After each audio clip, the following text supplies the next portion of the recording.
got into this crypto stuff.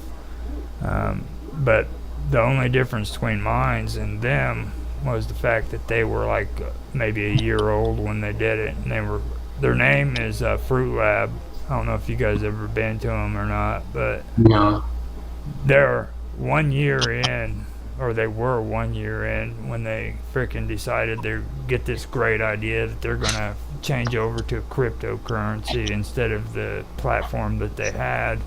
And from the experiences that I've seen go through, that mines went through with having at least a few years of being on the internet. From what I've seen, I told them, I was like, it's a mistake.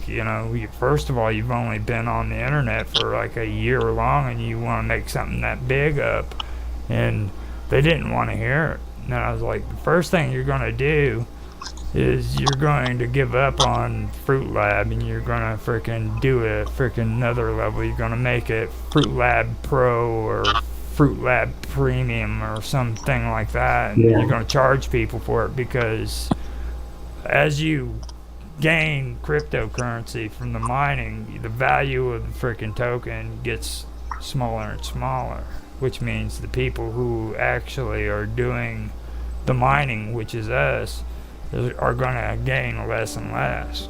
You know what I Right. mean? So the value of the token is actually going to go down in value.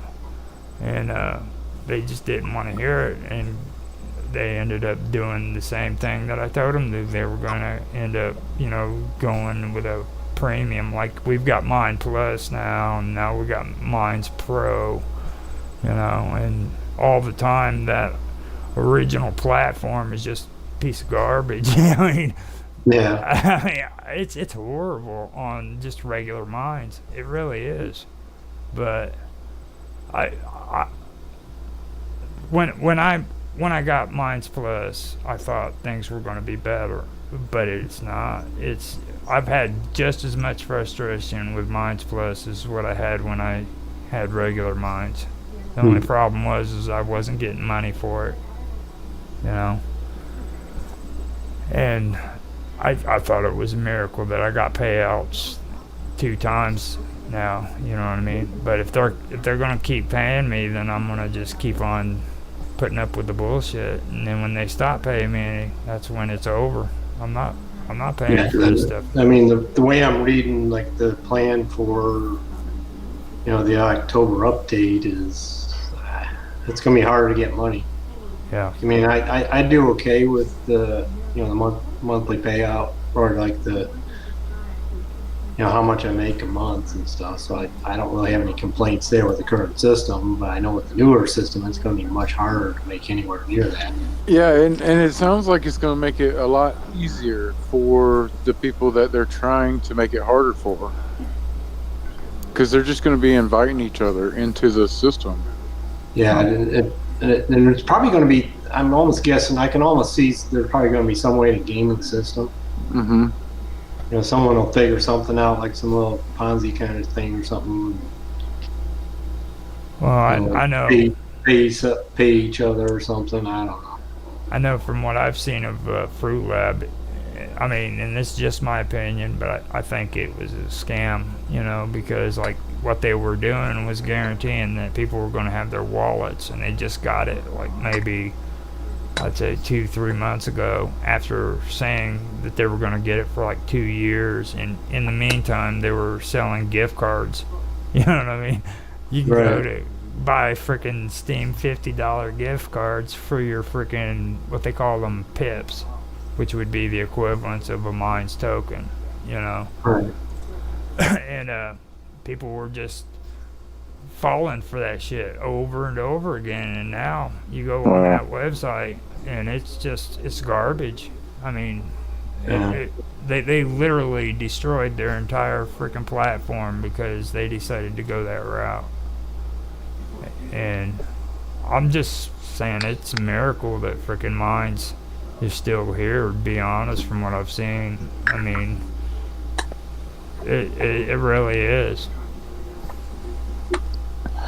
Yeah, I agree. I see a lot of glaring uh, negligence and lack of communication, and then whenever somebody calls them out for something that isn't really talked about much, they kind of just brush it off or totally ignore it, really. Yeah. So I don't think they want to deal with it, to be honest. I mean, it was like Bashy just now recently started talking on the help and support again. Like, she just stopped talking. She's like, fuck it. You know, like, yeah, fuck all really, this. wow. Yeah. And she used to always talk. She was always on there responding and Dude. stuff. I don't think I honestly don't think that after this change comes that I don't think there's going to be the old guard. Like, I'm not going to sit here and waste my time if I don't get paid for it.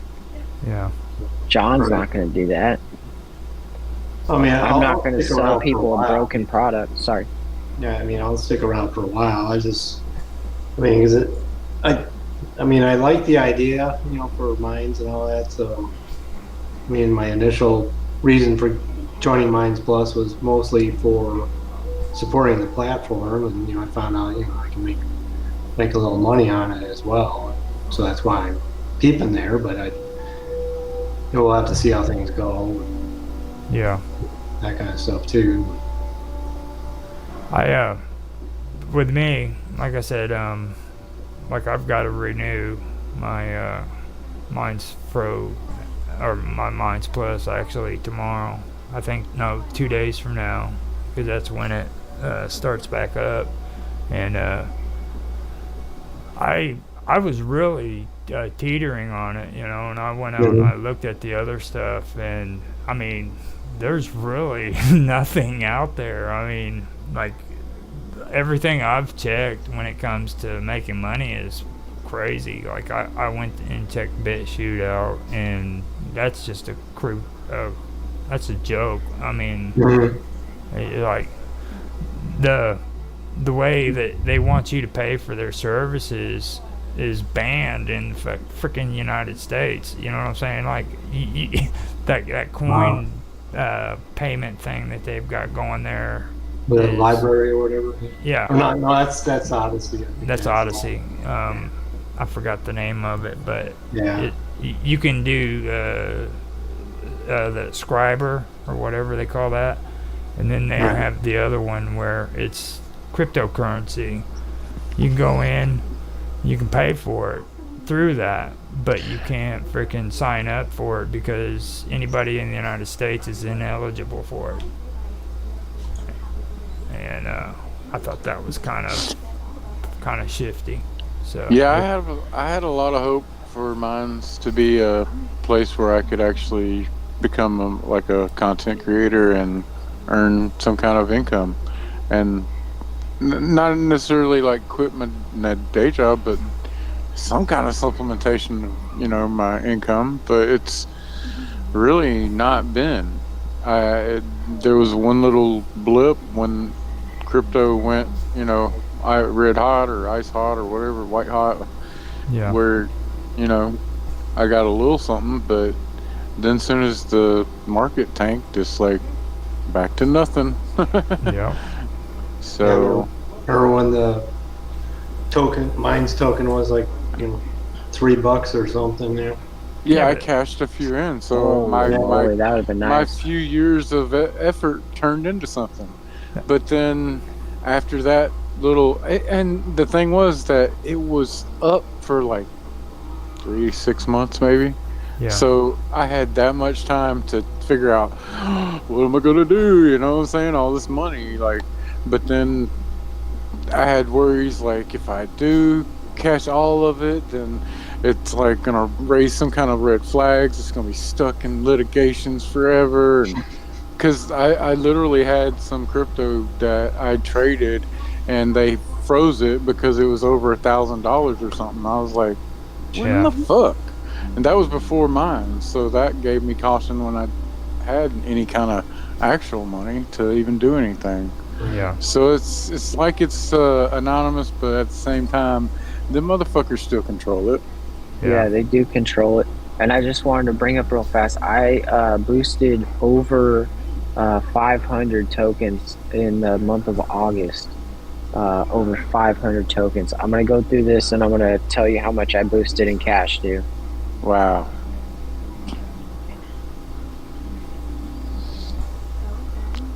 That's a lot of tokens in 1 month. Yeah. Man. Just in tokens, that's a lot. I think I did 30. One a day for 30 days. I think I might have pushed about 150 or 200 this month, but that's like a rare month for me.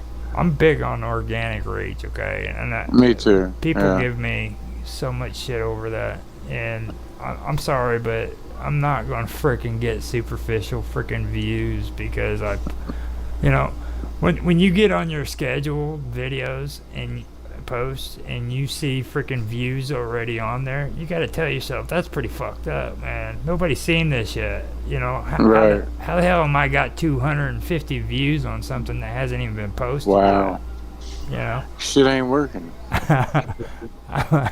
And I've reached out to be a tester. I've got like a computer, iPad, multiple Androids. I had a iPhone at one time. All the things that I could test with, but they don't communicate. So, Yeah. and it's not on. I mean, I know that I've said some choice words and gotten pretty irate with them, but it's their own fucking fault because they have neglected to communicate, and that leads to frustration. So they got what they got from what they deserved. Yeah.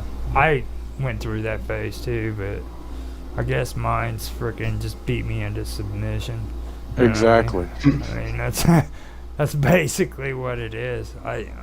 If it shows me results, fuck it, I'm okay. I mean, I hate saying it like that, but that's basically it. Cause I don't really like having conversations about that stuff with them anymore. Right. You know, I mean, like back when they had that Minds Help Center on the groups. Hmm. They got so mad at me because I kept coming in there and making comments about the issues that I was having, and then freaking I'd always bring up that stuff about organic reach, and the guy that was in charge of it kept giving me shit because he's like, that's not important, and then freaking, you know what happens, they go in, they put freaking organic reach into the analytics. I'm like, why do you think that's there? It's because it's important, you know. Right. They kept running their mouth saying that it's not important, you know. And now they're talking about thumbs down and thumbs up, and Oh, it's ruining everything too. And I just counted everything, $39. So I put in 39, and for the month of August, I only made 81.62. Yeah. The worst month I've done. yeah. And see, that's goes back to what I was talking about. You need to make at least 3 times the amount, and that's the old school. That's old timers, okay? And I'm not talking about the internet. I'm talking about business, okay? You know, I've been the Minds Plus for a long time, and I've gotten paid out one time. Wow. Once. Mm-hmm. My uncle, well, he's my dad's cousin, so he'd be my second cousin. But Bernie, he taught me at an early age. He's like, he took me to the store and he freaking showed me something that was on the shelf, and he said, "This is $5 on the counter, right?" And I go, "Yeah." And he goes, "You know how much that's worth?" And I said, no, $5. And he says, "No, it's not." He's like, "You divide that by 3." So you divide by that by 3, and that's how much it's worth at wholesale price. And he says, now what you need to do is you need to freaking get something at wholesale price, and you need to make a profit.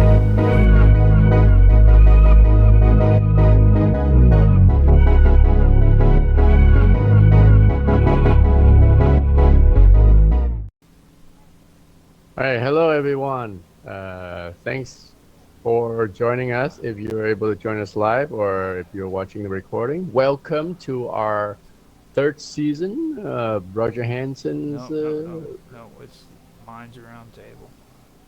Roger Hanson's. No. Roger Hanson's Minds Roundtable No. with Roger Hanson and Mark Edworthy and myself, Tran. And we have our special guest today on our first episode of season 3, Captain John Sinclair, also known as Jaffe Ryder. Say hello to our audience, Jaffe. You talk to me. Yes, I am. But you're I got like, you're my buzzing internet out. connection is really acting up here today, so it could be It's hit and miss, but good to be here. Whatever the case, looking forward to this, and I've actually got a little surprise plan for Roger. Not sure if he wants to have me roll it out right now or not. It could get kind of dicey. Birthday surprise or What's that? The surprise, yeah. He's gonna You show. got- I don't know. is it Roger- birthday surprise, Roger? Is it birthday surprise? I don't know, but it's something I have to be careful for because I made a real nuisance on his last show. Like we were having that. Wait, are you streaming this on YouTube by the way? No, First of all, no, I only put recordings of Minds Roundtable on YouTube. okay, good. So- So we're safe. Yeah. Okay. We have to Default be, rule: anytime Jaffe joins, immediate downgrade of the show to the point where nobody can find it. So yeah, here we Either are. Jaffe No, or Mr. Robot. Mr. Robot is Okay, way worse. Like, but You haven't seen the awesome. you haven't seen the shows I've done with Robert Morningstar, I guess, right? The Morningstar Report. There we go. There he is. Look at that, guys. We got him alive on the Yeah, show. hey, With, nice. nice to using see internet. you. Still in the Christmas spirit, as you can see. Yeah, Yes, excellent. pirate Santa. You know, yeah. With our Christmas, our pirate might still running strong here at this time of year, early January 2025. So that's Because people don't know. Quick introduction: Jaffe Ryder, Chief Communications Officer of the Robin Hood flagship to the wider, Pirate Radio podcast and the wider WPRPN.com. PRPN, right? Via South Korea, which, if think about it, folks, if this were a month ago and that martial law attempted military coup would have gone through, there's a good chance I would not even be here. It's that unstable at the moment, that crazy. So yeah, we were talking about Wow. that a It was- little bit. we should never take our freedoms for granted. That's just it's a brutal wake up call for sure. So, let's not take our freedoms for granted in the slightest. And, we've been saying this a lot on your show, Jaffe, but actually, do you mind giving everybody a rundown on that while we're on the Minds Roundtable about what's going on over there and how it all started? Because on Minds Roundtable, this would be the first time it's been brought up. Well, so there's a lot more to it than what most people have any idea, including there's an attempted, I guess, word of an attempted. See, the 5 main conspirators, they all attended the same high school back in the day. And this is like 50 years on after the fact. They've been working on this crap for at least half a century, plotting to pull this nonsense. And this is all because the president was frustrated with the way that I see transcript accounts here. This is interesting. The thing Sorry is about that. I was just able to join from the phone, so I'm not going to disconnect from desktop. So And I was wondering, it's like, oh, he's got a twin brother. All right, so who is this? or just whatever. They all look the same, right? So hey, that kind of deal. let's yeah. So these 5 insider conspirators have been plotting this. It seems for a good 50 years, and it's just, and cronyism really is a it's a powerful thing here. It's an institution, frankly, in a big way. Well, maybe even more than, well, I wouldn't say almost any country, but it's without the proper checks and balances. Like, what do you expect is going to happen? So, and South Korea, this is a reoccurring theme, unfortunately, historically. I think there's been 15 or 16 times now the Korean War that martial law has been enacted. It's really quite something, but really intense. But more just to the point that what a lot of people are not aware of is that, let's see if I can get this straight now, 2 main things. Not have been plotting for nearly half a century, what it would seem, most definitely, that event of situation scenario where we find ourselves overly frustrated, we'll play the martial law card. They were staging a false flag type psyop where they were going to, so the story goes, be dressing up South Korean military as North Korean soldiers,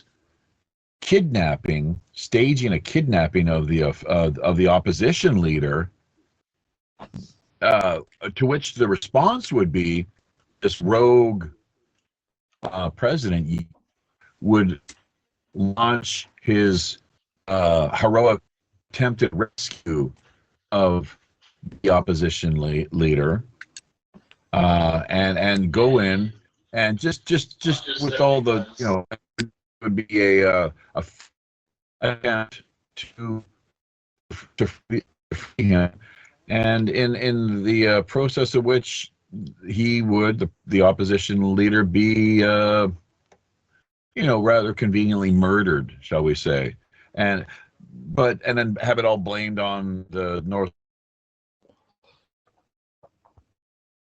kind of.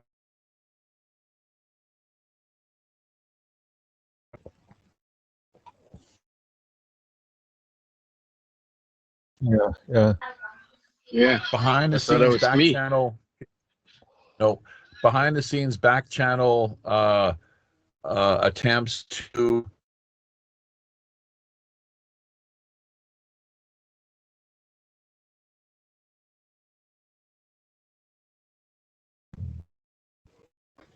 We got us some technical difficulties at the moment. Your audio. Jeffy's side, right? Yeah, it's Jaffe's. Yeah. That North Korean espionage shit going on, man. We got those. Well, maybe it's you start talking about these sort of things, Santa hat or that's they right. Still don't want this sort of information getting to the outside world. So that's right. But, they're listening to you, Jeffy. Oh well, they're always listening to everybody, but this is it is what it is. The truth needs to be known. This is how the story goes: that they were willing to sacrifice and stage. They were in contact with their North Korean, the people that they have relations with, kind of on the down low via North Korea, saying, hey, we're going to stage a war with you, but really it's just so we can bring about martial law, because we think that would be a good thing here for the country at the moment. But so don't be alarmed, Mr. Kim up there, dear leader Kim in the north. Something that I've got to think about is it was really bad timing, because half the troops are in Ukraine at the moment, aren't they? So, half of North Korea's troops are in. It's all theatrics, though, man. It's all theatrics. Yeah. There was not. I don't think there was not going to be a war. It's just that they wanted to have the appearance. They wanted to use it as a pretext and a justification to bring about martial law. Technically speaking, hasn't the Vietnam War never still going on? Technically, I don't know. speaking? Don't ask me. Ask No. There Tran. was never a He's peace, got more ties to that country than me. happened, and therefore, What you mean, Korea? The Korean War.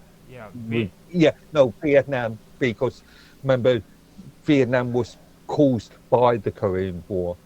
If it well, wasn't for the Korean War, there would have not been Vietnam.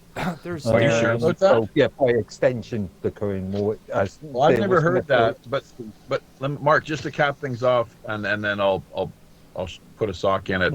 That was it you or somebody else had mentioned that in order to bring about and enact martial law, the South Korean government, I've yet to fact check this or get to the bottom of things, but they are actually technically required to have the formal approval of Washington. To which No, that was me. I remember somebody else mentioned that. This is what I've heard, and this is what needs to be fact checked. Because the official statement on that was that the Yoon government had not been in touch with, or had put none of its allies, as it were, on notice. Or none of its fellow other global partners on notice at all. That was the official story, but I think it's official story. The US is a protectorate of South Korea. So technically, in the US Commonwealth, quote unquote, empire. Isn't it the other way around? Which is the protectorate, the US or South Korea? Just an asset, right? US is the protectorate of South Korea. So and then South Korea is the protectee? Yeah. I see. Those British people. Those British people. All right. That's about it. That's hopefully people get the picture on that front. If there's any questions, be happy to answer as best I can. But otherwise, I'd like to dive into, as was mentioned just to Mark here, one item that I don't think you guys have covered too much to this point with these roundtables you've been doing. The Minds groups that actually. A number of which we helped to launch back in the day, and along with many others, of course. But there's this underground sort of digital master list of the groups that has been floating around, circulating via the underground, as it were. And I'd like to get into that a little more, make sure everyone has a copy. And it's open sourced, as most of what we do is, of course. It's free to share. So have at it. And if you'd like to become a moderator or somehow more involved in any of the groups, by all means. I mean, I think, doesn't Tran live in, did I say, I can't even Yeah, you're fine. What? Tran? Yeah, what about? Tran, but not Tranny. But definitely not Tranny. All right, what about me, Jeffy? What about me? Sorry, I'm in Toronto. Yeah. So there's a Toronto group, and Canada and all. Lots of great groups that we could easily, whether we're directly a part of things or friends, people we know that could put in a good word for you or anyone else that we reckon is they passed the smell test. Is that what dogs? They're all about that, aren't they? So if you pass the sniff test, you're okay. We call it passing the take bug. It from there. We call it passing the bug. I'm already in the WPRPN group. I don't know if any other group you have. So, do share. Please do share it. Send that master list on to him, Mark, if you would. I'm just trying to look for it now. Sure. Where I stored it. By the way, I've just noticed. So he's Tran's off to work. No, I'm not. I'm just dropping off my son to skating. I'll be back. Does he play hockey or is he a figure skater? He's just skating for fun. They have a public skating rink that's open. See, cool. that's where it starts. Every day. That's where it starts. But then that's where it starts. He'll come home and say, "Dad, I'm gonna be a hockey player," and he'll have staples in his lips and shit. No, Mohawk. I think he's past that. If he got into that, he would have gotten into it much sooner. I knew this chick freaking in Kansas City. She got into hockey, man, and she literally stapled her lips, and she was big like a freaking bulldog, man. And like her brother was in the bedroom smoking pot with me and our buds, and she was against pot 100%, dude. She comes busting in with her elbow, and all you see was this hairy chick freaking with like staples in her lips, just charging at us. And I was like, oh, dude, she's gonna kill us. What? She stapled her lips? Yeah. That's That's the way odd. those hockey freaking in Kansas City. That's how they are. Those hockey freaking fans are nuts. Are you serious? Like like literally stapled, Yeah, or literally. just like a lips piercing? I'm talking about taking a staple gun and stapling her lips. I mean, Yeah, it's a. I played. I was involved growing up in Canada, as most, a lot of red-blooded, youth Mhm. are. For quite a few years, up to my early 20s, in like, junior hockey and whatnot. My brother's even at this stage. Yeah, he's in tight with the Calgary professionals, the Flames Flames. organization, yeah, in particular. So, Yeah. but it's a blood sport, man. It's brutal. It is brutal when you get to that level, especially Yeah. past your teen years. Yeah. It's no holds barred, and and the crowds are savage. It brings out it's just Yeah. it's With the bar- fighting. With oh, the, the crowds are just, it brings out the worst in people. And it's dangerous. Like you get the cross checks and the dirt, Yep. all the dirty crap that goes on. And I refereed a lot back in the day too. After I wrapped up my junior career mostly, and I don't know, you need good refs, but they take a lot of heat, as you can imagine. You're just trying to kind of work conflict resolution and call a good game, right? But sometimes things get out of hand, or you got like unruly fans or players or coaches, and it's like, oh god, all the above. So All the above. Yeah. It's like the penalty box is there for a reason. I don't know of too many sports that has a penalty box. You know what I mean? I think a little roughening up of each other is okay, just to relieve some angst, but it gets really nasty. People gets head injuries permanently and things like that. And or worse, that's a shame. Yeah. Teeth I once in got a cross check from behind as I was going back to pick up the puck deep in our end zone against the end boards, and wow, I flew in, and just lucky that I turned at the last moment. I could have easily had my neck broken though if I'd gone in straight. I had the presence of mind to turn, right? So, but my shoulder ended up getting separated. So Holy cow! he did play the rest of the game, the balance of the game, and just mostly because you got adrenaline going, right? It's like, it hurts like all hell, but you head to the hospital after that.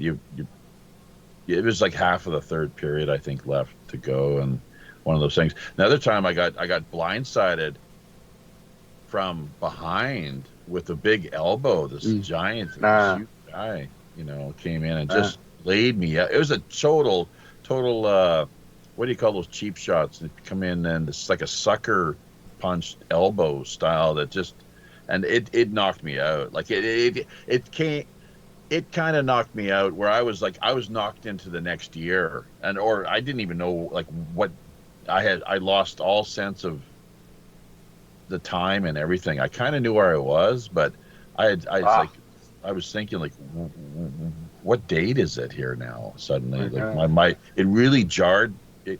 Maybe it gave me a concussion. I didn't even realize. Yeah. But anyway, look, mine's.com. You know what movie I want to watch right now, don't you? Come again? The Mighty Ducks. No, much older.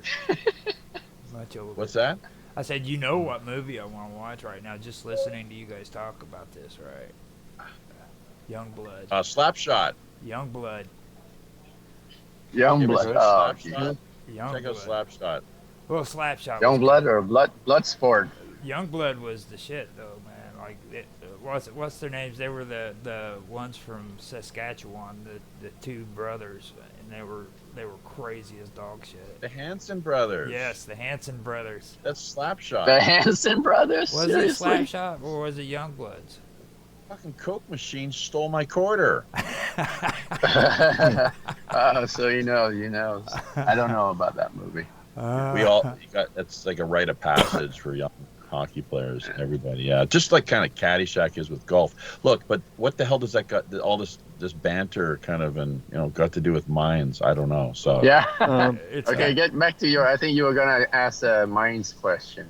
Yeah. It was. no, we're so- talking so- about groups and really we All right, brought this yes. up in the past with Roger. even like Bill and others, and he's kind of like, yeah, I guess the groups kind of do need a little more attention. You're right. It's like it's the last thing that they've even bothered to make much of an How- attempt at anything. I think I've actually got how active- about 4 or 5 GitLab tickets that have been open for at least a good year now that are related to groups. I'll have to review them to remind myself what How- they are, but yeah. How active are your groups, Jeff? It depends. It really depends. Just you have to take a look at them. So some have this. There's not much content been added. Sometimes even in years, unfortunately, to tell you the God's honest truth, and that's because we became so overwhelmed and swamped. We need more people active, like that can be directed, and a lot of times you can't even find these groups. Yeah. Believe it or not, you type in like Yeah. That was one of the GitLab tickets. The poor search engine yeah. in relation to the groups. Yeah. Well, That's a problem. And the way they organize things too, like with everyone's profile, it often says like groups, right? Like you're a member of 10 groups or what have you. But a lot of times it seems like either that's not accurate or they don't properly provide a list of everything that you have signed on to. They just kind of not being done as well as it Actually, in could both be, the browser unfortunately. and the application, there was a section for individual community members groups or the groups that they've joined. There was a section. Now on your sharing too, okay, in your group when you go in there, remember that they added up on top where you can decide where you want to share it to. So if you want to share it to your group, you can share it to your group, or you can share it to your profile. That's something that seems to be pretty good. They got the right idea there. That's a check mark. So Or just them. remember that. That's really important because that's probably the only good thing they've done so far.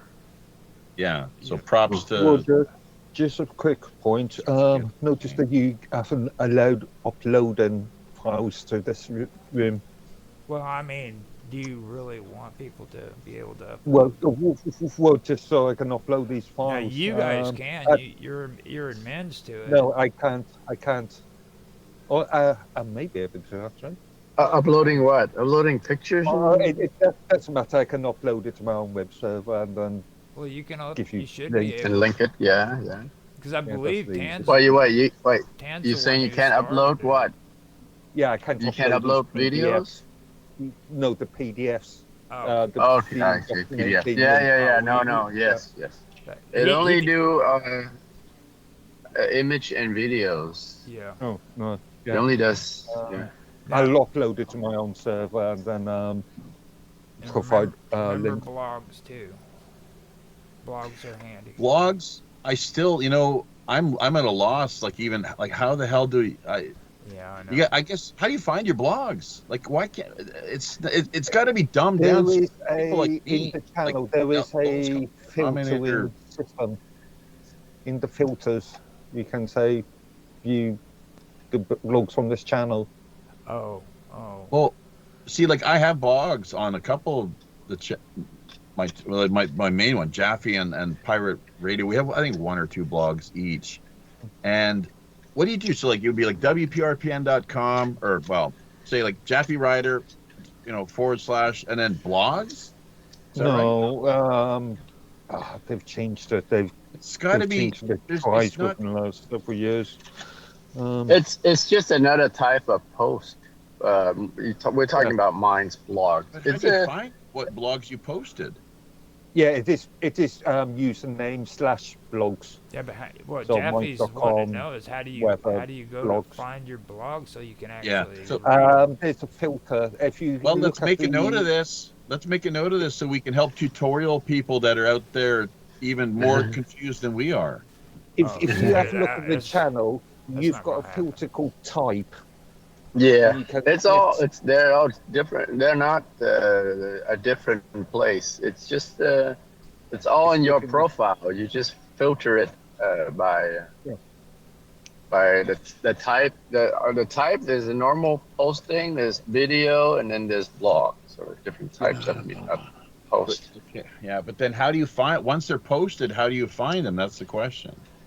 It shows up on the other people's newsfeed, just like another post that you post. A blog is just like a Minds post, except you get more flexibility of editing.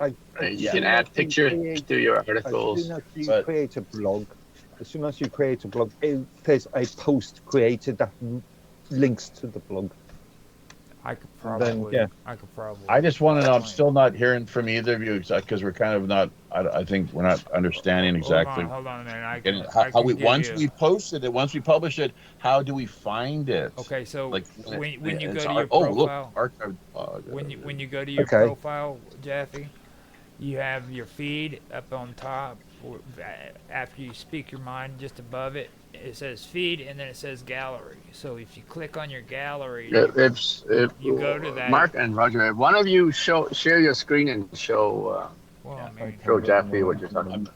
I'm kind of trying to walk through things right now, actually, on the other computer. Yeah, I'm trying to be careful too, because I know your network's not really all that great right now. So. Well, actually, it has knocked wood. It has stabilized here over the last 10 minutes, right? So far. I'm gonna share my feed real quick, okay, and then I'm going to show you something right here, okay. This is gallery, okay. Now I'm on my profile, right here. This is the way to do it, exactly. Thank you. And right next to feed, up here where my mouse is, you click on gallery, and it'll take you to this, and it'll show you every post that you've ever made. Right. Now, if you want to find your blog over here where you see that little search engine thing, you just write, okay, like for me, I don't have blogs, but, well, I might have blogs. Let me see. Can you do this on another person's profile too? Go in and search theirs for blogs? You know, it's right here. Search for Mark's profile. You should have blogs. So are these blogs? I can't quite see what. These are blogs. Here's a blog from Within the Vacuum right there. This is a blog that I made for Minds Roundtable Weekend, and then there was another one here for. What about blogs that you remind? Do they show up there as well or not? Now, if you want to do the ones that you remind, you can just go down, scroll down. They should show up right here on your timeline. It'll show up as a I understand. Post, yeah. But they don't show up in the gallery. Not showing up in your blogs, the gallery. And this search option right here is very important. Okay. Sure. You hit that and you just type in blog or whatever you're looking for, and it'll pop it right up for you. So. Okay. See, I don't use that enough. Yeah. Now, the best thing to do is right here where you see membership. You go in there and you start posting shitloads of porn. Yeah. And you charge people to watch it. Yeah. Let's see your groups now. Show us your groups. Oh, there you go. Like your groups. Yeah. Yeah, my groups. Yeah, there you go. Yeah, go ahead. Go to group. Well, but those are the groups that he's joined. How many groups are you a member of? Doesn't it say that directly off your profile? Yeah, groups you manage. Groups you manage. Yeah. Okay. So anonymous. But there's no numbers. We don't like see any. Yeah, you just see that right there. Yeah, there's no count. It's a good improvement suggestion. And then groups you've joined, which is outrageous. Well, but that's inaccurate too, because for I've noticed that see, look at that, nothing more to load, and then for like that's for us, that's like total nonsense because Yeah. it only gives us a real kind of snapshot, like a glimpse of, because we're engaged in a lot more, Yeah, whether I it's know. members or active mods or admin or whatever. I've had tons of them from years way back that are just completely gone. Like peer review is probably, well, the USC song girls too. I go in there and check out the cheerleaders. They're really not cheerleaders, but you know what I'm saying. You know, speaking of which, this is a bit of an I don't know if you call it adjunct or side note, but I was cleaning up some old files here on one of my portable drives, and well, actually, I just remembered you're on your way to drop your son off at the hockey or skating rink. I Is that... I already dropped him off. I'm on my way Oh, back home. I see. So it's okay to mention. Well, let's just put it this way: triple X content. It's like that was such a phase, you know. Yeah. It's like this is like bored. It's just stupid. It's like, look, if I wanted, I think I can do this too. You know, I don't need visual aids to get me all fired up in the mood or make this happen. You know, it's like I got my wife, and it's like, Jesus Christ. Yeah. So excuse my French, but and I think I feel like calling you say tan. It's like our man and our Toronto man. But what do you? I'm this Vietnamese. Jesus Christ. So, but you're pretty hardcore Catholic, like as I understand, yes. And my wife is too. Actually, she's not a hardcore. I'm more Catholic than she is actually, which is really well. How's that? Pardon me. How are you more Catholic than your wife? Because I just know more about the church history and different saints. Oh, I see. And I even asked her. I said, "Hey, can you? I want to get a Saint Christopher and Saint Stephen. I like medallions." And she's like, "Oh, they don't have them in Korea. No, Korea don't have." They got them everywhere, dude. Yeah. It's like, what are you talking about? I want these things, man. And so that's showing. I think I'm more just partly. I had this one pastor dude. I was busking on the street one day, a year or two ago, and he looked at me with this. First of all, he came along. He looked at me like, why? Like he was really just disgusted, or like he really did. What? It's like, why? What? Hey, like, why are you here? Why are you doing this? I'm like, what the hell? Oh, dude? So, because what are you doing in Korea? Yeah, and so he's like got talking, and he's just hard. These people like the hardcore. See, the Catholics are more easygoing generally in Korea and probably around the world, and the Buddhists similarly so. But these as it is in America and elsewhere, Korea is really bad. The fire and brimstone types, which doesn't do much. Oh, the evangelicals. Oh, it's terrible. Yeah. Actually, I went to Pentecostal church when I was a kid. So, but anyways, we're getting off the topic here of minds. I was talking about, I guess, with personal life. Your cheerleaders was what. Roger mentioned. Just delete 6 hours of that amateur and pro stuff that I got off of archive.org, actually, to be quite honest. Like, it's like downloaded just for the hell of it, and then I checked it out and just the other day, and it's like, what? This is just clean up some space, like get something more productive and helpful. Well, it's on updated. You got X-rated stuff on archive.org. Yeah, I can't really lousy quality, but it's enough to remind me that it's not worth your time, frankly. Well, so you were saying you just deleted a bunch of porn off of your drive. I deleted that. I found it. Okay. It reminded me of why I don't I don't go there anymore. It's Yeah. It's just because you You're grow. right. How If you many want. how many new grow. faces do you actually see when it comes to porn though? Like if like Okay, you Roger, even got you your own even thing. But you you're even looking said at the. it. Do you even look at the face, Roger? Well, I'm just Right, saying it's like no, Yeah. I mean Speaking of faces, maybe that's why we it's can't hard see it's yours right hard it's now. hard We to have no remember idea their where your names. hands are. Hello,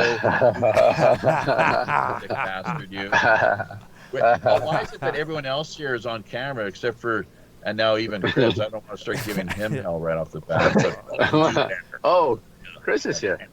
You better's here. You The see, he new gets film on capital camera. of America. He gets on camera and all of a sudden he's uppity up. You ever notice? You see that? It's like Yeah. man, Yeah, I'm that's on right. camera, We've dude. never seen you on camera, Jeffy. And now the first time, the one First time time we and he's see all you. uppity up and shit. It's like No, but here's the thing. I've been on camera with Robert Morningstar's Yeah, I show know. for over a year now. I Just know. nobody. You Oh, guys really? haven't bothered to check it out. Well, We I haven't. mean, No, I haven't. I've And here's actually checked but it my out. wife finally brought this damn thing home that I got to plug in now, and I was bugging her over the course of the whole Christmas season with Operation Secret Santa. That's hashtag OSS 2024 for anyone. Oh, jeez. Do no spiel. I'm so glad It's also you. a good I'm cause. so glad that you can't get on X right now because you backed off of that hashtag shit so much, and I am so grateful, dude. You sound so Yeah, they much suspended better, both dude. of our accounts. Let's thank you for reminding But everyone. They suspended both of our accounts. Why? Why are we so X did? dangerous? Wow. You sound Really? so much better. Discord, 2 accounts gone. X 2 accounts. Gab, we're blocked from accessing. Here, it's like, What have you been guys doing? well, dude, the same thing that we're doing here. Yeah, exactly. same. You know our show. That's the What reason why hell? we're not on YouTube right now. Like, Exactly.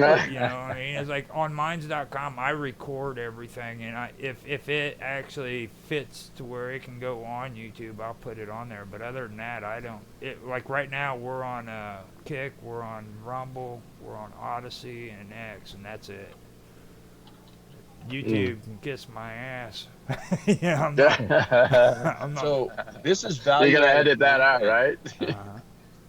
It's just value. It's just a value-added sort of angle or dynamic that people out there, audience members, crave and demand. It seems if you're not on camera these days, it's like they're done with just radio and the audio, the new generation, as it were. So, even the podcasts now have videos. right, but I philosophically, I'm just not down. I'm not a big. I just think there's just too much because the way people. There's a number of philosophical reasons I'm not really wanting to get into right now. We haven't heard from Chris, and we got to keep talking about minds. Correct? Yes. Thank you for keeping us in line. Hey, Chris, say hello. Say hello to our stream. He's there. Hey now. Hey now. Oh, it's Hey Howard there. I think your What about audio Hey, do is better. down a little bit. Do better.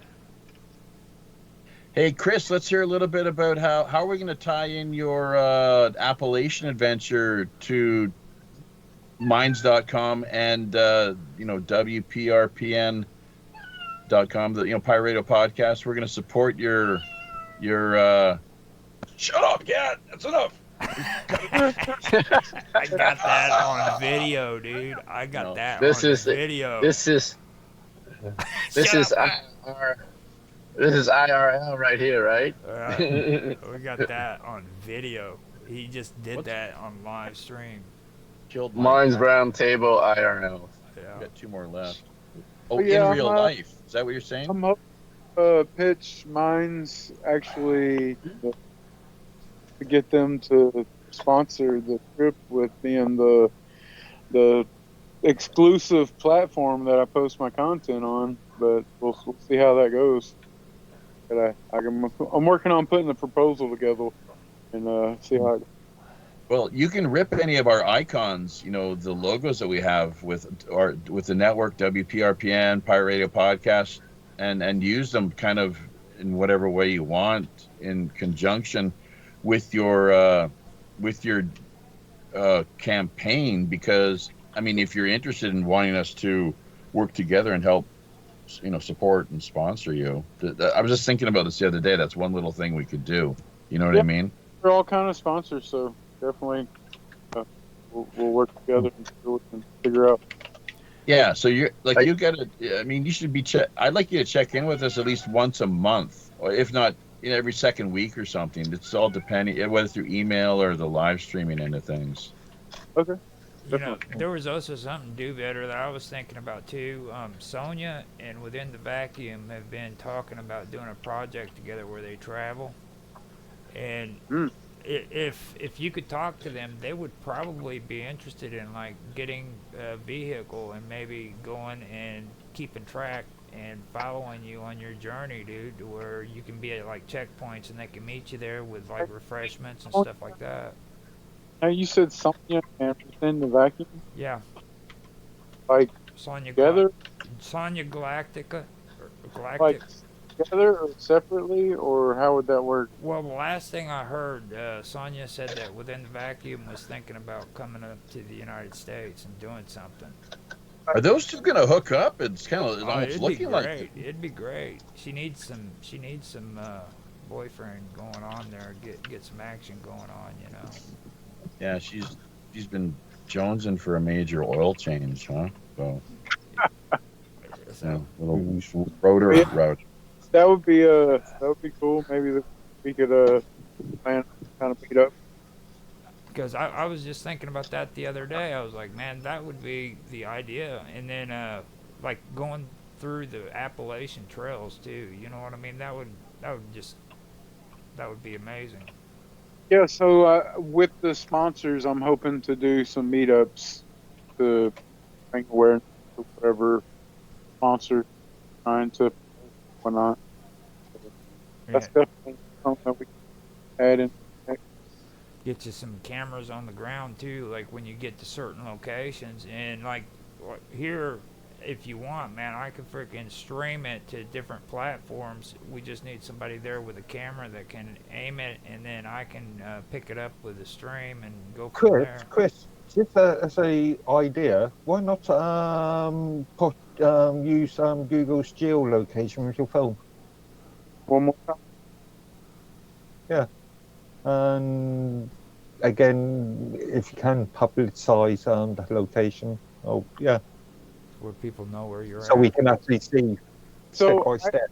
I'm planning on doing mapping the entire trail, both the Green Bank and the Appalachian. If you cannot come up with a solution for that, let me know. I may have an idea. For mapping. Yeah. Well, what I'm going to do is I got a 360 camera, and it links to Google Street View, and I'll be able to. That's cool as hell. Basically, like a video, and it beams it directly. Google AI stuff takes it and turns it into pictures, puts it in the list, all the things. I really personally think this is a big project, to be honest. I mean, I told you that on Jaffe's show, but now and I'll say it again here so that people know this. I think is going to be a big project. Yeah, but if everyone on our end can contribute, like with Operation Secret Santa, that's kind of the whole point. If everyone contributes and adds to what he's in the process of launching, what they have as far as skill sets, resources, and so forth, we can all together kind of rally around him and make it come better to life. Right now, I'm looking for assistance with putting together proposals for different sponsors to actually, get some sponsorship. Like I told you, RFK Jr., have you reached out to him? I said I'm seeking assistance to put together the proposals because I'm not a proposal magician type person. That's where you need Mark. So Mark, if you want some out, let me know. Mark is the brainchild when it comes to that stuff. Yeah. After he gets our shows live streaming through the main website, in conjunction with well, HomeNetwork.tv, right, Mark? How complicated yeah, well, should that's that be? the idea, and we still need to sort out that administration issue. And I need to speak to Alan. I could do that right now. You want me to give you admin privileges over on the main website? Is that what you're saying? You don't have them yet? I'm going to. Give me a couple minutes here. Stand by. I don't need a immediately, but yeah. Later. Well, Action in progress. Yeah, Jeffrey's a Right here. go-getter. Right here, ladies and gentlemen, on Minds Roundtable weekend event, you are seeing action in progress. This is where the shit gets done on Minds.com. By the way, Roger, have you got the show information? Because we are live streaming. It would be great to have more people active and engaging us via the live streaming peanut gallery end of things. Yes. Information is in the links below on both Rumble and on Minds. No, I don't. Well, Minds is posted. It's up there in the post. Good. Okay, then I can remind it while we're doing this. Thanks. And I also have it in the description for Odyssey as well. I have the link in Kick too, to where in the chat, but they don't allow you to put a description in. And then I'm on X. X, I've got it posted on there as well as the stream. It has the link to the Skype if anybody wants to join the call. So, and the Skype link is in everywhere. So, if you can't find the Skype link, then something's wrong. You got a seeing problem. Your eyes are hurting. Something. What's the live call-in number so people can contact you through their phones? It's just the link is all I got. I don't have a call-in number. I'm not like all uppity up and cool and knowing how to deal with like Skype like that. That's the professional stuff that. Oh, Jeffy has a 1-888 calling number? Yeah. No, we need one. Yeah. I'm just we need one too. A PBX a SIP number. Now let me see. Maybe they give you. Do they Skype? Yeah. Yeah, but you got to pay for it, man. And we're not like you got to pay for this here, you got to pay for that there. We're sick of paying for stuff. Look, if we can actually get more donations from the public, people who claim to want to sponsor us or offer us their patronage, then fine, we can redirect that and reinvest it in things like what we're talking about. Since you're on here, give us your how do we support you? Oh, Pirate One Radio at protonmail.com. Thank you. See, that's one of the problems. I often forget to just lay it out there, and then other times just I go to a little overboard and crazy, so maybe that turns people off. But check out our arc. Like, we've done almost 9 years at least now of 10.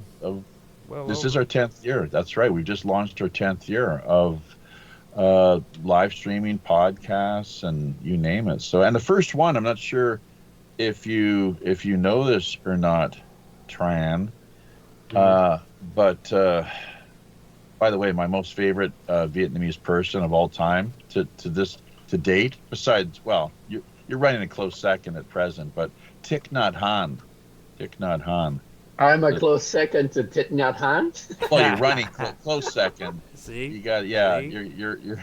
He doesn't believe me when I tell him this shit. I was like, you put an Oriental dude on the stream, man, and you're gonna get freaking views. You know what I'm saying? People love Oriental people. They love them. Well, he's married. He married an Oriental girl, so he's gotta be. My wife is Korean. Yeah. So yeah. But where the hell were we going with this? Anyways, we're talking. You're talking about techno stuff. What else? Pirate.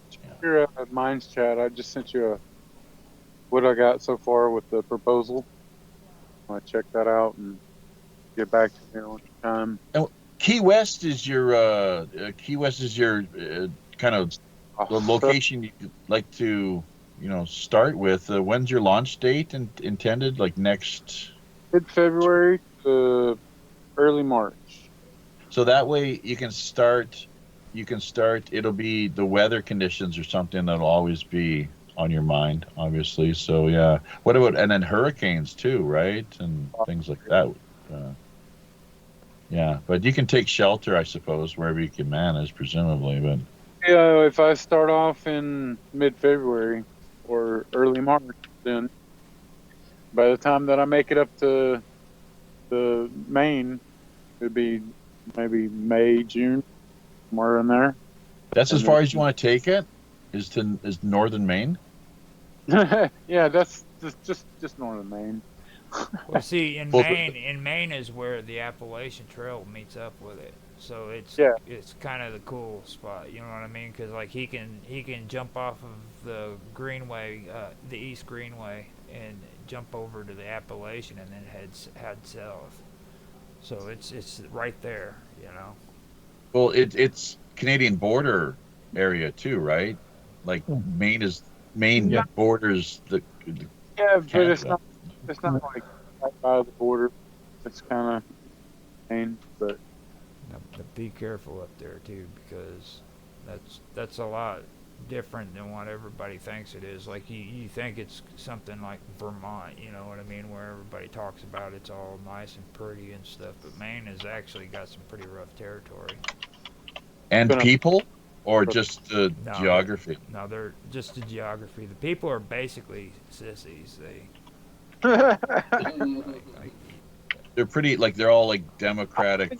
Hey, they're sissies. You gotta be pretty. A Georgia boy is gonna knock them down, dude. Just trust me on that one, dude. You're tops. When you get to Maine, dude, they're gonna be like, oh, that's a Georgia boy. We better leave him alone. He's got a Luger or a Ruger. Hey, here's something you might not have thought of. Don't know if you're going to want to do this or not. I know if it was me, I'd probably. But what about, talking about, paying for covering your expenses as you travel? You're an automotives guy. You could promote that along the way and do a little just quick, freelance sort of jobs as you go, sort of ad hoc, one-off kind of quickies, as it were, and help to pay your way. Yeah, I appreciate that, Jeffy, but it would have to be a special kind of situation to where they had their tools to provide tools and everything for me, and the parts. You have tips. You got the know-how, brain power. Don't forget that. And the parts would have to be there. I wouldn't have, I wouldn't be able to wait on them type thing. So I bet you almost guaranteed though you're going to run into someone who's got automotive problem along the way, whether you have tools or not, and you can at least. I bet you. I'm just kind of I'm kind of psychically sensing that with some point. I have some tools because I'm going to have to fix my bike and whatnot. So yeah, I have something. And vehicles these days are kind of a bitch to work on unless because it's all computers and electronics is what I hear, right? To a large extent. A lot of the times, yeah. Oh, jeez. Crazy. Okay, when's the last time so Minds, bringing it back once again. As Roger, that's what we're here for, right, Roger? Right. And why are you two still not on camera? What the hell? Because this isn't a camera round table. It's yeah. Well, Roger, don't you want more people kind of drawn in and interested? Well, they got you to look at. Look at all that going on over there. What's that? I said they got you to look at. Look at all that they got going on to look at over there. Yeah, I think Roger. I think Roger is afraid that if women sees his sexy beard, they would all faint on the screen. Is he sporting a beard these days? Yeah. Uh-huh. Oh, there's Oh, hello. Sonia. We got a new participant. She has an outdoor background supporting her camera view too. That looks good. Mhm. Hey, By the Sonia, way, you have to turn your mic on. Roger was just talking shit about you, actually. Really? You and Isaac, something about the two of you running off and eloping here in the next couple weeks. Oh, no. Me and Isaac are just friends, Roger. You know that. And I'm not sporting my camper. My camper's over here. Oh, cool! This is always now. Speaking of value-added content, kind of like the fireworks we saw the other night. Yeah, that was cool, huh? It was great. Well, much appreciated. Thank you. We've got show number 9 from the campaign, Operation Secret Santa, and 10, and then the New Year's end of things as well. We're going to get on top of that right after this is finds its way coming to an end and conclusion. So yeah, good stuff. Nice hat. Oh, thanks. You've seen me before as well too, on camera, yes? Yes, with Robert. Right. So okay, so that through Revolution Radio, yes, RBN Revolution Radio. And so I'm not sure how people do that, but I guess you just click on the right links. There's no firewall or paywall. You don't have to you can freely access. Well, I didn't see it live. I seen it after the fact, and I think it was on Rumble. Okay. Yeah. Mm-hmm. Gotcha. Mm-hmm. Captain Tran, that's your new nickname, Captain Tran and Jolly Roger Hanson. See him snap to attention. Whoa, Captain. Did you just promote like it? Did you just promote me to captain? Well, Holy you're bridge cow. command or whatever the hell it is. It's a great backdrop. Yeah. Wow. Green screen. Oh, I see. With the starship. Yeah, right. Yeah, man. Are you a Trekkie kind of sci-fi guy? I'm a Trekkie, a Matrix, it's Star Wars. All we got both Star Trek and Star Wars groups. Just to let you know, you can find them online. The chances are. I've just uploaded those 2 documents. The 1.20 master lists. Yeah, get those out there, man. They're open source. Share them with the world. I've referenced a download link in the and chat. then we need to vet good people that can help moderate and keep an eye on things as they progress over the years. It's not that complicated unless people are doing like death threats, kiddie porn, or just oh my gosh. Well, that it does or just porn in general, right? Or commercial promotions that were clearly they're trying to turn a buck. You guys missed out on this, but what I mentioned earlier, our way of looking at it is fine. You want to share something that commercially commercial in nature. Here's our PayPal. Here's our PayPal. $5-10 a pop, and we'll leave it here. We'll pin it. We'll pin it for the next month, right? Or you can send so many tokens, an allotment of tokens. Mm-hmm. That's the way we're doing things here. Unless anyone else has a better idea, right? And that's the thing. If anyone does have a better idea, whether regarding just let us know. And usually, you know what? If you have a better idea or something that we haven't thought of to this point, chances are it'll come to life. You'll make it happen, just like that. All right. Thanks, Chucky. Sorry, I wanted to because you mentioned token. I wanted to get us back to Minds and ask you guys, what do you think of the recent news that Minds posted about their new partnership with some coin-based site that allows you to have much lower gas fee for transferring token on chain off chain? Have you heard that news? Have you seen that news? Well, that's why we need Bill Ottman here right now. to answer No, no. questions like this. Just No. thought. Okay. In that I case, think I may have actually. Did I let me talked share the something link. very brief. to scale before, but that was like years ago. I don't think. No. This was just off of Mark Harding's post Oh, okay. that he announced it in December 24th. Let me share the link. So we're In getting that case, taxed less, and that is what you're hang saying. on, We're hang on, getting, hang yeah, on. Less digital tax. we're getting charged less for transferring tokens If it's only on Mark's post and it's not been publicly or officially released, yeah. I mean, yeah, it's not for some reason not posted on the Minds main channel. I just okay, shared. yeah. I No just. support on base network. Mhm. I don't know. I remind you of clause 7.5 point whatever in the Mines Terms of Service agreement. Oh no, here we go. This Yeah. is technically a violation. As you know my Somebody's got to address your objection. I mean, if they've been doing this for years, they must be no, okay.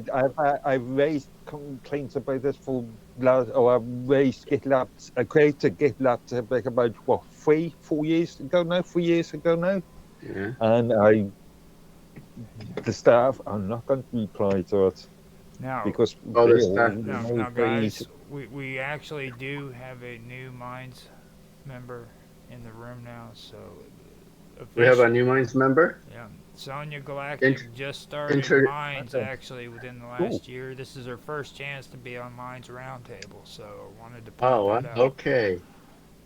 Maybe Sonia, maybe you can introduce yourself to our stream.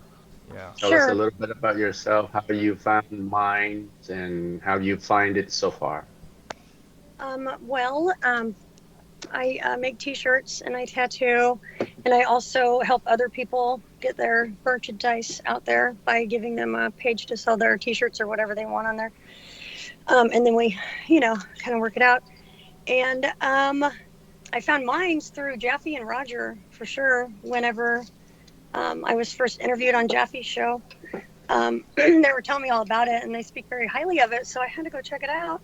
And it seems like it's pretty awesome. And I hear a lot of good things about it from like Svet. I met her last night, and she's like loves Minds. So she, totally was talking it up.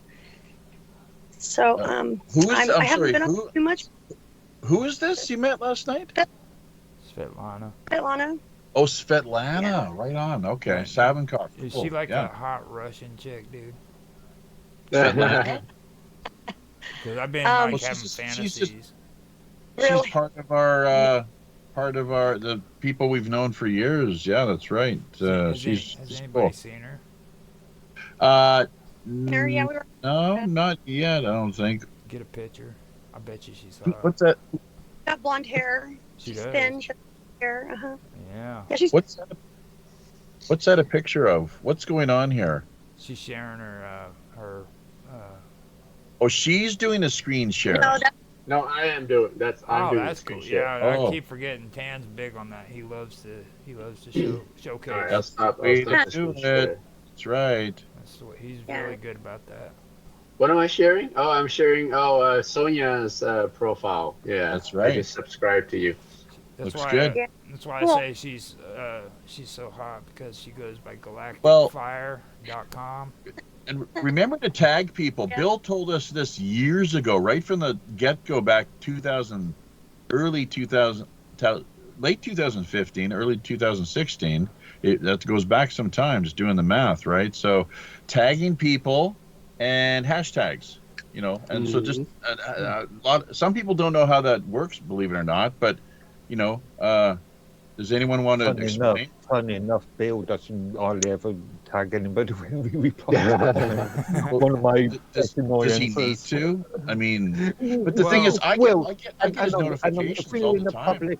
Let's say we're in a public room and we're in a chat facility, and I ask you a question, and then 2 days later you look at that chat and you reply to it. If I don't get tagged, and half a dozen other people have had conversations in between us, how am I meant to know that you are talking to me? Well, you know, terms and All right, services. You need to go read the terms and services and stuff, because it clearly states It's in a there. real annoyance. This is why, if you have a look in, whenever I reply to somebody in a chat room or anywhere, I will tag them first. I use hashtags, but I don't really. Well, I do sometimes. If it's like a direct message that I want to have with somebody, I'll do it in there. But I'll use hashtags all the time. I've always liked them, but I just don't like using them. Like on X, the hashtags and the @ stuff. That gets annoying. But I'm finally caving in, and I went according to like the stuff that Jaffe does on his announcements. Which speaking of which, I just scrolling through some content here, and why not real life time, other computer. I just tagged you, Mark. It has to do. It's in the news and politics channel, I guess. It's sharing this. So dealing with Labour Party blocking grooming gang inquiry, which has been a hot issue over the last little while. So tag me where? Tag me in Mine's chat. Just check your notifications. So, and then this is something which site? Notifications on Medworthy, on Mines, Medworthy. Okay, yeah, I found that. Okay, and I'm gonna mute out as I share this item right now in real life time in both the London and the I think it's Great Britain group. So stand by and just see how this works. Holy cow! What are all these local, regional groups that he's got? Yeah, that's how he is. He even whenever I first did an interview with him, dude, he freaking even had me synced up with the geographic location where I was at, like for Illinois and shit. I was like, oh my god, dude, seriously. And somehow, got local. There's like we got there's Chicago and Illinois, but no West Frankfurt. So put it together. there's no West Frankfurt because like West Frankfurt does not exist. Well, does Frank fart? Just period Frank fart? Fart. You guys. My goodness. Frankfurter. I'll lay off the farts and shift more. Yeah, please lay off the farts. Take it further. Further from the farts and yeah. Hold on. Let's not get Sonya fired up. As long as she's not drinking, we'll be okay. It's like but then again, it is your show, Roger. So well, I mean, heck, it's well deserved, because we really fired off that New Year's Eve fucking party like you wouldn't believe. It was like Sonya just grabbed her laptop, and ran to the back door, and I'm talking about Buddhist sex and shit. Wow. Like it was man, like I missed all that. Oh, dude, man. It was like you should see it. The ending to that show was awesome. He literally just cut off and ended the show, dude.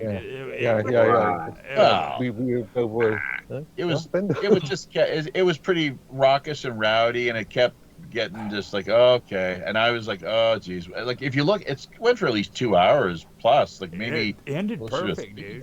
For a New Year's Eve stream, it ended perfect. It was fireworks out of Phoenix. Great, good stuff. I sat and I watched that after we did it, and I was like, dude, that freaking ended awesome. Awesome, right? Yeah. It did. Now I'm curious. What was up with that, man? Like everyone. New Year's Eve? I don't know, where was I? You was in New York. I was in New York. Yeah, that's right. Yeah. You were on the road, were you? Yeah. I was trying to watch. I was trying to watch some light bulb on top of some building that I thought was the Times Square Mall. You were drunk, weren't you? So New York, you have friends and family there, business, pleasure. No, what was the deal? Well, my whole family. I took the whole family there just to watch the ball drop, right? And but you're based in Toronto, yeah? We're in Toronto. We drove 8 hours to get there. Wow. That is just crazy. It's disgusting, right? Yeah. Well, Well, no, it's not. No, it's just wild. Oh God, there's Sonya. oh, No, that's nice, This was nice. I drank free. the whole bottle by Nice. myself. already, this morning already. You polished Yeah. that one off, have you? No, on New Year's Eve is crazy. I couldn't even believe it. Well, we could kind of see you slipping as time went by. Like you were fine then when the show first started, but like at the end, it was done. And Man, what Mark? It wasn't this Mark she threatened to punch out. It was Who Mark. was it? It was Mark W. off Oh, of Dragus yeah. Mark, Production. She Because I got love Jackie. she, We she got- Oh, you talk. he He's like the main wheel, he's the head honcho over there, isn't he? yeah. Yeah. Well, see, he started talking about step-ins, and when he started talking about step-ins, she got rowdy, dude. What is a step in? Oh, it's weird. Like you guys talk about you and Robert Morningstar talk about some pretty weird stuff, but like when Like you walk- start getting You're into talking about step-ins- what? You mean walk-ins? Oh, well, yeah, people Walk-ins. call it walk-ins, yeah. But Like Christopher, top of the list, of course, right? Christopher. well, You're not a Hollywood fan at all. You don't watch his movies. Christopher Walken. Okay. Oh, Sonya, have another shot of vodka, Sonya. You know what? The There's a little bit brain left cells. here. I will. Okay. I still have my theories about that, though. Being honest, I think that has a lot to do with Gnosticism. Oh God, there she goes. It's got like a blend of Gnosticism in it when people start talking about that stuff. You talk walk-ins? Yeah. This is awesome. I'm getting a taste of your New Year's Eve show. A little bit. Last time I drank freaking vodka, dude, I ended up losing my underwear. Oh, What wow. the hell? No, I mean, I literally lost them. I don't know where they went. It was like 16 years ago. Freaking, no, it was longer than that. Shit. It was like, That was the night he ended up in jail. no, I actually ended No, up on under my the front bridge. porch. No, that was actually the same night. I was under the The bridge. gang of homeless guys. Under the bridge. I lost my Gang of underwear. old homeless guys. Lost his underwear and ended up in home in front of his porch. Yeah, I was on my porch with my T-shirt on, and then my family pulled up in the driveway, said, "Roger, your pants are missing," and I took my shirt off and put my shirt on where my pants were. Bringing a whole new meaning to the term homeless bum. Or kilt. Yeah. In my mind. No, dude, let's not the kilt thing. I've already had my conversation. Closeless bum. I don't understand those people whatsoever. Like, who the hell would wear a kilt? Like, and then climbing ladders. You know what I'm saying? Like, a man in a kilt should not be climbing a ladder to freaking. That's a good point. You know. Speaking of kilts, has everybody seen the Scotland group? No. Actually, I think I may be a member of that, actually. Mine's Maybe. Roundtable. You're a member of the Scotland group, are you? I join a lot. It's like join. You know, here's an interesting. Check this out. They have a cap on the number of people that you can subscribe to. It's 5,000, Really? right? Yeah. Yeah, something But like check that. this Yeah. out. Our pirate been on radio YouTube for a network long channel was around for so long that we already had like 5.5 thousand people we were subscribing to.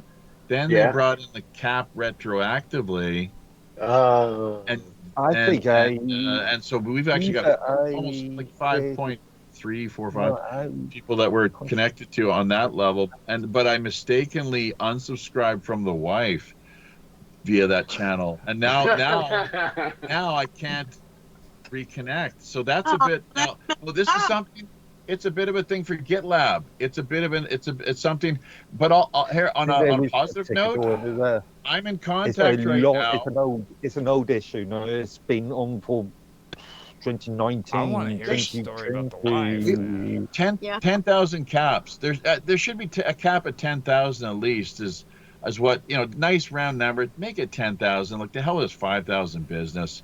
Maybe there's a higher cap for Plus and Pro accounts. No, I think there was a resource issue of some description, storage, I don't know, CPU. But yeah, it's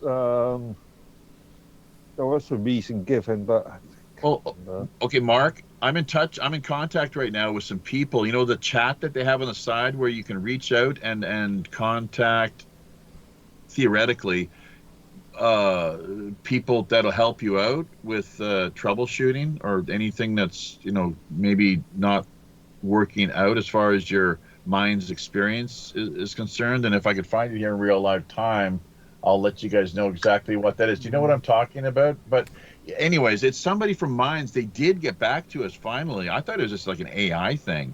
And so we asked, is this just AI? Like, what's the deal here? And they got back to us saying, no, this is like a real person here. How can we help you? Kind of deal. So we're going to actually bitch it. One thing that we're going to talk about, because they said the issue was raised, like, how can we improve on your experience? And the one thing that I will say, this only affects a few people though, is because they, I was originally gifted. Like if you check out my profile, I'm a founder of Minds, right? They have the icons that like the airplane. Oh, they gifted you with the founder verified check mark, and there's a third one.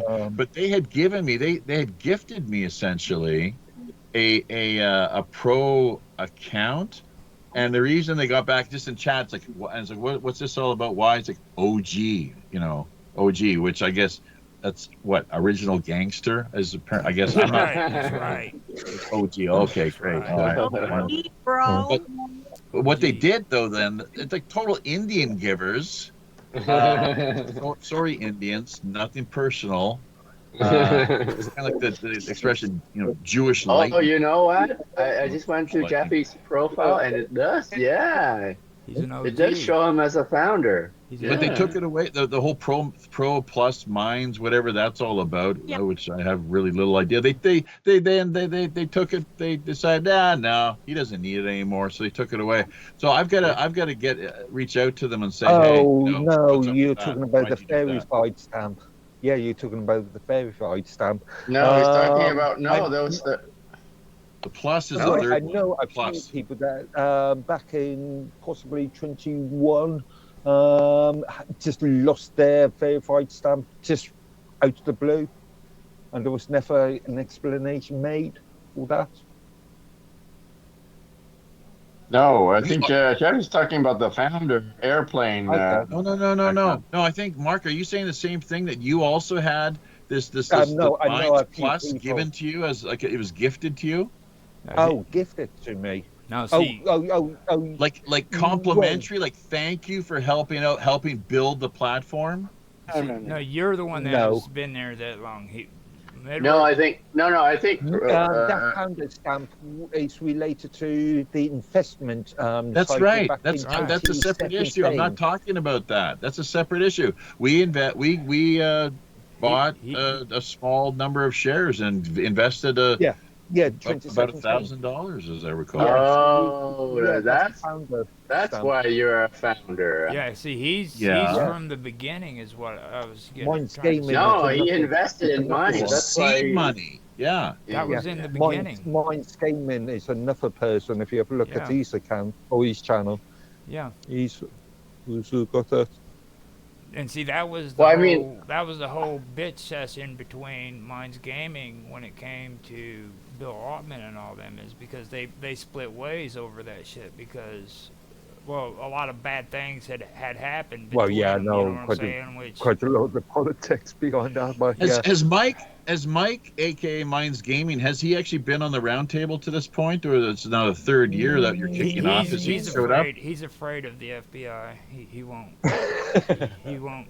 Oh, who knows? I don't know. He thinks that the FBI. He's he's really intelligent and really kind of focused and capable.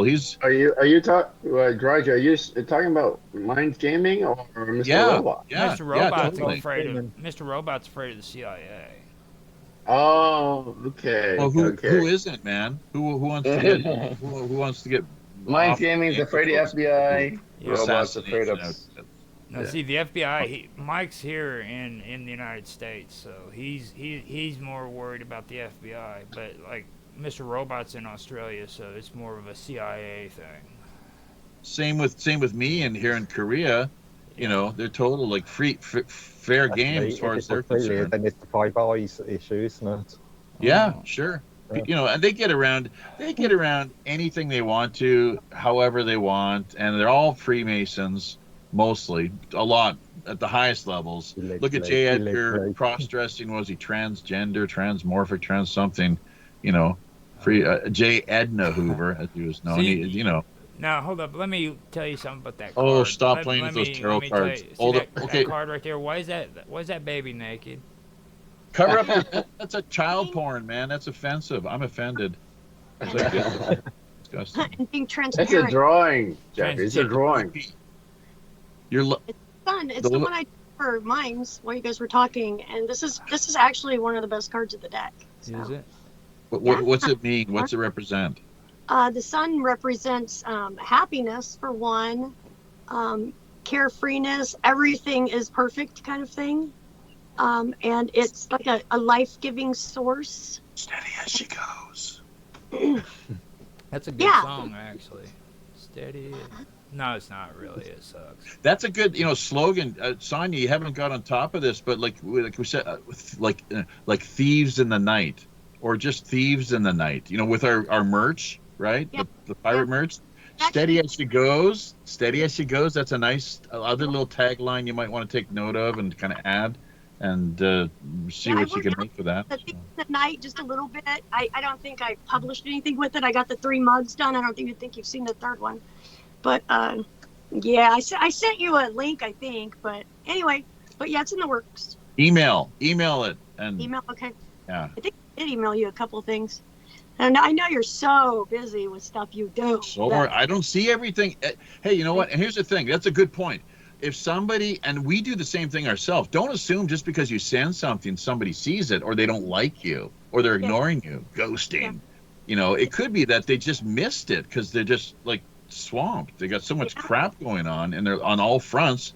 Robert Morningstar, I work with him at least once, maybe sometimes twice a week, and he doesn't. I have to tag his girlfriend a lot of times, and even she doesn't necessarily pick up on what I'm trying to to share. And I hear back from a tattoo shop right now, Rising Phoenix Tattoo down the road, and it's been like 7 emails, and I went down there today, and they're kind of having the same thing. They've just got all kinds of emails and stuff coming in Do to where better. they're Just speak up, man.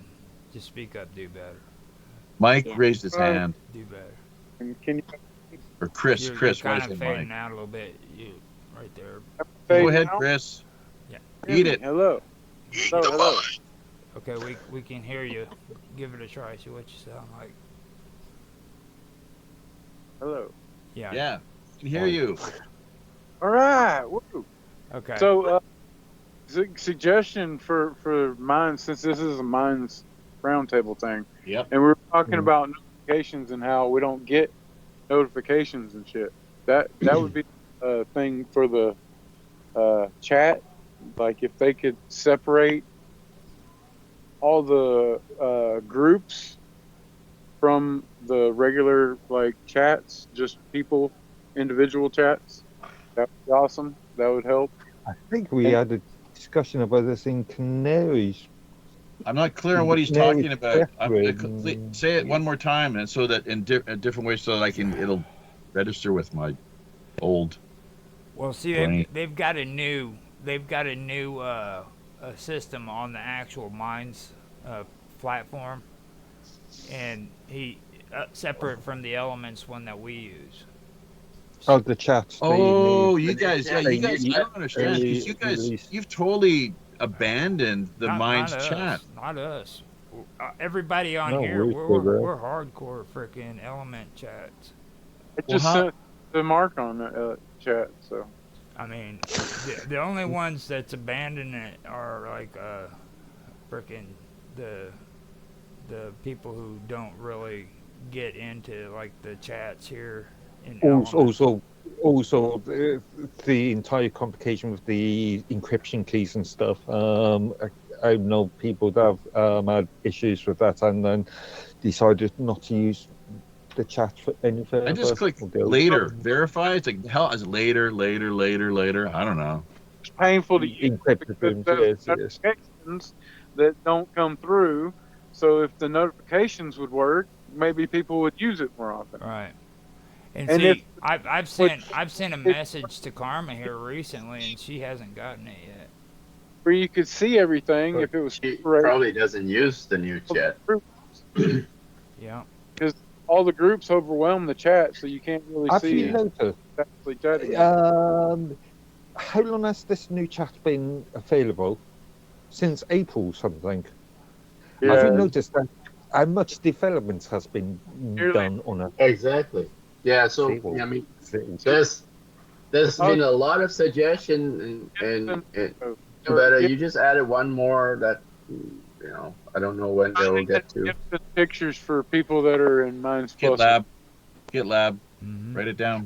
There's a big ticket open in GitLab in relation to the new chat facility. I've added to it. A couple of people have added to it. Have to look for it. Hang on.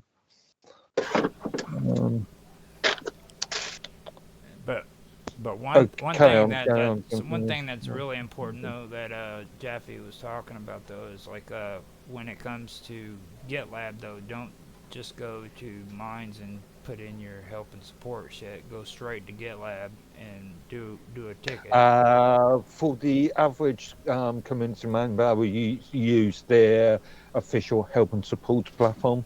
It's worthless. For those of us who understand project management Do and you realize the technical sides, if I would have done that, I'd have never met you, you or Tan. Okay, fair enough. Okay, I literally had to go into chat and talk to you and Tan before I could get anything done, and that was with Right. Minds Plus. Right. You know, and Bashy treated me like shit, freaking 3 times before I even got into chat. Because I would ask her, I did like Jaffe did. I asked her, well, is this a real person that I'm talking to or what? Because they, and then I told them point blank once. I was like, man, when I send an email to you, don't be disrespectful and not respond back. You know what I mean? Like at least respond back when I send them. And because I sent 3 of them. And they didn't respond, and then finally after that, that's when Bashy came on and started talking crap. And she didn't even actually start talking nice to me until I got on the chat and met you guys. Who's Bashy? She's Bashy is the community manager, so she might be the one you've been dealing with in the support ticket. Yeah. Oh, via Minds. Mm-hmm. Yeah. Okay. Tan, I just remembered that GitLab ticket I was talking about. You added a load of stuff to it as well. Yeah. If you can find it again, do better suggestion. I mean, believe it or not, you two are actually the movers and shakers around here. It's like, don't be fooled by that. Yeah. You got that right, Roger. We make the most noise. Yeah. The rest of the mind staff do the real work. Chris, could you just make a note of your idea in that chat room that we were our private chat room? Just make a note of that idea so I can come back to it a bit later. Okay, all right, I will do that. So you mean in the support, right? Support chat room, right? Or is the one with Mark Ottman, with Bill Ottman? You can do that, yeah. Okay. And I've just added a link to the... Do better can do it himself. He's in this chat too. Yeah. It's easier for Chris to do it if he knows exactly what he wants. Yeah.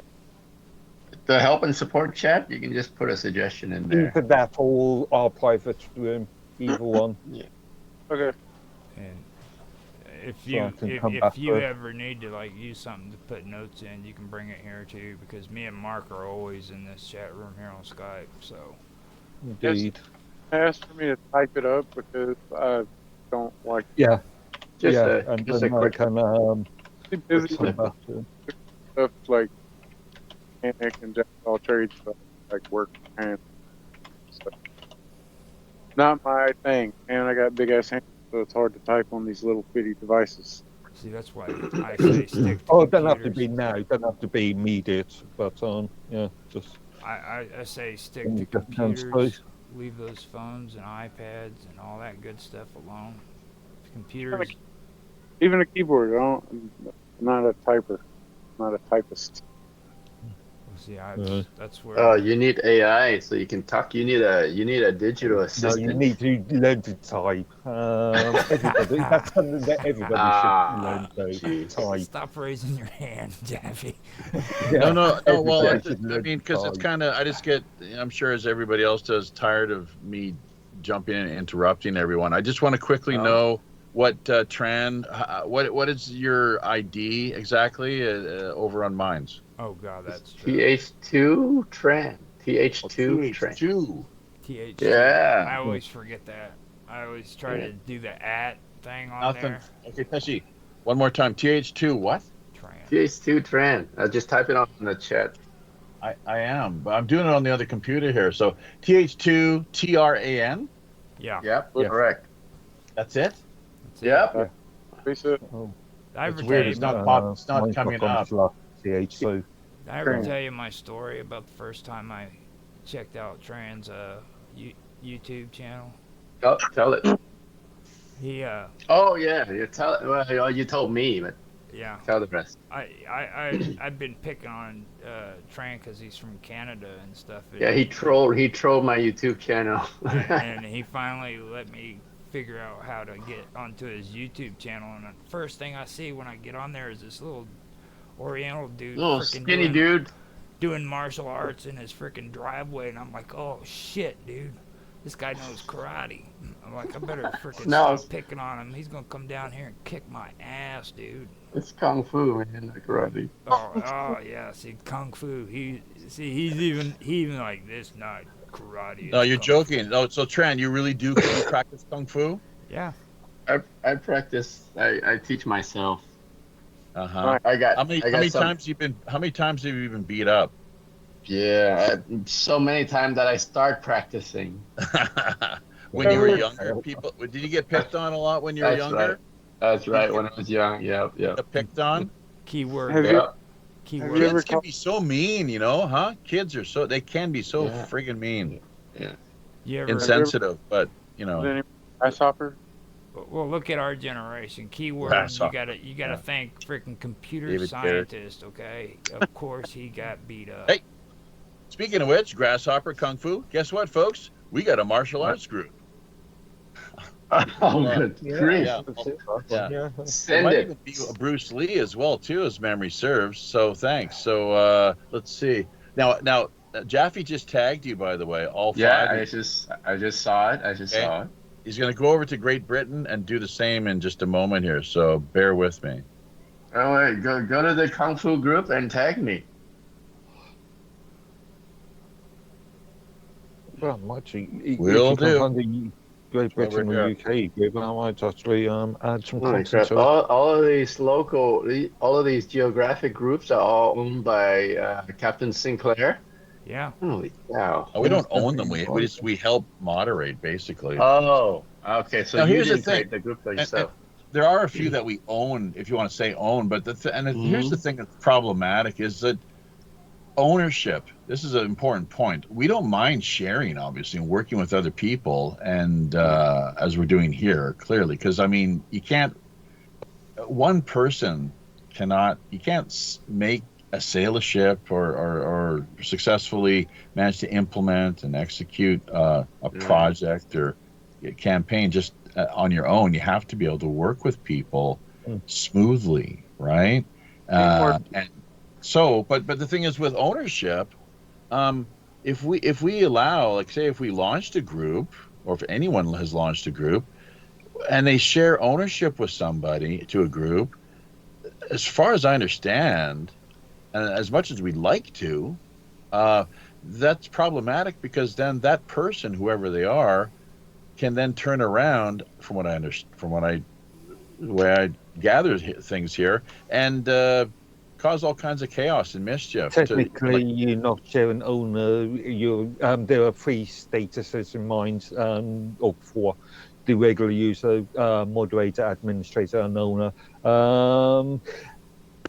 I would always argue to actually have a group of administrators for a single group, because I've got a group called Open Source Software, which I'm not the owner of, and the owner has disappeared many years ago. Years and I've ago, only got yeah. moderation privileges, and there's not a moderator or administrator owner.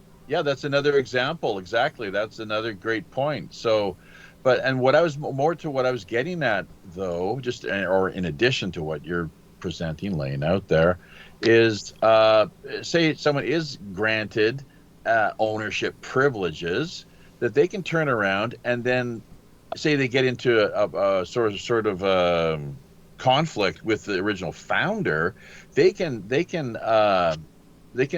that person. They can actually get rid of, ban the original there's only one founder. owner of a group. There's always only one owner of the group, the creator of the group.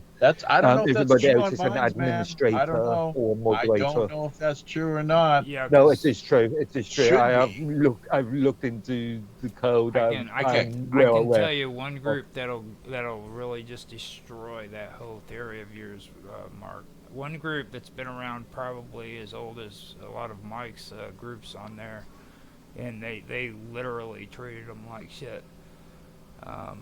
Here in a minute, I'll pull it up, but they banned the founder. They got rid of him. No, what it is they've censored the shit out of them.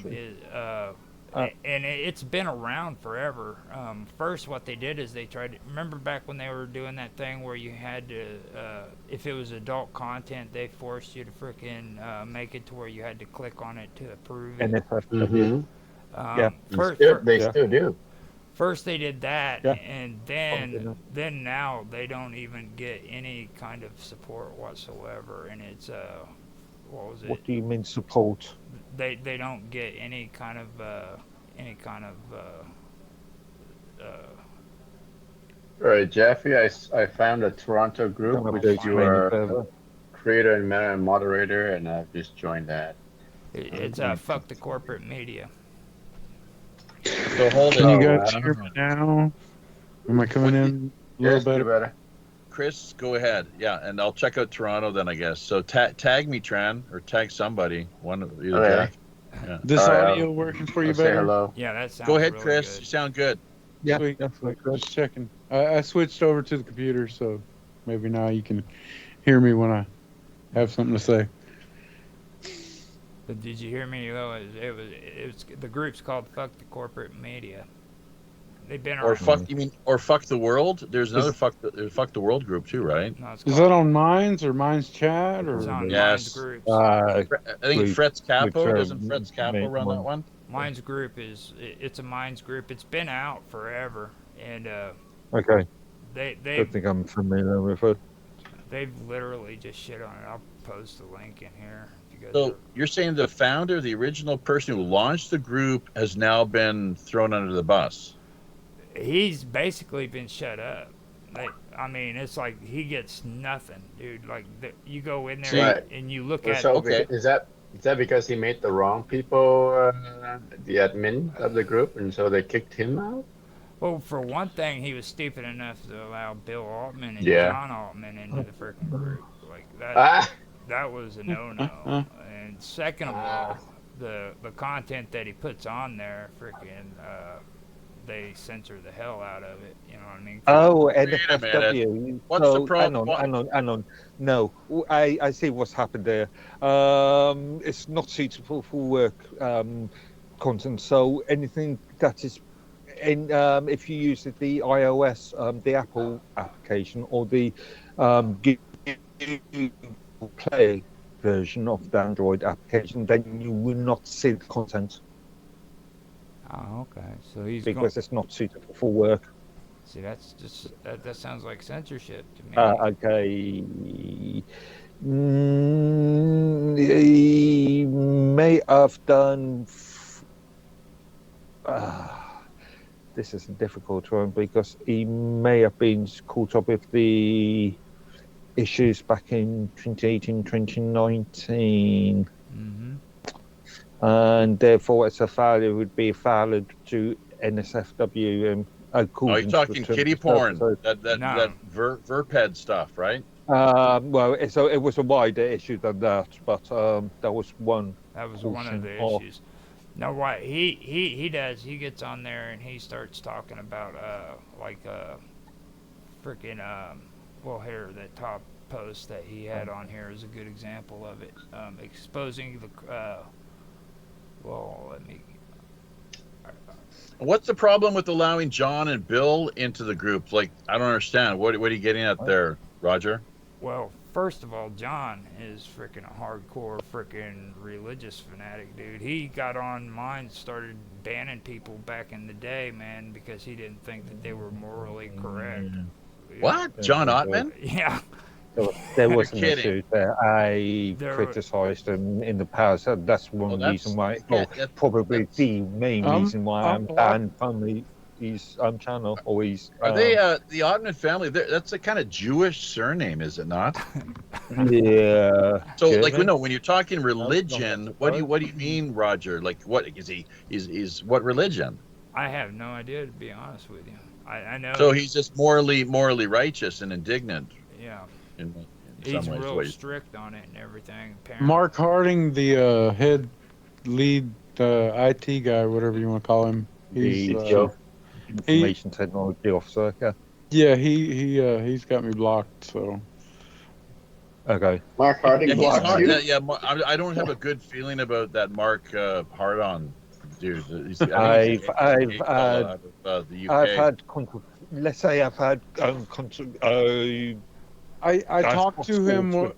I talked to him a little too colorfully in the text one day, and he decided to block me. So. Oh, that's the thing about minds. You're free to do that. I guess some people are easily triggered, right? Yeah.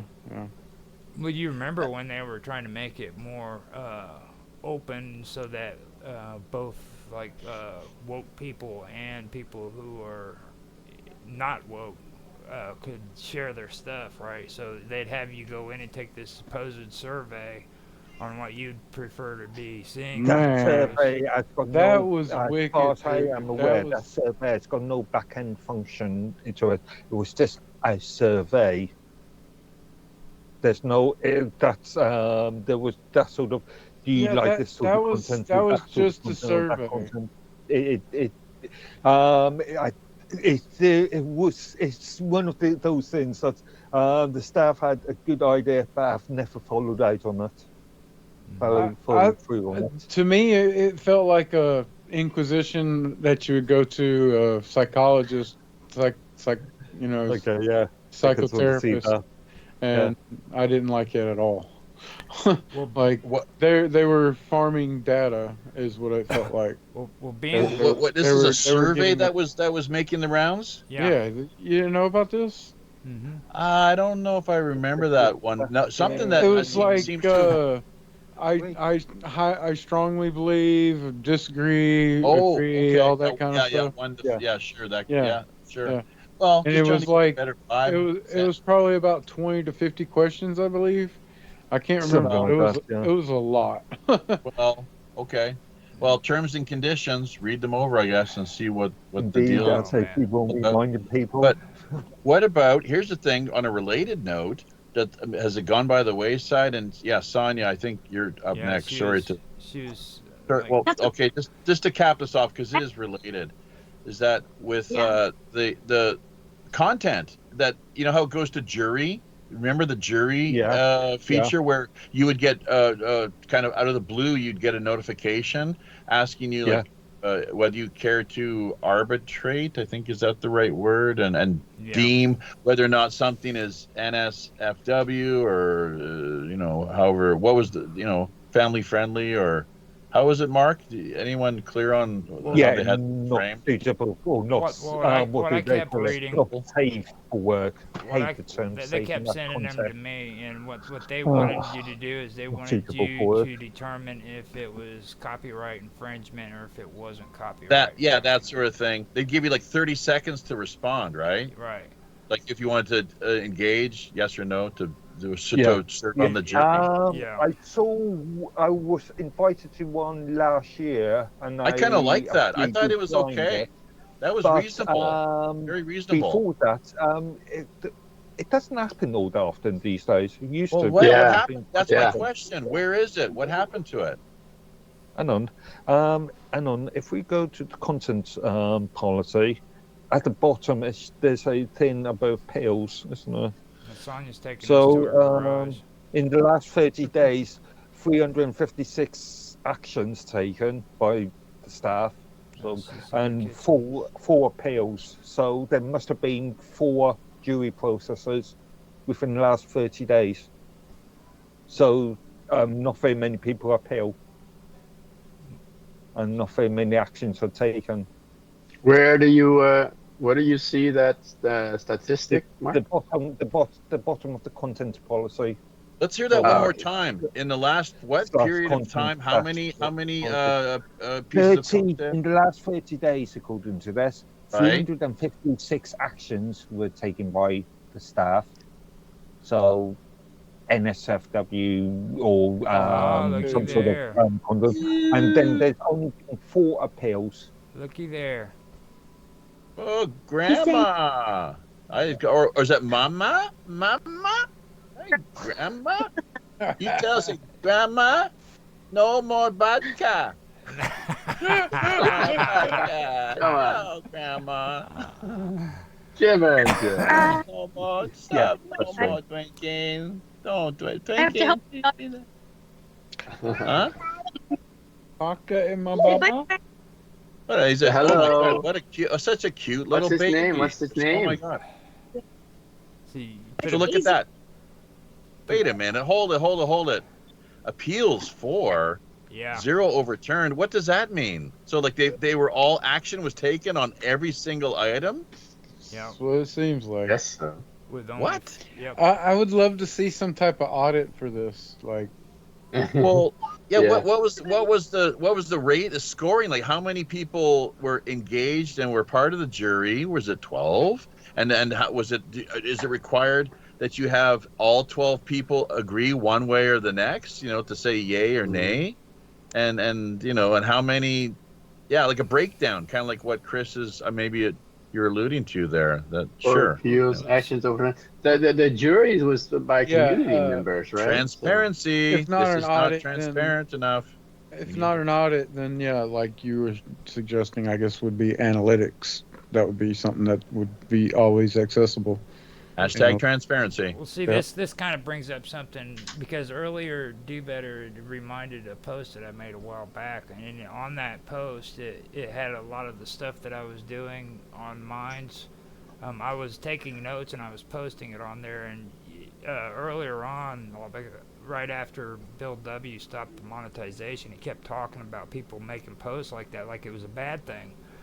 And see, the thing about it is when it comes to copyright, Bill Altman doesn't know shit about it, okay? Because I know, like I said, my old sponsor, when it comes to writing, he told me that when it comes to writing, if you want to respect a fellow writer, what you do is you go into the comments and you make notes about it, and that doesn't infringe on their copyrights. So if somebody wants to make a book and they want to make it an actual book instead of a digital book, and you put their content on the internet, that causes problems for them if they want to print it. Okay. Again, depends on license. Just depends on the license. The whole thing about it though is all that can be prevented is if you quote it in the comment section. Okay. If you make it a comment, it's all good, but you just can't make a post of it with a PDF and stuff like that. You know. Again, depends on the license agreement of the material. Okay, that went. I do agree with time. you. I do agree with you that Bill has got let's say, a limited idea concept of what copyright is. Right. So limited. So the only reason why I didn't do that whole thing was the fact that you would have been dealing with people who had absolutely no concept of what copyright infringement really was. You know what I mean? And Oh, Well, I even the won't say term he itself, hasn't got any idea, infringe. but he's got this idea that anyway, he's got a strong opinion about Creative Commons and open source, or what he terms as open source, which well, he doesn't. Mm-hmm. He doesn't to believe say, in it. He doesn't believe in it. Like when he turned around and did that interview with Joe Rogan, nobody ever paid attention to what he was saying there when it comes to content. Like he doesn't believe that anybody actually comes up with original content. It was invented by somebody else 200 years before you. you could say all content stems from somewhere. And, I mean, so he doesn't really believe anybody should have rights to anything that they put on the internet. Ottman? Yeah, I They don't think I believe remember that in- conversation. Yeah. I know. Well, I've wait a had minute. Hold it. discussions with him So you're about- saying like he talks a real good game, but the reality of things is he's just completely full of it? Yeah, it's just now recently that he's Well, not gonna allowed come on people to that. download content off of Minds. I just realized he started doing that, but before that, whenever you posted something on Minds, it couldn't be downloaded. Oh, I know what you're saying now. Like with YouTube videos. Yeah, right. Okay. Actually, I think He's okay with everybody ripping Why do you have to ask everywhere Card? else and bringing it to Not mine. article on that. Right. Don't Yeah, ask Card. that's a good point, Chris. Yeah. Go back. Why do you? Yeah, she set up later. Sorry? Is Tron talking to his family? Yeah. I don't know.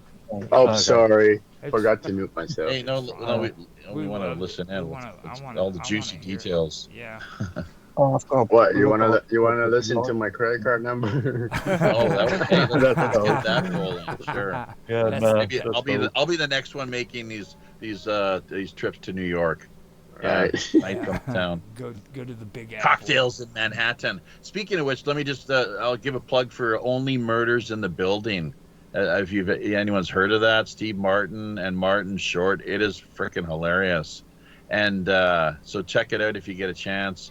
Steve Martin's been really smart over the years with his, because he doesn't really, he's a performer and comedian and a writer, obviously, but someone who does not go out of his way, or it's just he's really wary of mixing politics with performance or comedy, right? That Yeah. Shih Tzu? So- Is that what is that? Havanese. It's a Havanese. That's the breed? Yep, it's a breed of Bichon. Oh, is that a French Havanese. dog? Havanese That's a French Bichon. dog. It's Cuban. Havanese, right? Okay. Havana. Oh, Kind of okay. does. He does bear a striking resemblance to Castro. You've got a point there. All you need now is a cigar. Cigar It's and really a smart. Very smart puppy. military. Cute Uh-huh. pupper. Hey, what's his name? Panda. Panda. Panda. He looks And like a young panda. You know what's interesting? That's my nickname I have for my wife, Panda. Okay. Yeah, and Coco, Panda, and Turtle, because of course she's very slow, right? She's smart, Okay. she's smart but slow. You know how those Asian people are, right, Tron? They're Turtle. smart, but kind of they can be Jeez. pretty slow. Mm-hmm. Never underestimate the turtle and their capabilities. Turtle. No, she's solid. All She's, right. she's great. She's great. Master of the Oh. sky. Okay, so where were we with all this now? Anyways, we're bitching about Ottman's hypocrisy, I guess. All right. It's a nice round table where we're roasting the Ottomans. Are you taking what's this called? Like the notes? What the hell they call these things when they have meetings? Minutes? Man, wouldn't it be Minutes. so awesome if the Ottmans would actually come on here and we could like have a conversation Yeah, instead of yeah. just Oh, yeah. us bitching and moaning? We could Oh, like You know, Yeah. it's interesting. Hey, Maybe listen. make some actual progress on the platform. Right. Mind You know, But here's the so thing. we had Bashi, right? Remember Chris, you Right. remember the old MPOSI public meetings that we used to have once a month or once every Yeah, with Daniel Satori D. it was not No, once a month. various people. It was Who? once a quarter, right? You talking about the Mines The Town Hall? Mines Community Open Source Oh Initiative yeah, thing. yeah. That was another one. Yeah. Yeah. That was more of an awkward thing, and it was like a chat thing that I didn't enjoy and wasn't keen on because people. I'm not, like I said earlier, I'm not a typist, so y'all would be typing Was it it out, was and a I'd be chat We trying thing? to did it that way get a because word in there edgewise, was and it's like, actually funny enough. In one of the early episodes of meetings, Bill actually commented about that, and I pointed out remember I used to create post-meeting blogs on these meetings, and I said that hey, I need to remember all the notes, so that's why we did it for in text. And also, certain people weren't happy with having the voices heard anyway. I mean, right. vocally.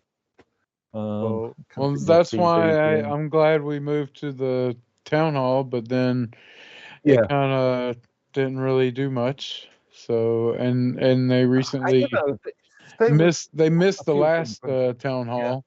And have you noticed that Barshi still hasn't released that any further information, or Barshi or Bill, because Barshi mentioned that they were going to write up a blog article. Right. I hope that's not like going forward. They're just going to be doing the blog article only, and they're going to start.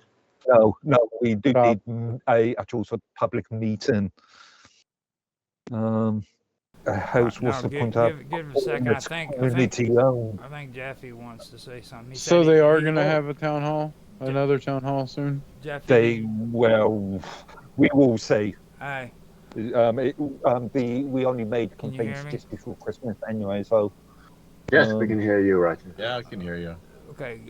What was it? Mark's you said you had something that you wanted to add to that. Well, you kind of read my mind, I guess. Just basically, here's the thing: with future meetings such as this, Saturday is not a great day for me. It's Saturday here in Korea. If we could try this maybe on Sundays, though, like so that would be the same time, Saturday, just 24 hours ahead. Right? Saturday for us. No, so I do have something else that I can tell you though. This isn't the only thing I do in the week. Like, tomorrow I'm actually going to be doing another show. So. Yeah, well, if you could adjust your schedule, I'd be able to more easily drop in, because there's a conflict right now, given the fact that at this time, most Saturdays, I'm busy getting our feature shows together for Pirate Radio Podcast, right? Well, that's the issue. What I was getting at though is what I'm doing tomorrow would probably be something you would enjoy anyhow, better than just this, because like this right here is everybody just getting it together and chilling out on Minds, you know. No, it's great though. I've been having a great time, and the way that, because everyone's we're hearing from everybody, and we're also I'm trying to it's great to kind of goof off and just kind of go off on a bit of a tangent from time to time, but remember to bring it back to the reason why we're here. Yeah. Just to remind people and give people references, I just had another link into the chat here that links to the Minds Community Open Source Initiatives channel, Minds channel. In there, you'll find a load of articles about previous meetings that we had back in between 2018 and 2021, something like 14 odd meetings. Yeah, between Sonia, the community and the staff. So, you're talking about like the town halls, though, right? Yeah. Well, it was a thing that myself, Loose Limbs, Real Minds Chan, TV. It was kind of like Mike, the town hall, mine but it came was in, a set up. text based. Okay. Yeah. Okay. But Gotcha. yeah, it's one that we set up. We as the community set up. Yeah, it was kind of like a chat room type event. It was more formal meetings asking the staff what's happening with mines. Here's a problem that we hear from the community, and having discussions around various issues. That's There kind of like what we're doing now. And yeah, indeed. And there's, just to go back to what regarding the Ottmans themselves and tying things into, Satori D, our first show ever with Pirate Radio Podcast, believe it or not, featured both John and Bill. And they also, interestingly, with Daniel, Satori D, there was a lot of talk, partly because we were such a new thing, as was Minds itself, talk of doing, and this is partly where you see the Infinite Imaginarium project, the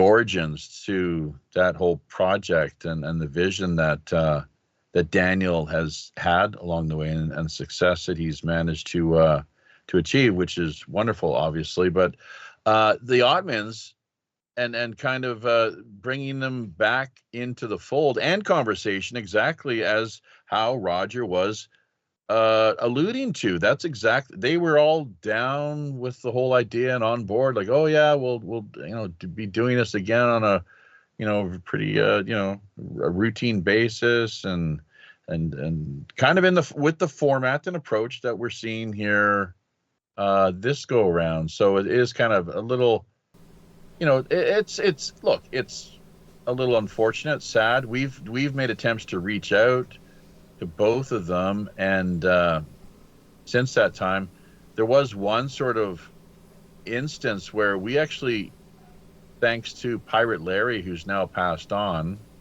but maintains contact with us via the Great Beyond, in conjunction with the whole Piratas de Dios, the Pirates of God, excuse my Spanish pronunciation, that whole endeavor, the Pirates of God, we're on a mission from God, the tie into Operation Secret Santa, and beyond, of course, and more. But we had John actually for an hour, more or less, and we didn't record it at all. And I had no realization, or was not of the understanding that we had agreed to record. And then in the end, after the hour, he was kind of maybe, a little, I don't know, shocked, disappointed, pissed off, frustrated, who knows, as if he wasted his time entirely. Yeah. Dan because does that to me. Wasn't recorded. So, Dan gets pissed off if we're not live streaming. Like he'll literally. But the thing is, totally it just wasted my not time. been agreed upon. That boils down to communications, and really being clear in what the hell's going on, and there are terms that everyone freely agree to. Yeah, Actually, I think you've actually gone off on me before about that too. You're like, oh, don't you be recording? We're going to do a live stream. I think you did that, Jeffy. What you talking about? Yeah, that's what you did. You said, that's exactly what you said. What you talking about? I don't know what. Yeah, just you got your. Yeah, I don't know what this is, like the DTS. Is that what they call them? So Well, I mean, it's just I about due for another drink. I think. I had a real issue with that in the beginning, but then because first Dan did it too. Anyway, we record everything. No, I mean, like the live stream. Everybody believes that it has to be live stream, But yeah. Then I started realizing why people do that. It's because they like to have their pretty faces up on the internet. That's well, yeah. It's not only that. It's the a idea of philosophical being issue. You notice I'm not on It's camera. also being able to directly communicate with your audience at the same time. Yeah. There's pros and cons. There's pros and cons. Not so much the face thing; it's more the voice, having a voice. Look who's talking. Yeah. Mark, Mr. Or the Playboy. live stream. The medium is the Visualize message. in- The medium is the message. Marshall McLuhan, right? Yep. Indeed. And wait, Jeffy, so I want to comment something on what you said. So you've talked about John Ottman and Bill Ottman being on other people's show. On the Minds Roundtable, we've had Bashi, the community manager, come on, and we've also had Mark Ryan Sally, the product Yeah. manager of Minds, appearing Oh, yeah. on here. But Bill and John, we haven't been able to get them on yet because Roger pissed them off with all the complaints. He's I been doing. talk shit That's the about. question if they want to join. No, Let me be on there. See, these two are the. Oh, but nice hang ones. on, and also Mark, you were trolling, weren't you trolling Bill for a few Oh, months? I'm hardly trolling. I've never trolled anybody in my life. I supported the Minds Project since 2017. I've acted as a sort of community sort of middle person in a lot of subjects, and yeah, Volunteer. I've created GitLab tickets. I've created GitLab tickets for yourself. As an example, I've acted as a sort of community middle person. Yes, right. Only because of, But you haven't always seen eye to eye with Bill, and that's caused friction from time to time, correct? One thing you've got to appreciate is that I will, if I believe that the community is correct, I will defend them. And sometimes, obviously, because he's the Minds CEO, we can conflict. Yeah, they had a nerd fight. Yeah, and also there are issues surrounding communication anyway. Okay, so what was the issue? What was it regarding then? Where was the problem? Which specific issue are you talking about? Well, just let's hear just run us down a little checklist, the numbers of items, the areas where you have not exactly seen eye to eye on. You know, but that's the thing. It's like so people disagree. So what? Tell them it's all in the chat. It's all in the chat history. I can give you. I can. They deleted a lot of chat too. Let's not forget. Years. Okay. I can solve. Merit to Mark's what he's got going on there. I've had issue with Mark before because he's so like stickler on the rules, and it just. He was leaning towards Minds on some issue. I mean, I can't remember. I can't remember what it was. If I believe that the rules don't allow them to, I've had issues right. Yeah, we've had issues before where he's just being honest and trying to be honorable. These are the rules. And see, that's where it gets really touchy, is because Bill doesn't know how to be professional. I was gonna say, but unlike Bill, I don't get butthurt and like block people like that. Yeah. I block people because they're fucking doing dumb shit like talking. So who gets butthurt and blocks people because they disagree? They have a disagreement. Bill Oddman, dude. That really? Yes. Is that easily triggered? He's I don't think. No. See, these two are not so much Bill like. Sounds like more his father is what you've been getting because of his whatever. It's religious, philosophical, just his sense and sensibility. Some people, their personality and character, they're. I don't know. It's just a really sensitive man. I misspoke. He hadn't blocked me, so that's. I misspoke. He didn't block. Yeah, you're not the only one. So I forget. There's been a few others who. Now, I know who it was. I know it was. Okay, it was another. It was another one of our affiliates here who. Remember the whole Verped thing that I brought up earlier? Because he spoke out against that, he was saying like this is bullshit basically, and that more should be done, that these people should not be having such free reign on your platform, according to what he told us. This is Henrik, I think, is his handle here, Henrik Thorstensen. You've probably seen him around in some of the groups. He's on Skype, right? Look him up. He's in Chicago. He's not easily available. Dave Kelso is one of his compatriots. You know Henrik. Dave Pisak Kelso, Mark. right? Okay. You know Henrik. So, Henrik but is. they same Okay, treatment. okay, you guys. I found the chat between Ottman and Mark Edworthy's cat fight. Okay. I was looking at this just the other day, and there is a thing in there where Bill says that he does not know the meaning of professionalism. Better screenshot Which that one. amused me. Save it. When I Screenshot. remember seeing that, it amused me in that chat. Well, he should be the living example. I mean, why doesn't he know professional? He should be the embodiment. You see here, you see here, guys, Medworthy telling Bill Ottman to act in a manner that is expected from someone who holds the position of a chief executive officer. Yeah. And Mark's taking Bill to school. Yeah, in effect. And Bill's response was what? I can't see my glasses. It was poor. Sorry, let me zoom it in a little more. Yeah, zoom, Can please. zoom in, yeah. I gotta switch glasses. Grandpa needs bifocals. Yeah. Bill says, as has become apparent by many other companies, COO should act however the F they want, as long as they're building hard. That's yeah. Roger goes, keep up the good work.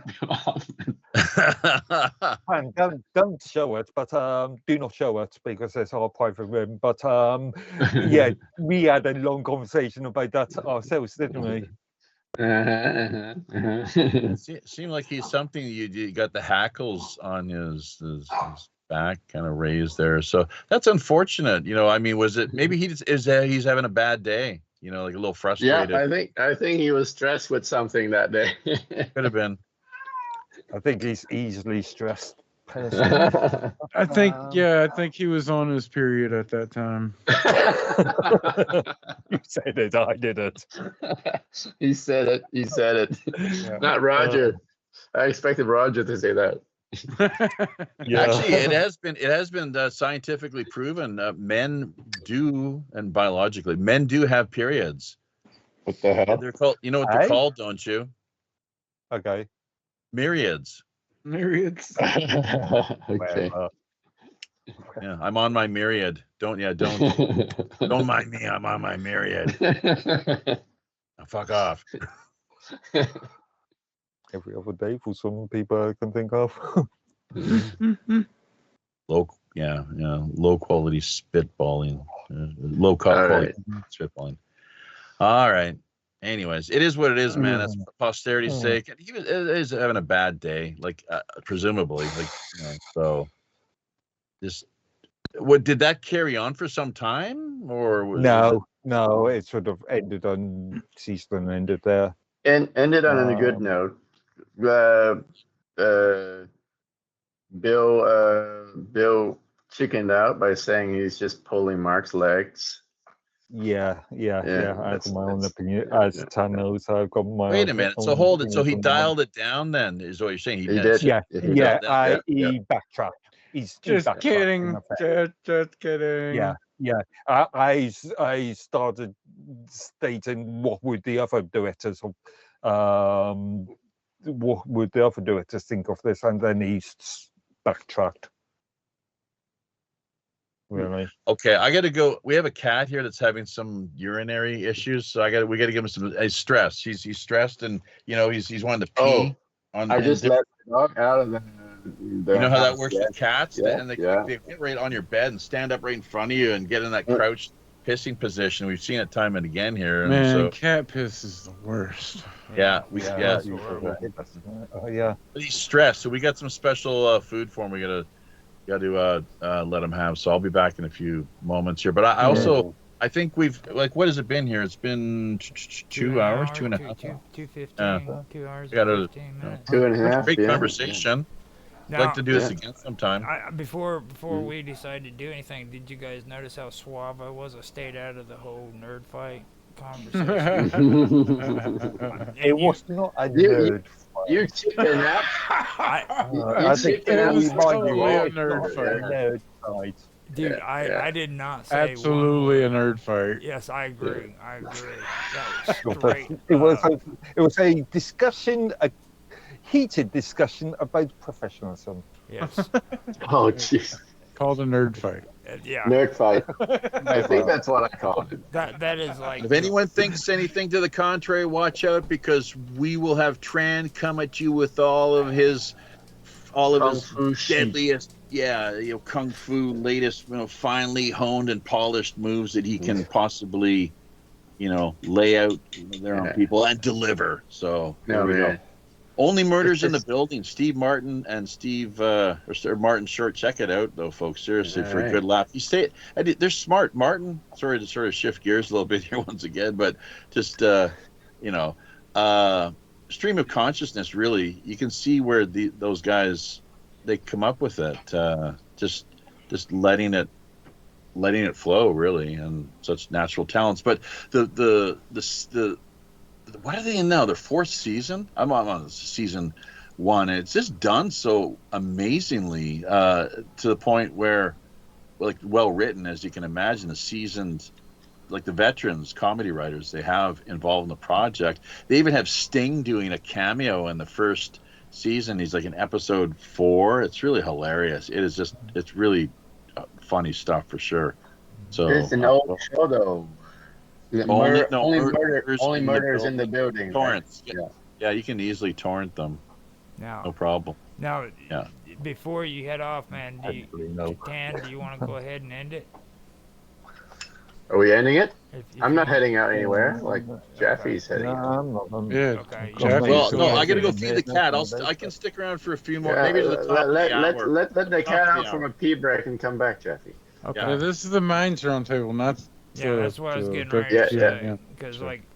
like we use this is actually the beginning usually, because before we were starting at like 12 in the afternoon and going all the way up till. Oh yeah, I remember those days when you were trying to do your 24-hour live streaming. I think that's how you broke. Did anybody actually watch? Roger, I think you broke Mine's live stream. I've actually I closed it. On my 8-hour blocks, dude. I'm actually getting views, believe it or not. Not very many, but I am getting views. Can you get analytics of how long they watch it for? Probably if I look at it close enough. Yeah. Have a look at the do they still keep those live stream videos, Roger? They've got them. I just have to do it on my other account on YouTube. So they turned off the live stream thing? They did. Live stream Mine you're talking about. Yeah, it was. So if they would have done. I said months ago, and I said in public in front of Bill in one of the chat rooms or something about they didn't think about the long-term costs, and I was correct. If they would have implemented a live streaming that drew people in not only for watching the live stream, but to produce more live streaming. So if they would have made a product that would have incentivized people to live stream, like create content live streaming, it would have drew crowds of people that wanted to watch and interact with those live streamers. But to incentivize the big creators and more people to start live streaming on the platform, they need to make a live streaming product that is like paying the creators like what they're worth for being. In order to pay the creator, they have to figure out how they can get paid first. Right, and they need to. Unfortunately, they need to implement some type of advertising. The major problem was the major problem was to use a third-party company. And they're trying to act like they don't advertise, and they're not using advertising, but they're trying to get money from advertisers on the boost fees and stuff. Like what insight do you have, Chris, why don't they want to do advertising? I don't Why know. want I don't know. I don't understand it. Because that like takes away from the original community-owned ethos. Yeah, I guess. Yeah, really. But at the same time, they're using the Also boost be feed as advertising. So they kind of already are. a site with a platform with very little censorship rules. As soon as I've made this argument in the past, as soon as you start introducing advertisers on that, then advertisers will make demands, as we see in YouTube, as an example. Gotcha. Yeah, so, and that will destroy the entire concept of the sort of community-owned free speech. So they're gonna open have to discourse figure out sort of thing. some type of a way to make a advertising what kind of demands did they make an on open YouTube? Like source something. I don't know. Facebook also has ads that Yeah, paid ads. but they can also control the content more. Right, They've got right. more Yeah. stronger Yes. censorship. For sure. I understand what you're saying. So yeah, if you want to keep it with the original open discourse, free speech ethos, that form of advertiser is weird, though. Do you know what is really sticks out to me no. though when it comes to all that? Like this whole token bullshit. It could easily be taken out of the equation if they just use coins. Why don't they just use straight coins instead of tokens? Security and exchange regulations, security Why and not? exchange I commission mean, they were regulations. giving me cash for my content. So what? Yeah, but that's different. That's different. Why would that Especially be? Well, I mean, it shouldn't be that much of a stretch. They're giving me straight cash. legally speaking, I've got tickets open about this. I've had plenty of conversations about this in the past, discussions about this. Well, I mean, I'm But just saying, yes, I could easily security cash and my exchange token. regulations. I could easily cash my coins in for cash on my own. You know what I'm saying? Yeah, but there would be technically something like a money lender in that case. They would have to be a sort of bank sort of thing. It's a bit of a weird. It's as you know with the library issue. Well, Back step up to the plate and do it. You know what I'm saying? If they're actually wanting, we're in a early days of regulation in this industry. well, I mean, if And they the want, regulations all over the I'm place, just saying, if they want to freaking especially make in the something US. out of mines, then they need to step up to the plate and actually be one of those people who does it the right way. You know what I mean? Instead of using tokens, use coins, and then make it to where they can pay you in coins when they monetize instead of tokens. If that's that would resolve a lot of the issue. A lot of my complaints about Section 17, the terms of service. But again, there is a lot of regulatory things, and they've got to be reviewed and there would have to be probably a public limited company. they're doing it on Rumble, I guess now with that local. Like you can actually go on local for Rumble. Local is sorry, I can never remember who owns Local. I know it's affiliated with Rumble, and with them it's kind of like a PayPal setup, but it's more it's more like a what is? Oh my God, I forgot the name of it. What's that one where you can freaking have your fans go to it and sign up? Patreon, yeah. It's kind of like Patreon, but it has its restrictions too. Like you can only do so many downloads and stuff every month or so. And things like that, but still, I mean, they allow you to use coins on there. You know what I mean? It's just I don't understand why if mine's is. I would need to have a look. I would need further information on that one, but on how they do it and the processes and various other things.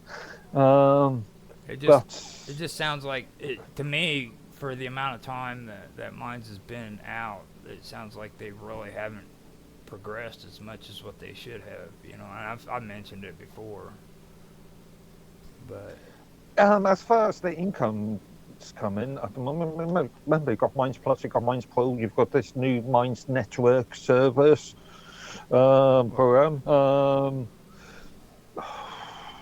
That's the main, and they they had a fundraiser back 2 years ago, 23, 22. Yeah.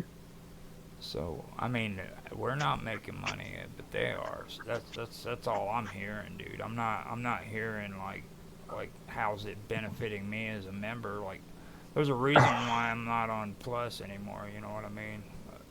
I'm not buying into. Uh, Yeah, But they're making if good if money, you were dude. serious about making money, you would be picking up sponsors like Mark does Mark.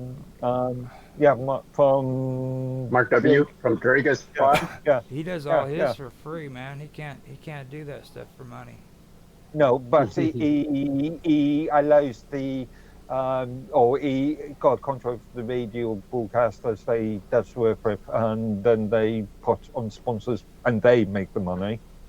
But if you would if you were serious about it, then get an old VPN contract or the advertising contract or Oh, you the mean like World of get War The contract get best some or VPN vendor to is support you, and then you can do commercials for them. Honey, which is a bad subject at the moment. Get their sponsorship. which actually I would do Yeah, that with what did you think of so. those, Roger? Yeah, That's a this is a good that's a huge idea. fraud. That's a major honey trap.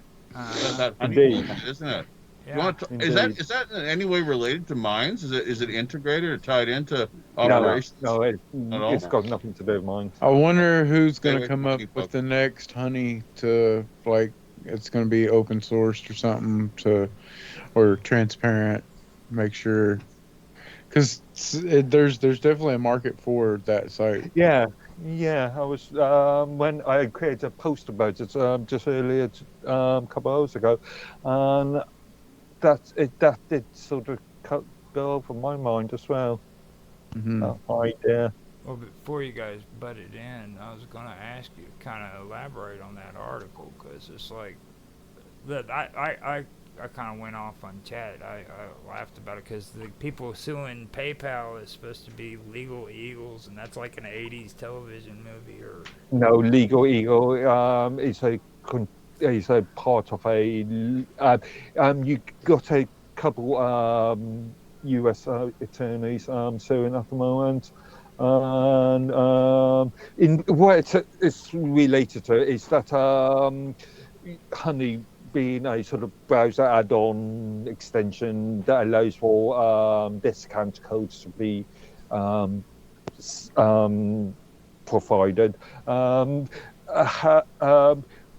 I've overwritten any affiliation that, let's say you create an affiliate or NordVPN gives you an affiliation link, so you can advertise their services on your content.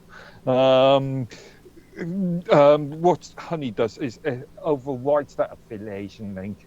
So any money that the affiliated, the content creators get. It's much worse than that because it's a lot worse. Not only does it take the money from the creator, it also takes and partners up with the different websites to make sure that you don't only get the discount code, the cheapest discount code. You're only getting this specific one, which is not very much of a discount. Yeah, so they're trying to save the website as much as they can, whilst claiming. So they're claiming to, give the website the best discount, as the same time giving the consumer the best discount. So it's like a catch-22. They can't really. It's illegal. I will caveat that all with the word alleged because it is going through courts now. Right. So until there's a judgment made, it's an alleged. issue. I don't want to hear that word no more. I had the same kind of conversation with Jaffe today about our podcast or our stream yesterday. You know, I mean the That's so messed up, Diet man. Love Pass. Like he said the same shit. That's all conjecture. I'm like, and they've covered it real Well, well. until a judge decides. What the hell are you and there's talking no about? Am I appeal somehow from being it. drawn into the conversation here again? That Diet Love Pass. Whenever I told you about Oh, that. Dilazov passed the whole mystery, Oh, yeah. unsolved massacre in Russia took place, what, in the 30s or 40s? Yeah. Yeah. I did see your text chatting Skype earlier. I mean, I don't know, like, what was the problem? Like, nobody showed up. So, No, I mean, Mark said the same stuff right before that in the show that you said to me, and I'm like, dude, seriously, like freaking all conjecture. Well, yeah. I mean, it's like one of the biggest mysteries of the freaking 20th century. It's just still unsolved. There's just all speculation, a whole number of different theories that could be this, could be the next thing, and just I don't think it's ever going to be proven. It might, but what unsolved mystery that's lingered or lasted, other than Jack the Ripper, where they've got, as a primary example, where Scotland Yard still has a lot of files and findings under lock and key. Can you believe it? The Jack the Ripper case, like after how many years? Like what's going on there? Like 150. What could that possibly? No, 180. Alluding to. So, but I mean, these things are not going to be solved. They'll just be left to the world of would you say conjecture and speculation? Like, seriously, and good very small. Good conversation and theories, and people saying, well, this is what I personally believe might have happened. Okay. You know. Yeah. Well. Now, like I also find it kind of strange that happened, and then up in Siberia that incident happened where all the trees were knocked down, and they said that it could have been Nikola Tesla's weapon. Yeah, I think Robert Morningstar has looked into that, and he's pretty, it said debunked that theory. It's not a word that I really like, that term debunk, because that itself, don't be fooled or in any way hoodwink people. It means nothing. It does not prove anything. It's just a way of trying to shut down the conversation, and as if there's nothing more to worry oneself over or investigate, right? It's like, oh, that's been debunked. But in all seriousness, apparently, yeah, he did look into it. He's the expert, or at least a expert, and it's just it's just kind of, what was the expression? Causation, post hoc ergo propter hoc is the logical fallacy.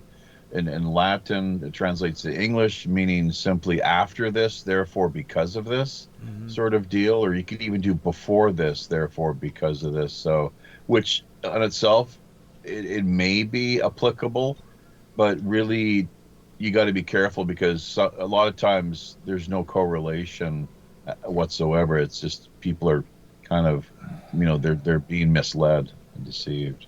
All I got to say is there is definitely something going on up there in the region, because we were doing that show, and I did a deep dive on the Aborigines in that area, and there is amazing things that are there. Like, this goes all the way back to the Indo-Aryans. Okay, so I mean, look, I want to know the timing though. This is intriguing. That's a great point that you're making there, and that's well worth. I mean, maybe. Do you have a link to the show that you did? I guess I should go. It was last Wednesday. Okay. Add the Rumble link. Yeah, but link, put it in the podcast group we've got on Minds. How about that? Yeah. It's one place, or there's a few places you can post on Minds and tag us too. But just to complete the point, as was brought up earlier, that was the whole. What the hell was it? The incident. First, it was the Dilatov Pass incident, but then there was the giant the meteor strike. What was the name of that? Supposedly, they don't know for sure if it was Timing. actually a meteor or not. Like they're Well, whatever it was, yeah. yeah, it was Yeah. and that's weird. Okay. Like that whole area that they Well, but how close was it to the past region incident, and within geographical time and space? Was it the same year or month? I don't think so. No. That came a lot earlier. Yeah. Did it not? Yes, it did. And Sure. and Well, and at the start of the episode of the last episode, didn't I mention something about the theory of being nuclear testing ground? Nuclear testing ground. Actually, that's something. Yeah, because Cold War, and remember, this is 3 years before the Cuban Missile Strike. No, after no, World War no, II. what? No. What are you talking Both the Americans and the Russians were working on nuclear weapons at the time. 1960? 1956. Yeah, of course. 1961, 62 was. But wait a minute, we're talking about three different things, then, aren't we? There's the meteor strike that goes back to, as you say, Tesla, 1919 or something. Yeah. Really way Okay. back. Okay. 1907. No 1907 problem. actually, as memory serves. And then there's the past instance where you had all those hikers, whatever. And why were they out there in the first place? Just adventure, thrill seekers, or were they actually looking for something? No, these were professionals. Okay, these guys were going for their Class C or Class 3 certificate, and during the Cold War, that's the highest class that you could get for being a survivalist. Survivalist. And they were actually going out there. And the weird part about this mountain that they were going to is in Russian, or in English, it's pronounced Dead Mountain. Okay. Yeah, I know. And the thing that's really strange is, like, even when you watch the documentaries and you read the stuff, they'll just kind of scave over the whole indigenous groups that were there and not really get into them. But then you do research on them and you find out that these people were very, very interesting. It's almost mystical when you listen to it, because they were like the closest you can come to primal paganism when it comes to Indo-Aryan, Indo-European, however you say it, and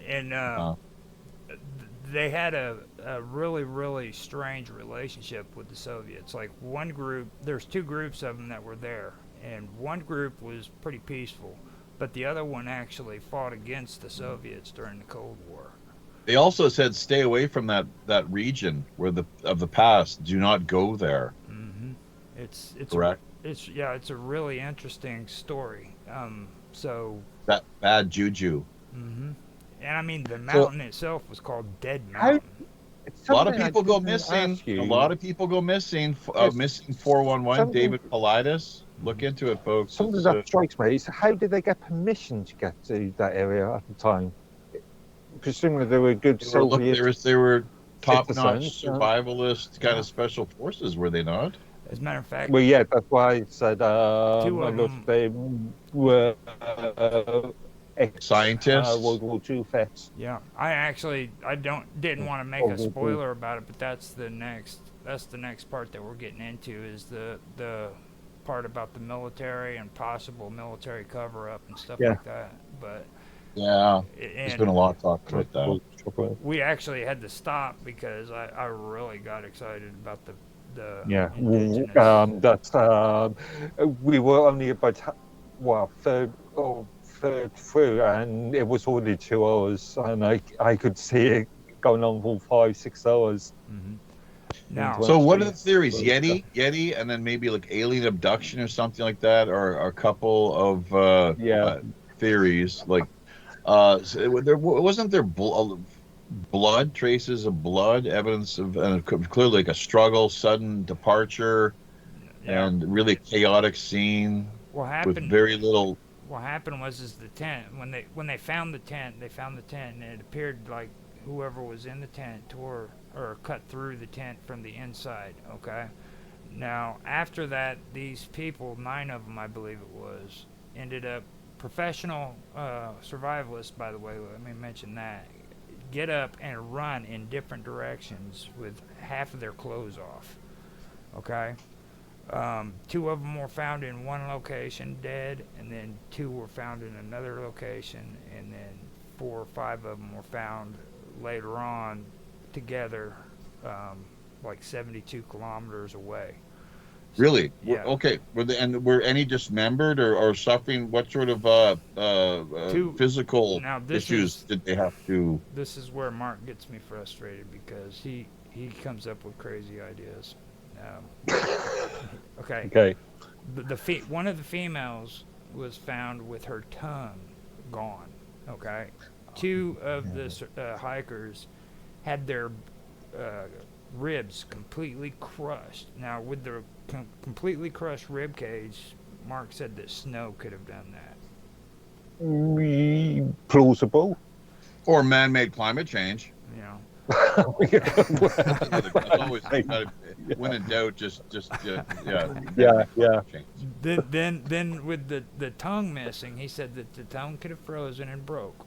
Now. Yeah, that's plausible. Now. Have you never frozen a beef burger or a steak I'm or just something? saying that you might find tongue fragments in her mouth. I mean, where did the tongue fragments go to?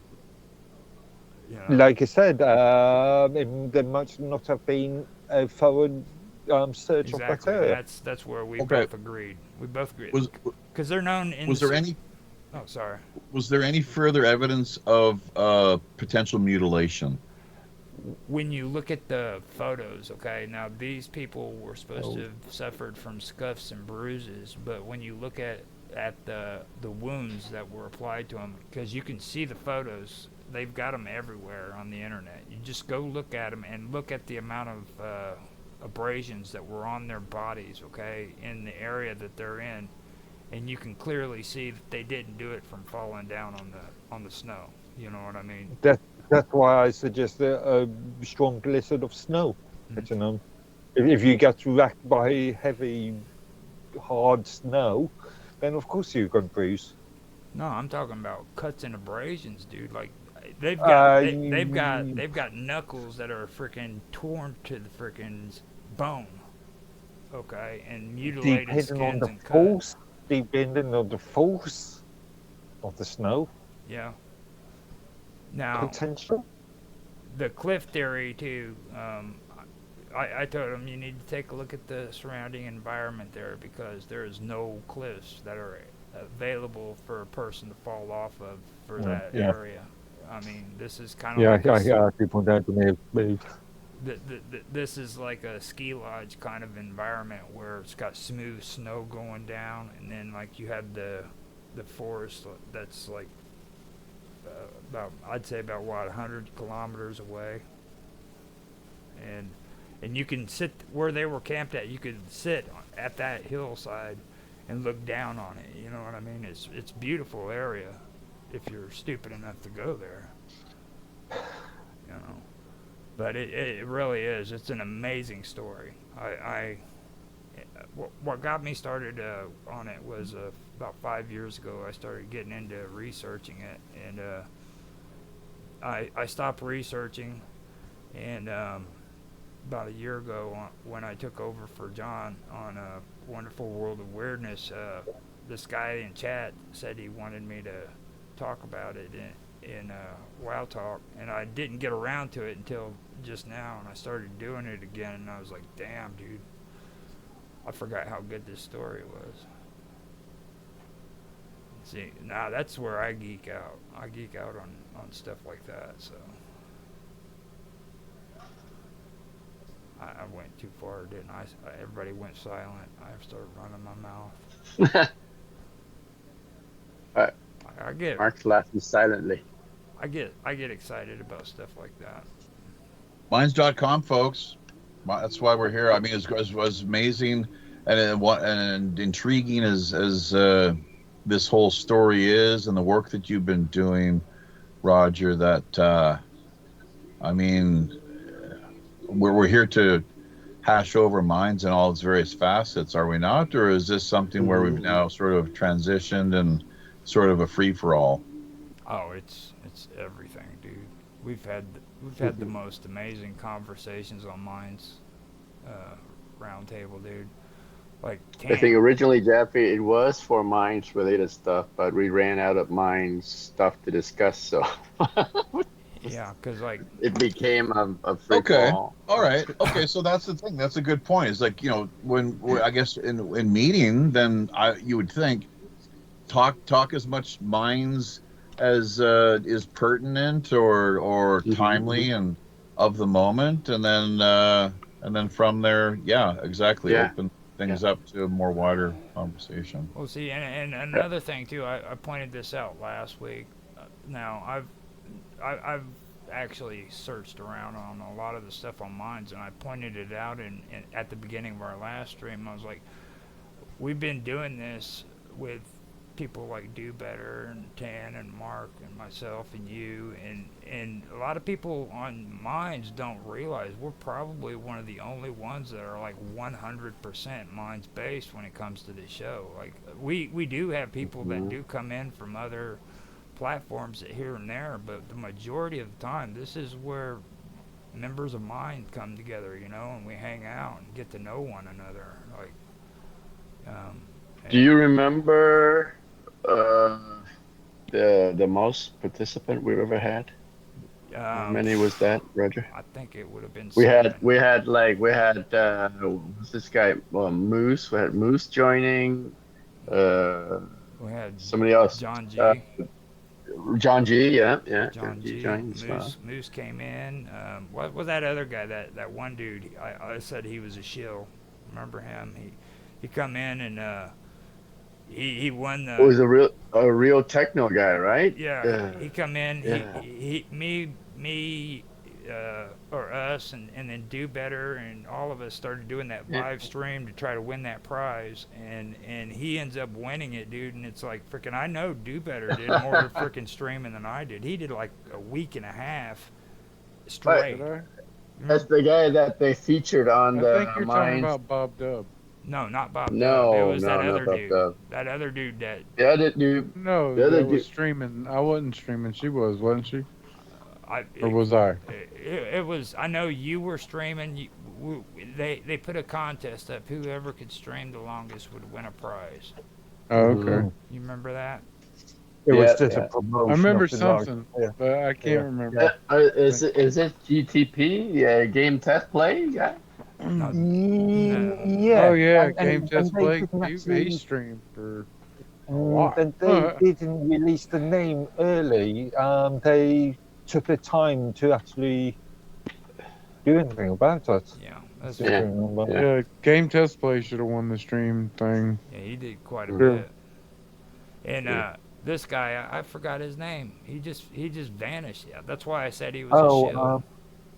He won and then he vanished. Yeah, he was supposed to be like. Hey, I'm not sure if we're on topic exactly. You mentioned this guy. He was a techno type expert Mhm. or what have you. Mhm. But speaking of technical issues Mhm.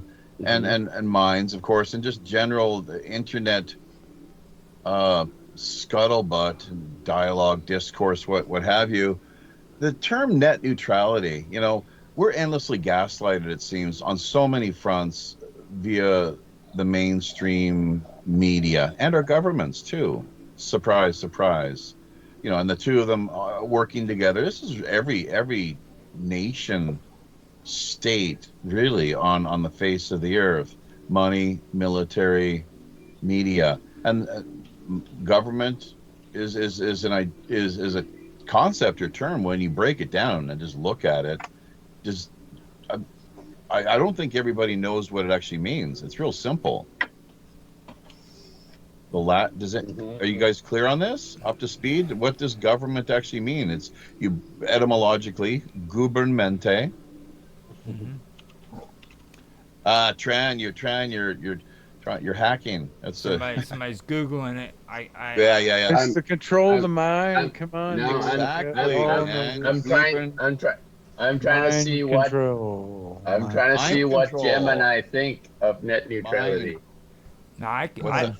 I have my Mind theories control. on. So, look, okay, so net neutrality in particular is really the issue that I like to just throw out there. And the way that the gaslighting and straw manning, and the framing is so much, of course, with any issue that is in part of public discourse, the way it's put together, the way it's presented, and essentially sold to the public, really. But net neutrality, it's such nonsense, because when we hear this, most people were led to believe, and there's that little catchphrase, led to believe. It all has to do with upload and then download, kind of like bit rate, internet speeds, and things like that. I say total bullshit. That's a total misnomer. That's one People are being method. misguided. Let me finish.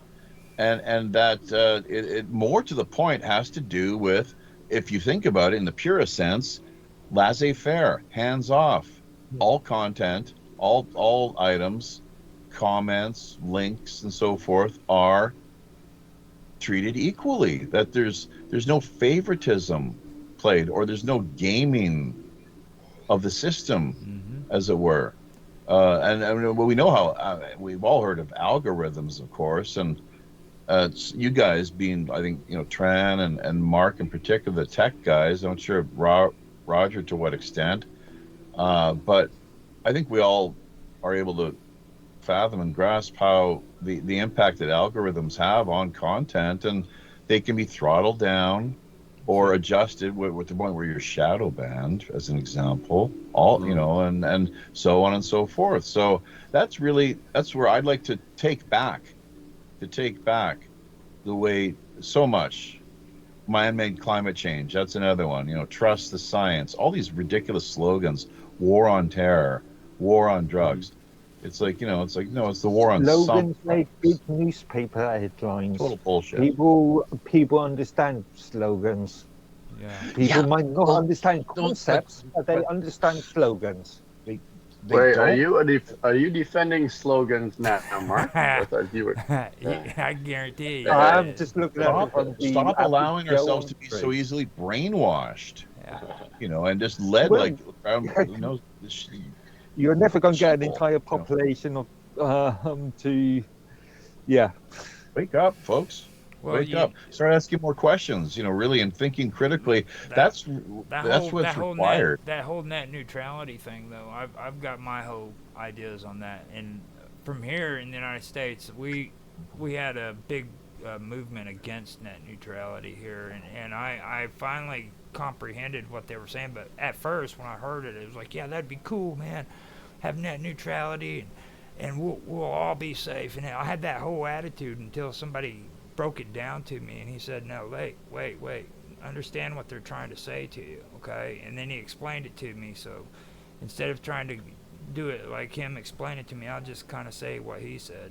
He said it, look at it like this, okay? You know how the electric company is, right? You know how you pay the electric bill, and that's a utility, okay? Same thing goes with your gas, and the same thing goes with these things that come into your house. Those are utilities. Now, when they say net neutrality, what they want to do is they want to turn the internet into a utility. So what does that mean? Once they turn that into a utility, that means that these governments can frickin' regulate the internet like they do electricity, they do energy, they can regulate that. So that means they get to tell you if you can or cannot use the internet. We have seen that we've seen that in the UK in relation to the online safety bill, or act as it is now, and in Australia at its present moment with the 16-year-old and minor sort of bill. I think still a bill at the moment. See, that's net neutrality. That's that good. And it's exactly what you just said there, is Roger, is completely contrary and at loggerheads with exactly the opposite of what net neutrality should be. It's, as I said, hands the fuck off. Yep. Laissez-faire. Let everyone have their comments, have the content out there. And for just at the moment. It's a free market of ideas, man. Free market.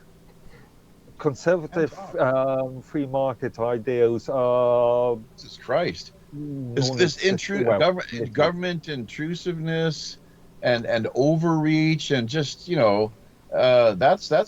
need to be the watchdogs, definitely, and on guard, and very you could argue whistleblowers the essentially. They Yeah. hate fucking whistleblowers. Yeah. You could argue the American tellers. First Amendment, but the American First Amendment only holds water in America.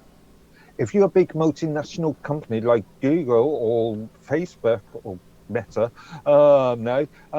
you've got offices in other countries, you've got to abide by their rules as well. No, it's just like I told you before. It's where your address is listed when it comes to being a... if you've got a office in the UK, Google has got quite a few offices in the UK. Just move Hit. And then that reduces. And one of the biggest money spinners for these mainstream social media companies is not the social media platforms themselves. It's the tax operations.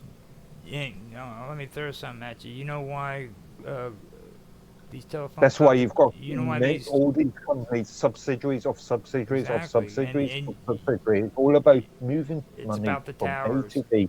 Yeah, look at the Panama Papers, the offshoring, and the way that these people like Putin and others, and then, by the way, has Assad now been poisoned up in Russia supposedly? I don't even know if he's still alive. He just found unresponsive the other day, wasn't he? So, but they've got these offshore, these havens and tax shelters, and they just there's just the level of it's quite disgusting. The gross discrepancies, really, in the way that. But think about. I mean, hey, that's just some people. Not everybody wants to rule the world, but some people certainly do, and they've got the golden rule, right? Those with the gold make the rules. Well, so who do you think it's going to benefit? Of course. What I was getting at too is, like, with these telephone companies, I don't have to own the tower. I just have to bounce my frequency off the tower. You see what I mean? Yeah. This is why the US has only got 4 infrastructure providers: AT&T, T-Mobile, and the other 2. Yeah, that's why we pay the internet. That's why we pay our monthly internet technically fee connection. 2 license holders or 2 infrastructure providers. All the other companies buy licenses from those companies. Those 3 or 4 Have you ever heard of a company called MediaCom? Possibly. You can one Google of many that one. companies. You can Google that one if you want. Don't worry about it. That's not cheating.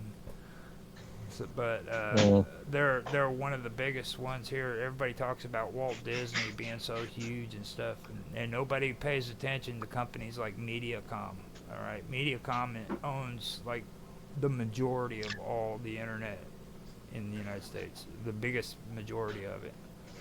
When you say they own the internet, what do you mean? You don't own the internet. They own the service. Here in the United States, okay. Here in the United States, like if I have a internet provider that's here, and you have a competitor that wants to bring their internet into the area, they have to have permission to do it. If they aren't, if they don't have US, there's a lot of, like everything in the US, there's a lot of lobbying, and that's a corrupt area of the US politics. See, it's like nobody can just start up an internet service in my area. They have to have permission. They all want a cut of the action, man. A piece of the pie. The mafia. The big dog. Well, that's what I forgot. Yeah, military, money, media, and the 4th M, mafia. Yeah, it's not just AT&T, Sprint Corporation, which is part of T-Mobile US. T-Mobile US themselves, which is part of a German telecom AG subsidiary company, and Verizon are the 4 infrastructure companies, the only 4 big infrastructure companies in the US. That's crazy. Everybody, all the other ISPs buy licenses off them. And where do they get their license from? The government comes under the communications FCC. Look at the Trudeau. I think it was a cultural. These people are just just really quite something. I think it was the cultural heritage minister a couple of years ago. They were really pushing hard, trying to get things to the point where, as anyone considered to be a journalist would be required to be licensed. Exactly what you're talking about. They would need issued by the state. Yep. Wasn't that state in this permission day called to function and work as a so-called journalist? It's crazy. It really is. Yeah. Castro Jr., huh? I know. Queen Justine Castro. He's on his way out. Certain U.S. certain Canadian media news agencies will do receive state subsidies, whereas other companies such as Rebel News. Oh my God! Oh hell yeah! I mean, absolutely. Trudeau hates Rebel News. He just totally despises them. But the others, he's been completely buying off, basically, to the tune of hundreds of millions of your dollars, people. Hundreds of millions of your dollars that he has. Tan, what is the Canadian public broadcaster? CBC. Okay. Yeah. You got the BBC. Canada's got the CBC, communist broadcast. Yeah, of course. Yeah. Well, the BBC isn't much better. Communist. I've had that conversation with Mark. Bolshevik broadcasting. I actually kind of yeah. The British Bolshevik. I prefer the BBC over the CBC. Believe it or not, I would do watch them. Believe it or not, it's just they won't allow us to watch it. We have America BBC, which is garbage. Okay, it's like what they allow us to see. Mind you, remember, a lot of the BBC content is sold to people like Netflix and Amazon anyway, so you can probably get the majority of content on straight off the Netflix. TV, dude, because you guys show the tanks and all that shit. Like when I see like shit going on in the Middle East, I want to see tanks moving in on freaking buildings and shit. You know what I mean? They show that on the BBC, but they don't show that here. Oh, God forbid you see that.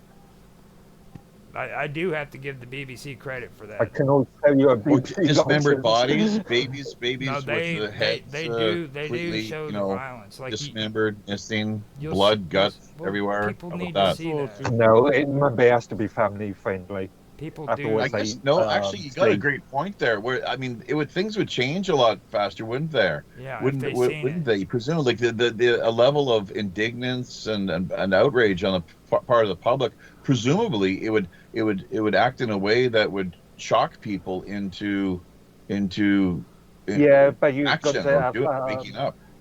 You're going to have the majority of the public, the so-called Barbary Windhouses, which is a old 1970s thing in this country. But you're going to have a lot of public complaining. Barbara Walters? What do you say? White House. Barbara White House. White House, yeah. I remember I used to call her freaking white. What was those big pimples? Who pushed for BBC censorship and tighter rules around television viewing back in the 70s in the UK, and she was very vocal. Let me also make it straight too. I shouldn't be comparing today's BBC to back in the day either. It's two different BBCs. So indeed. I do need to make that clear.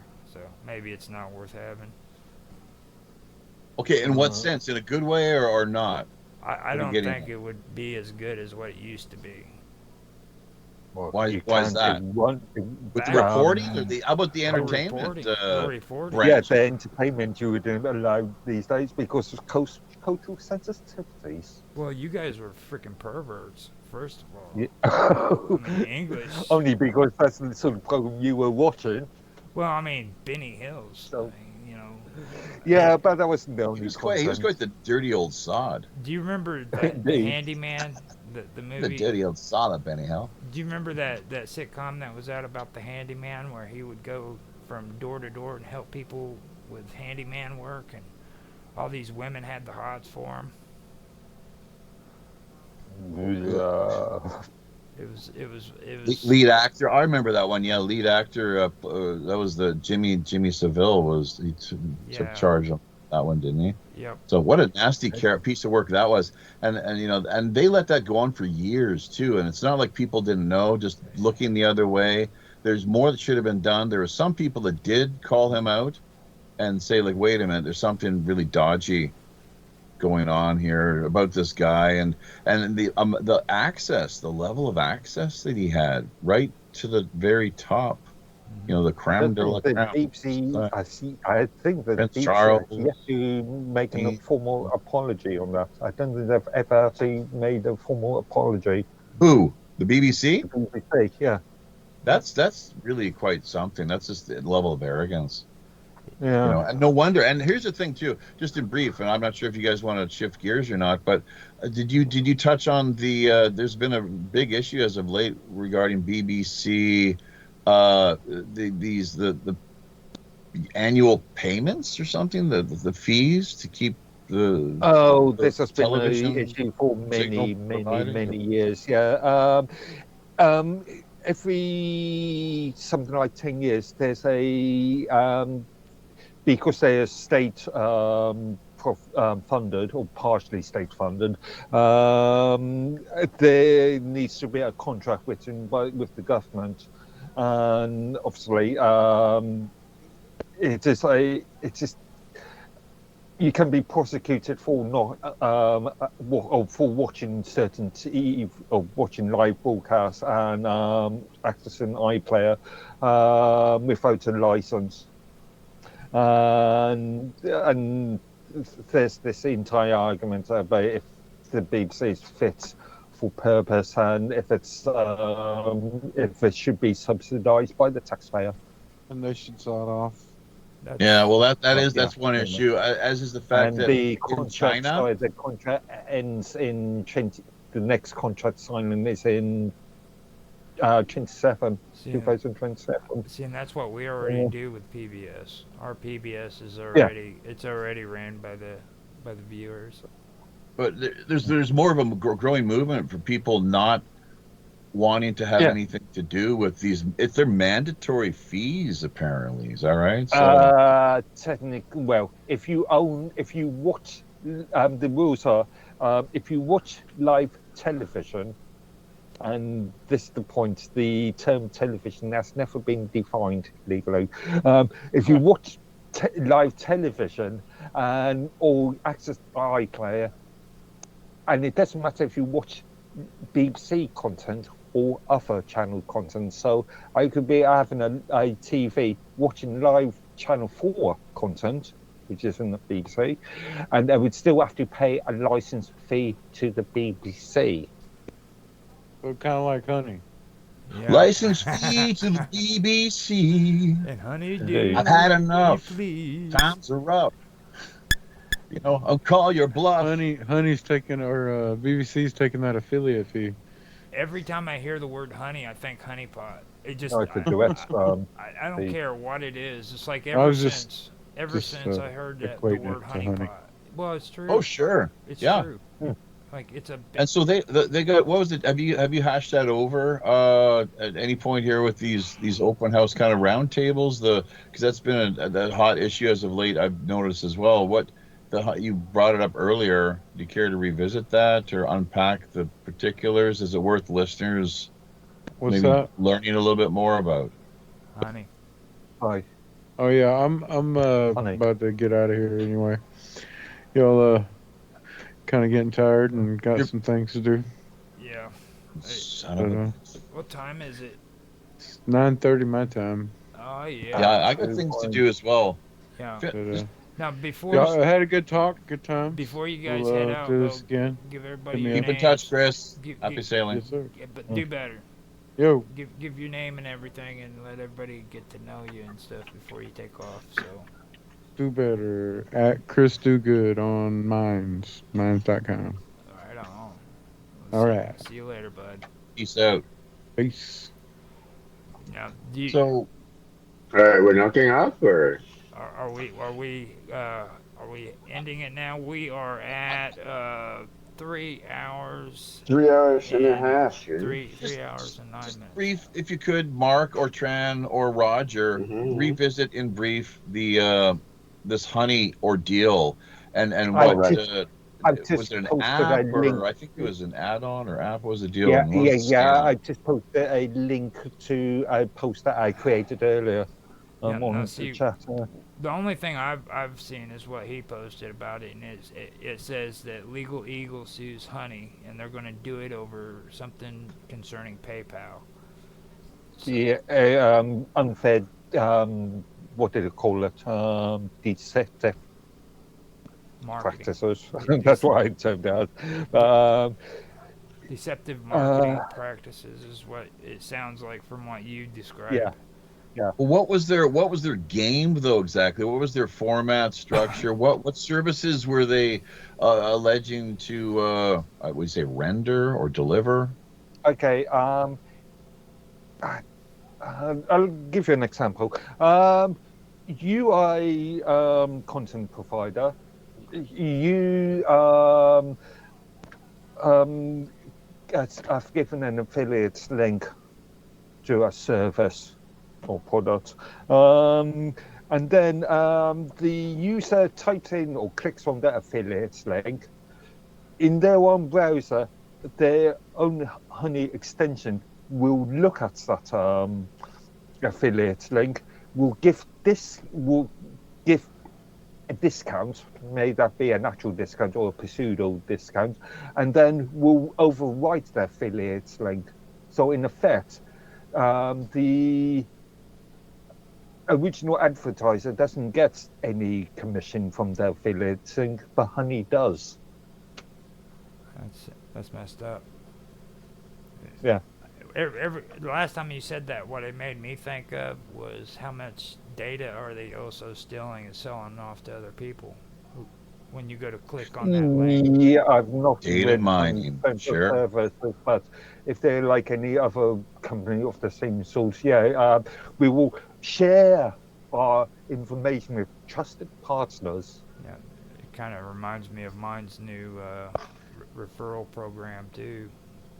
So I'm glad I really don't participate in that because if I mean, there's no telling what's going on when somebody goes to click on your mine's I referral use the thing. referral tag all the time, actually. Oh, that's Because, yeah, somebody was it, complaining about their referral link to for someone to join the Minds Plus, and they never got compensated. okay, I would need further details about that. Depends on a few factors because, yeah, the referral then isn't as straightforward as first think about. well. I think I might come up with a good idea. I'm gonna just go ahead and start buying cryptocurrency straight coins, and if I go into something, I'm just gonna offer freaking coins and use the market, just straight market, man. You And could if you want to. Yeah, that's your choice. But again, like any investment, money can go up or down. well, You can lose your house if you don't. I'm actually getting a lot better with cryptocurrency than what I used to be. Like, Wait, Mark. So I'm trying to read the articles that you about the lawsuit. Do you have a clear understanding of it that you Yeah. can give us a quick summary of what it's about? Just really giving you the. I haven't read the entire docket. I've only picked up bits and pieces of the docket and what the mainstream, what the media is saying about it. yeah, he So literally I would have posted to it. look all the way through the entire court docket to get a better understanding. Like he just Alright. literally posted it right before we started the stream. So Yeah, I yeah. mean, it's right off the mint. It's I've right been off the hearing about this press. story for the last 3-4 days now anyway, so it's hardly fresh off the press. But yeah, the actual legal suit is a new thing. Those damn English, they always hold back information. They never took them 3 No, days to share the it with court us. docket is there. You can review the entire allegations I'm an for American, yourself. okay? Americans don't catch on fast. You English people know stuff like that. So you've known this for like... Legal You're being ego way is too polite, Roger. They're limeys. Limeys, okay? Yeah. That's a better place to Limeys. start with this. And I am including you two when I Very say... shifty. When I went, Shifty, dodgy characters like Medworthy here. right. Dodgy is an Aussie thing, isn't it? Lousy little limey. Lousy little limey. And I am including you two when I say Americans, because you are Americans. So even though you're in Korea, Jaffe's a knucklehead. Yeah. Me and Tran, we're knuckleheads. We're connected. Well, I mean, we're connects, but he wants to include us into his. No, the American thing. You're American still. Cohort. You're just not United States. Hey, check this out, guys. Guilty by association. That's right. Hey, it's interesting you mentioned that. I just posted an original song that I wrote a number of years ago. I recorded it, got a video. It's called "The 51st State: A Patriot's Lament." Oh my God. Well, why do you say that? Because I remember your conversation. On Yeah, I your remember last the show, conversation that we had on Wednesday about this. Oh my God, dude. What? It was. I just mentioned it in passing to Robert. Well, you mentioned it on your New Year's Eve show too. Yeah. I remember you said, sort of leave Canada alone. Hands Canada off. and Britain stance on that. What? Keep your British dirty hands off of Canada, you bastards. No, you're Yankee. You're no good. You're dirty Yankee. Yeah, there you go. Mitts. Yeah. We've already burnt your stinking White House down once. Yeah. Wasn't that enough? Come on, Mark. We need your help on this one. Shoulder to shoulder. Blame Canada. So I didn't want to start an international incident. Well, I mean, hey, we might as well, let's see if, look, I wrote the song years ago, and give it a listen. I mean, my idea, my dream is to any of the music that I write and record, pass it on, get it out there, and have it find its way into the hands of a more established artist who can then to listen and say, hey, this is all right. I think I'll take it, maybe, either as is, or I'll adjust a few things and rework it, or rearrange, or whatever. I'll just send me the royalties. I'll be, I guess, happy enough, presumably. But, and this is one of those songs that, as an example, I got another Aurora Borealis is another great tune. Hymn for Victory. I mean, I go for the gusto, man, when it comes to writing songs, and having them recorded. Haven't done too much lately. Just not. Just don't have the funds, for studio activity at the moment. Got a lot of like I've been over the last year in particular. I really knuckled down and committed myself to more focused songwriting. That's why I kind of pulled back a little bit from the live streaming, so that I could work on musical scales and lyrics, and just kind of coming up with different ideas for whatever it was that the ether, the muse, could deliver. So, but this is an interesting song, and it's a little too. You'll have to check it out. It's a protest song in some ways, but give it a listen and see what you think. But I really don't want. All I want is just the credit for having written it, and put it into somebody else's hands. Let it find its way into somebody else's hands, and let them really manage to do with it what they can in order to find a larger audience, if people think it's worth listening to and sharing. So cool. Yeah. That'd be cool. Yes.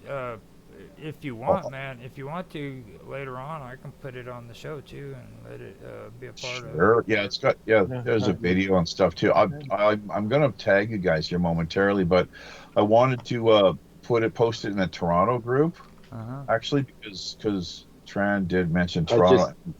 I just joined that Toronto group. Okay, yeah, that's the way to do it. Send for it, sure. send it to Tran too because he's a Canadian. And oh wow, it's like almost 7 people.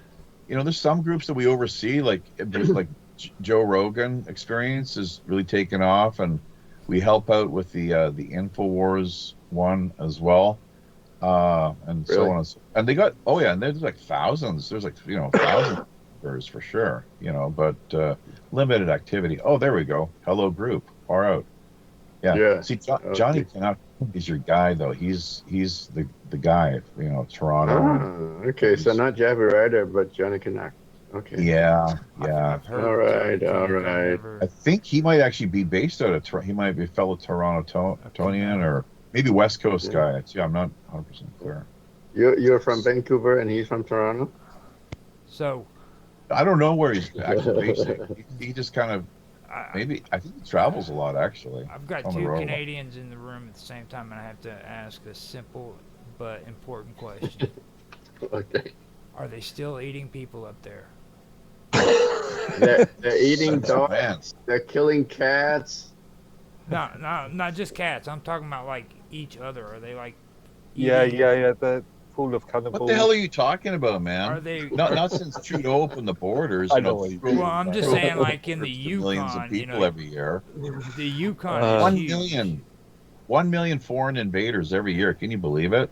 That's what his quota. That's what he's working with. His World Economic Forum. Did you ever do any research on how many people in Canada? Interviews between Pierre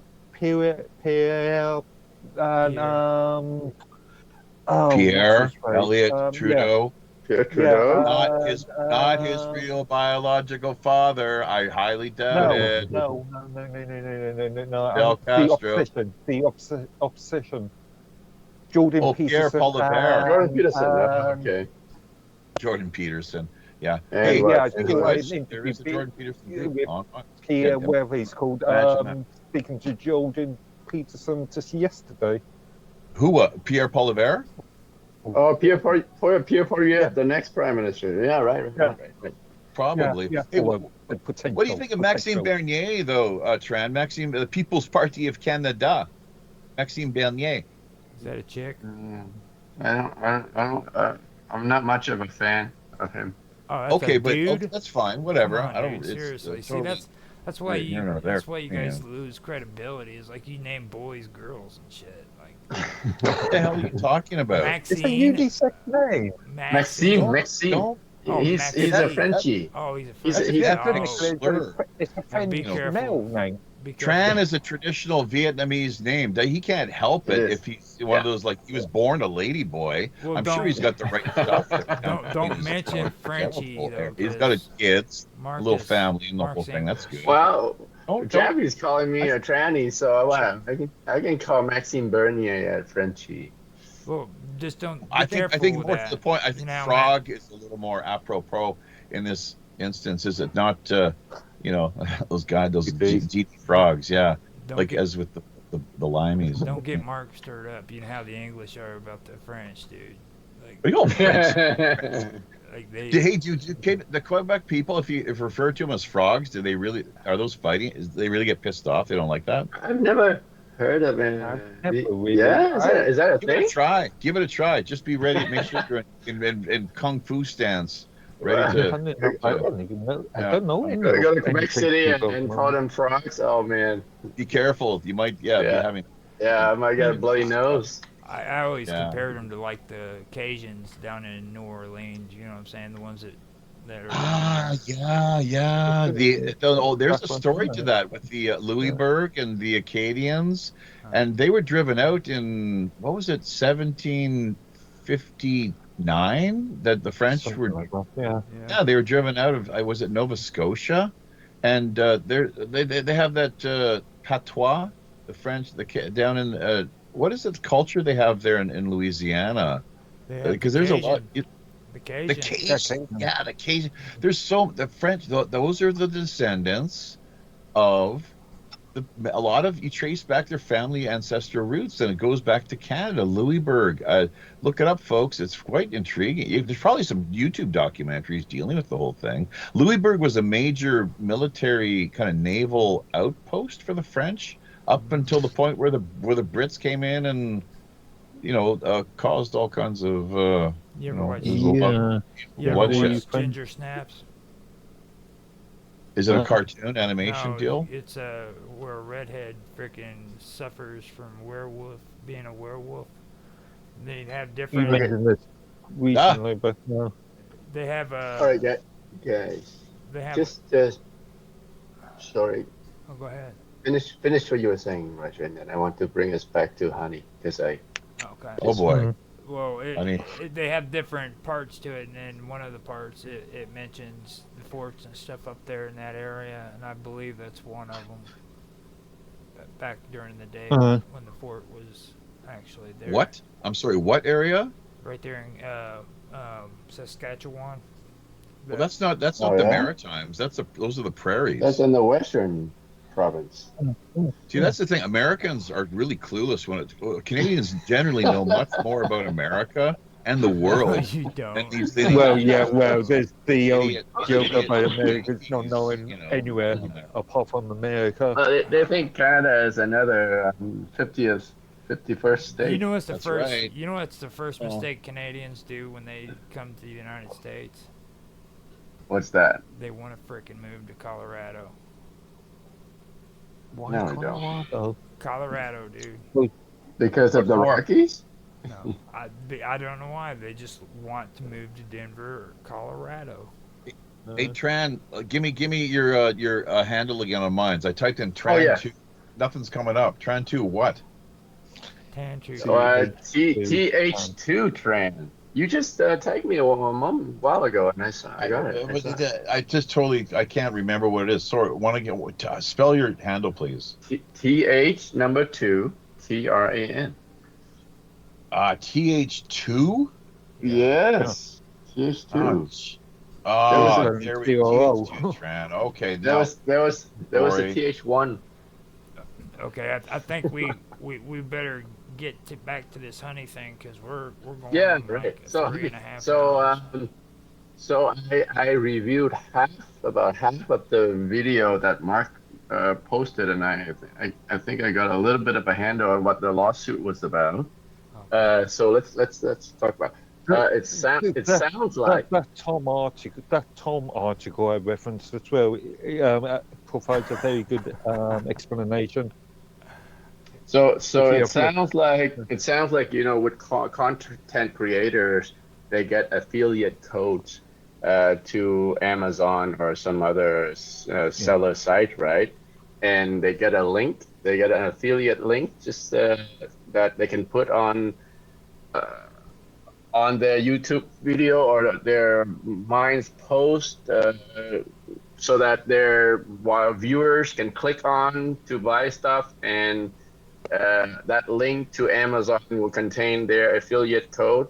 And if somebody makes a purchase using that link, the content creator gets a percentage of or some payback, right? Some kickback, right? Yeah. Right. Yeah. Oh, Yeah. sure. Right. So what Honey's doing when the users install an extension or a plugin onto the browser to do the Honey coupon code saving, right? And when they click on the affiliate link, what the Honey extension is doing is stripping off the content creators. In effect, overwriting the affiliate link with the one. Yeah. In effect. Yeah. So it's taken off. It's removed. Honey removed the content creator's affiliate code and replace it with Honey's own coupon code. Oh, sounds like they're a You see? middleman. Yeah. Right. Yeah. Right. Yeah. And so this is the effect of the lawsuit, is that Honey is stealing from content creators. And Right. see, this goes And this goes all the way there's back 2 though points, to right? this goes all the way back. hold up. The other You point know, is that they also saying that they will provide the cheapest price, the best discount, yeah. but they in certain cases they are using providers that they've got contracts with. Right. But, Right. So yeah. okay, now you got to understand something else too. Freaking, what were they call? I'm having a brain fart. The company that they're sending you to, fucking, what is it again? Not freaking eBay, but the other one. Amazon? It could be eBay. It could be any other. Amazon is notorious for that shit. Like they try to lowball the competition because what they want to do is they want to set up sellers that are freaking selling this product, and what they'll do is they'll steal the freaking the sell from eBay, for example, and then turn around and make the sell because they've got stuff sitting in a warehouse. Okay, so oh, I see. So, Yeah, but they haven't been sued for that practice. One of these days, if they get caught, they'll eventually be sued. Eventually. Okay. And then this legal ego is a class action lawyer firm. Legal Ego is I've seen a bit of his content before. He's a YouTube creator, but he mainly does not copyright law. That's the other one I'm thinking of. He's more. His content is more just sort of generic law. There isn't. I see. It's just the one guy. His name is Devin James Stone. Yeah, he's quite influential in these sort of circles. What was you wanting to say, Jeff? You got your hand up, I noticed. Yeah, just back to mines for a moment or two, if that's all right.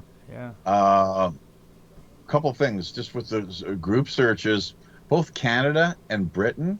I'll give you an example. You type into the search engine Great Britain, and our group does not appear. The legacy group, right? It's been there for ages.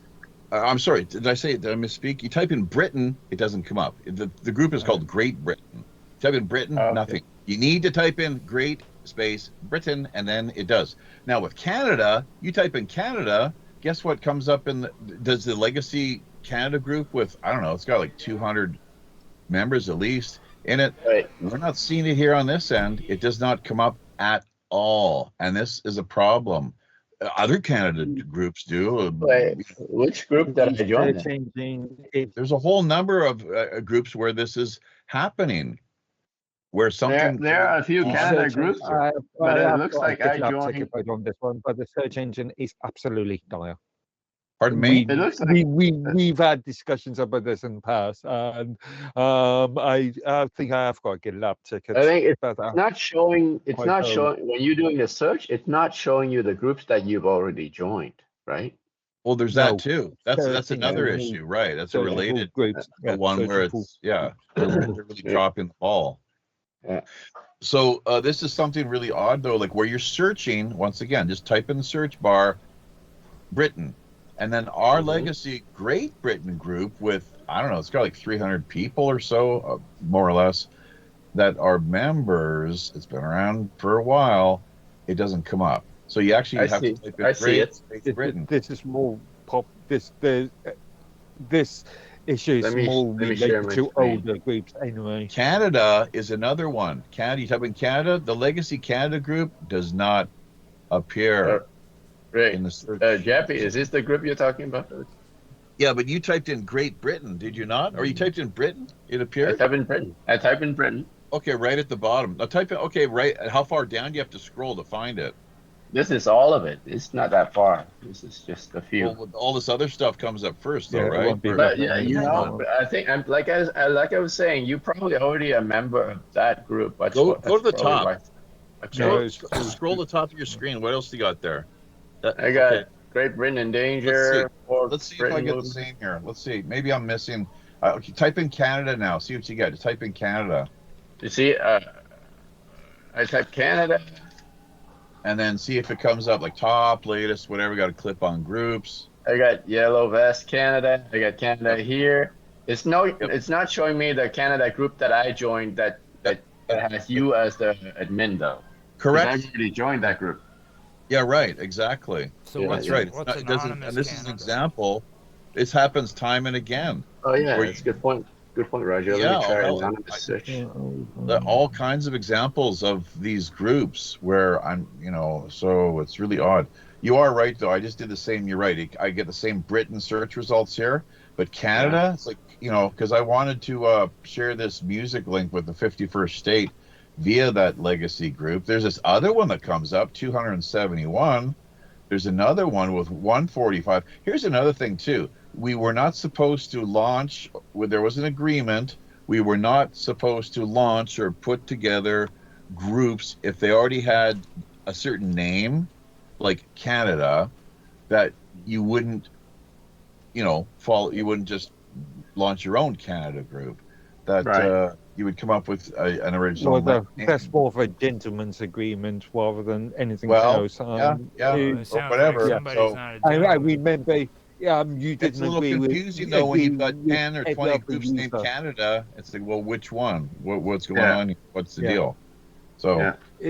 If I did not agree, I don't know how many users are on Minds, but you didn't agree that's with every single user.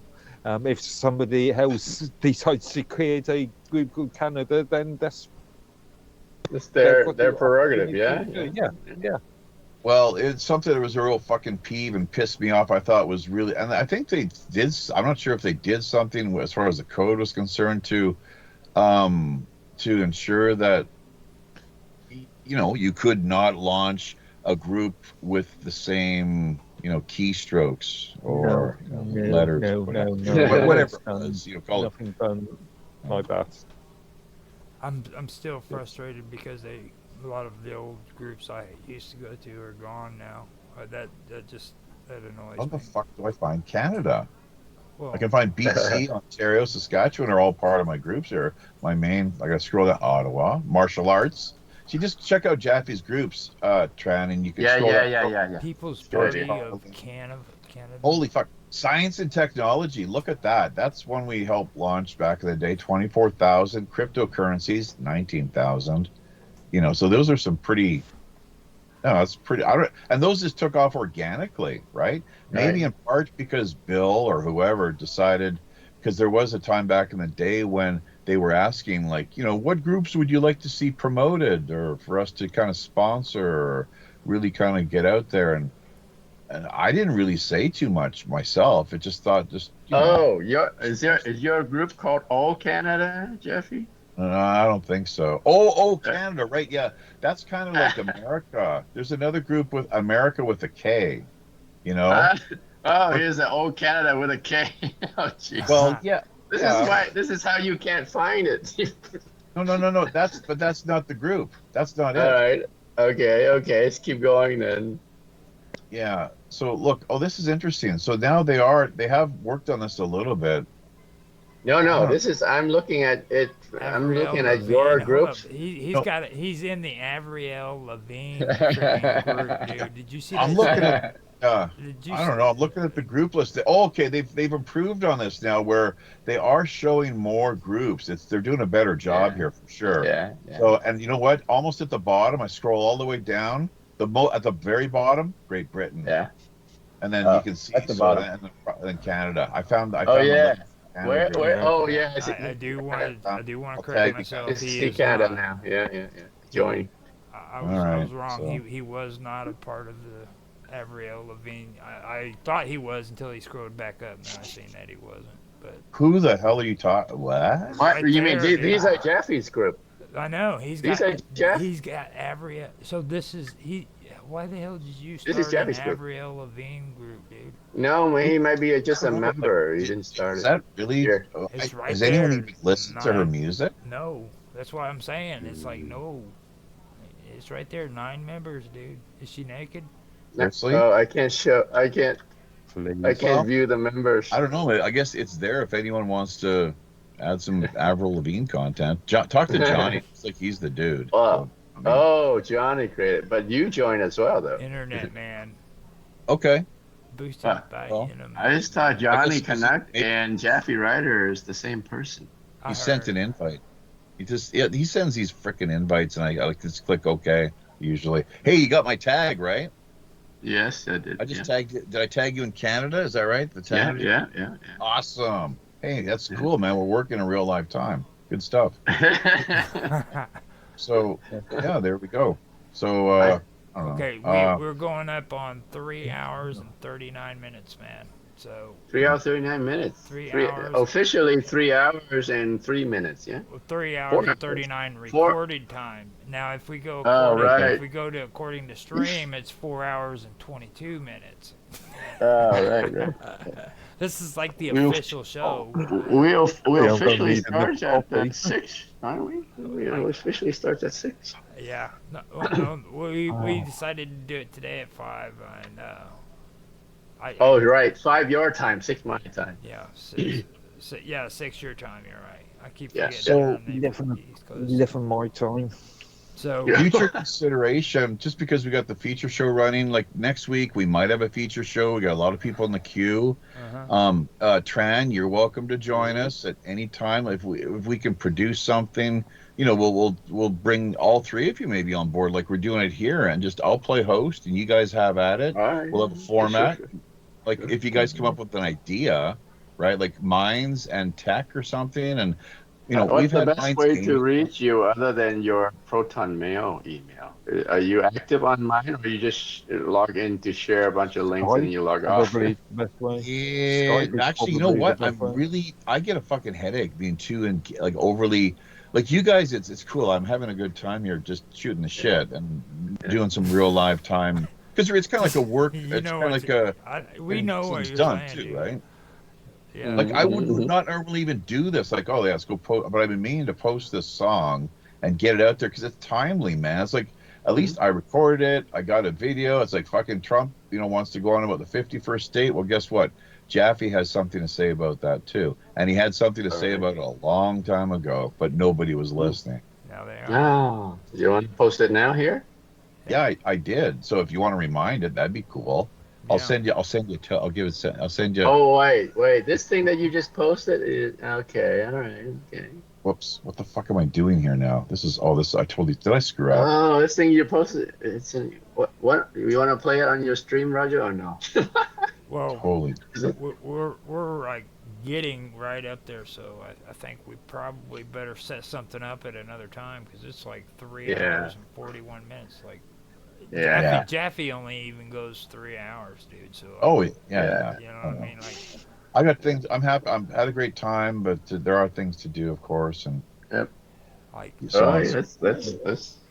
I'll tell you. Let's end it. This was actually a pleasure. This was actually an enjoyable first episode. I was glad that I was here. This was good. To be honest, I enjoyed it. So. Wonder what happened to Sonia. Me too. She left. She had her grandbaby. Yeah. Bon voyage, Tron. Happy sailing. A bientôt. All right.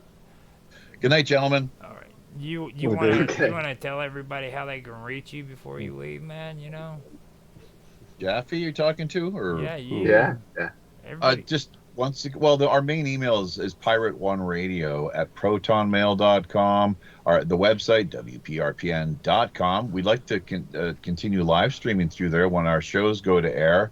I guess it's up to me to get Medworthy, provide him with admin privileges in order to bring this to fruition. We used to be able to do this through DLive, which was a piece of cake. We had a little tech help on that front, and I don't think it was that complicated, like just add a widget or something. But, and yeah, I mean, our shows generally, we've been a little slack as of late, but our shows usually 8 p.m. Pacific Standard Time, 11 on the East Coast, Tuesday and Thursday nights. One is the World Pirate Radio News. The other on Friday nights is the feature shows, and anything goes. If you got an interesting story with an interesting person and something that maybe the world would like to hear a little bit more about, we're happy to have you on board. And outside of that, we occasionally have been producing what's known as Late Night in Korea.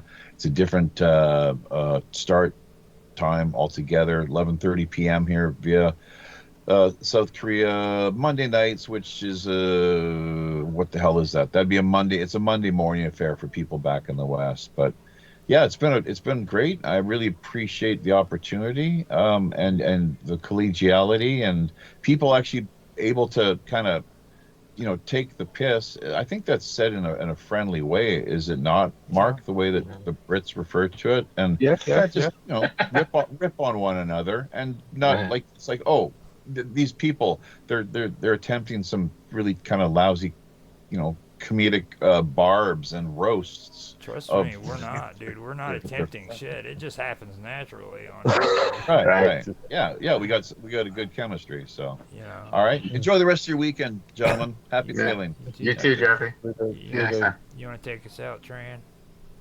We haven't had. Yeah, sure. So we're ending our first session in the new year.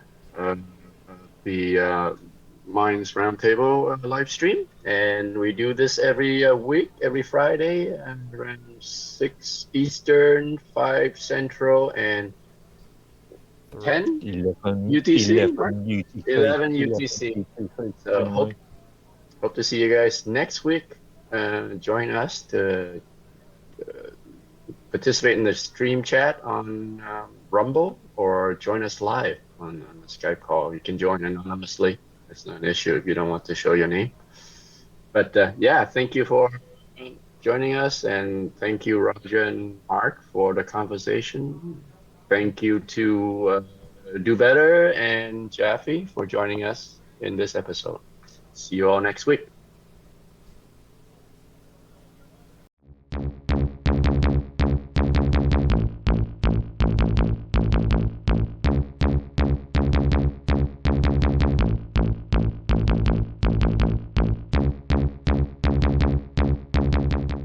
As a way of saying that they are going out and they're murdering, making the claim that they were murdering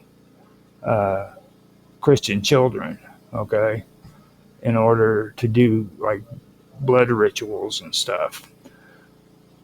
So this is where the plot thickens. This is where it starts getting really, really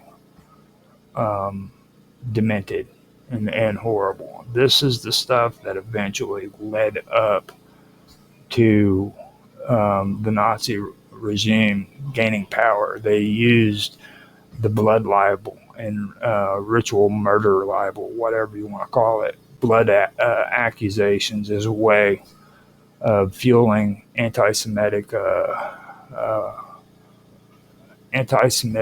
tropes, basically. That's what it was. It was tropes. And it began to grow, and it began to grow.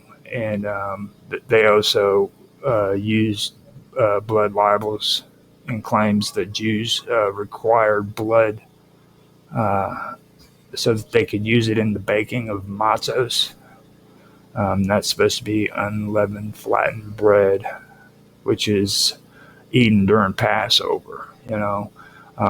They also had earlier versions of the blood libel that accused Jews of ritually reenacting the crucifixion while they did it. You know what I mean? And this is all a history that people don't want to talk about because it's very, very evil to a lot of people. It doesn't matter. Like, the only people that take enjoyment out of this are hateful, anti-Semitic, white supremacists. And that's basically it. And they know the story behind all this stuff. And you can find it. It's everywhere, okay? There's more on this subject on the internet than there is for most other things. But nobody looks for it because they don't know about it. The people who do know about it are pretending that they aren't white supremacists, or they know about it and they just don't care. Okay, this is something that's very disturbing to me in a society where we're supposed to be wanting to be better than what we used to, I'm starting to see this same kind of behavior pop up again. And I don't know if most of the people that I'm around who are talking this kind of stuff is even aware of that's what they're promoting. You know what I mean? I don't know that. But I do know that when they speak this stuff, this is what they're promoting. It doesn't matter if they believe in it or not. Okay? It doesn't matter if what they say. This is what you're promoting. Okay? This what you do and what you say needs to be held accountable. Okay? You are promoting the idea that frickin' these people are killing frickin' Christian babies so that frickin' they can commit frickin' uh, blood rituals. Okay? And you're actually selling the product. You're being introduced to this stuff in the first place, and you're being introduced to this stuff by people who are they don't want these Jews around. They want them all dead. It doesn't, you know. You might be a person who just has a problem with some of the political issues that are going on concerning Jews, okay? But you need to understand that there's a guy standing behind you who doesn't frickin' actually care about that. They want to see all these Jews dead, okay? And they've been doing this for quite some time, all right? Now, before it was the Jews who were being persecuted, the same stuff was being used against people who were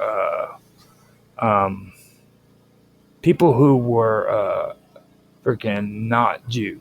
Okay, this was used by people who were Canaanites. This was used by people against people who were Phoenicians.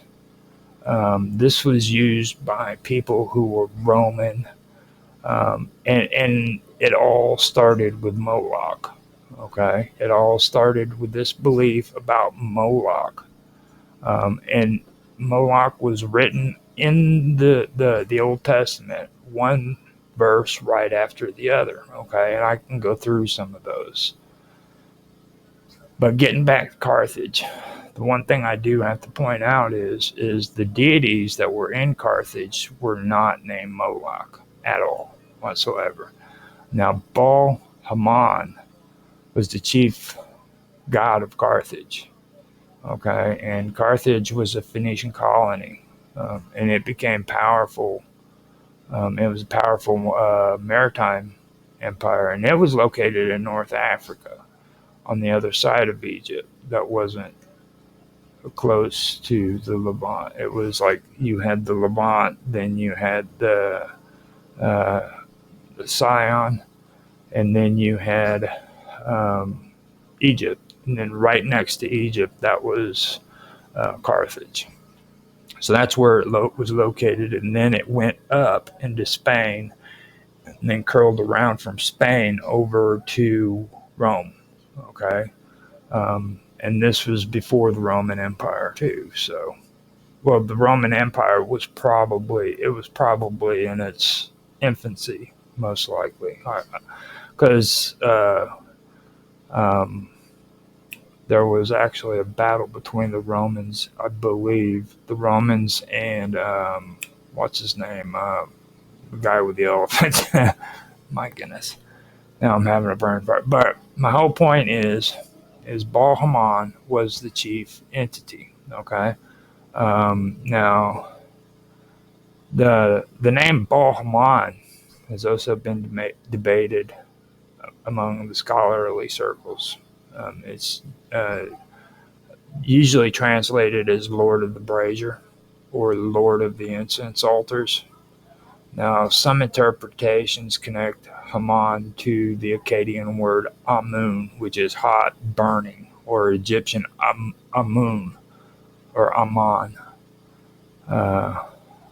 Though the connection does remain speculative.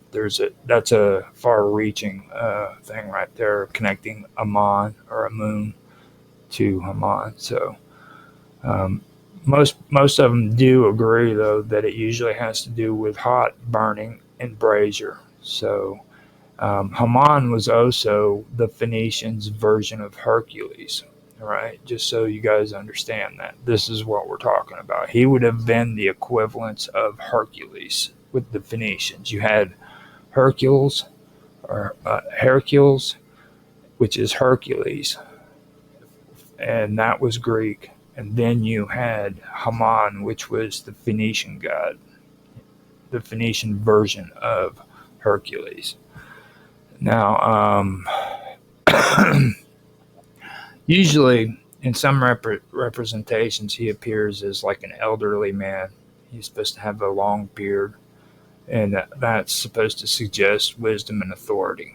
Now, in later Greco-Roman times, he was synchronized with Cronus or Saturn. Okay, that was reinforcing his role as like an ancient, powerful ruler, and this was later on, after the Phoenicians, the Greco-Roman times. So that's something to take into place. Now, Baal Haman was paired with the goddess Tanit. Now, Tanit is the one where the infant sacrifices would have been made through. Now, Tanit was the reptilian goddess who a lot of people have heard about on the island of Crete. Okay, that's who they're talking about. And she was Haman's consort. That's the general word that's being used or used by people. She served as his consort. Now, while Baal Haman was the god of fire and kingship, he was basically the generative force. Tanit represented the celestial, lunar, and material aspects of divinity.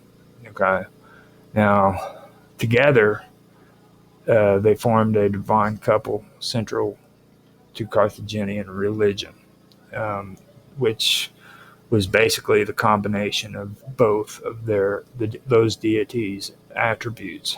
So Baal Haman, like I said, was associated with fire. And fire is both a life-giving force and a destructive element as well. Okay, now this connection fueled the controversial debate over child sacrifice in Carthage, particularly at the Tophet of Salammbô, which that's what you're looking at right there. That is the Tophet of Salammbô. Now, inscriptions and cremated remains, they have been discovered, okay? Some ancient sources, including Diodorus, Siculus, and Plutarch, they claim the Carthaginians sacrificed infants to Baal Haman in times of crisis. Now, some scholars have argued that the remains found at Carthage on the Tophets were not necessarily sacrificial victims, but rather ritual burials of stillborns or deceased infants. Now, there are stele inscriptions in the Tophets that often mention Molk, which is MLK. The best way to pronounce it in our terms is MOLK, Molk. And that's a term that may refer to like a vow, an offering, or a ritual act. Though its precise meaning is pretty debatable. Like they're still debating over what that actually means. So that's what I'm talking about. Like you have these sacrifices to Haman and sacrifices to Tanit with the inscription MLK on it. Okay. And that is where they're trying to connect Moloch that's been preached about all over Levant to Carthage. Okay, and their evidence in the Levant is very, very shaky. Just to put that out there. Okay, they really don't have very much information. And when they always talk about it, even the archaeologists do it, which makes me think that they're like religiously biased because they always um, go back to Carthage. But over here in Carthage, we have all of this information, and like all the stuff that I just described to you about Carthage has absolutely nothing to do with the Jewish or the Christian religion whatsoever. Okay, nothing whatsoever. But they keep going back to it. And if you read the information, you'll find out that that is the case. They have shaky evidence, and to reinforce their findings, they always go back to, well, over here in Carthage, there's more evidence that's presented, you know, and that has always been one argument that I have always had when it comes to these people and the claims that they have made. It is completely unfounded, in my opinion. So, with me, that's something that I have found.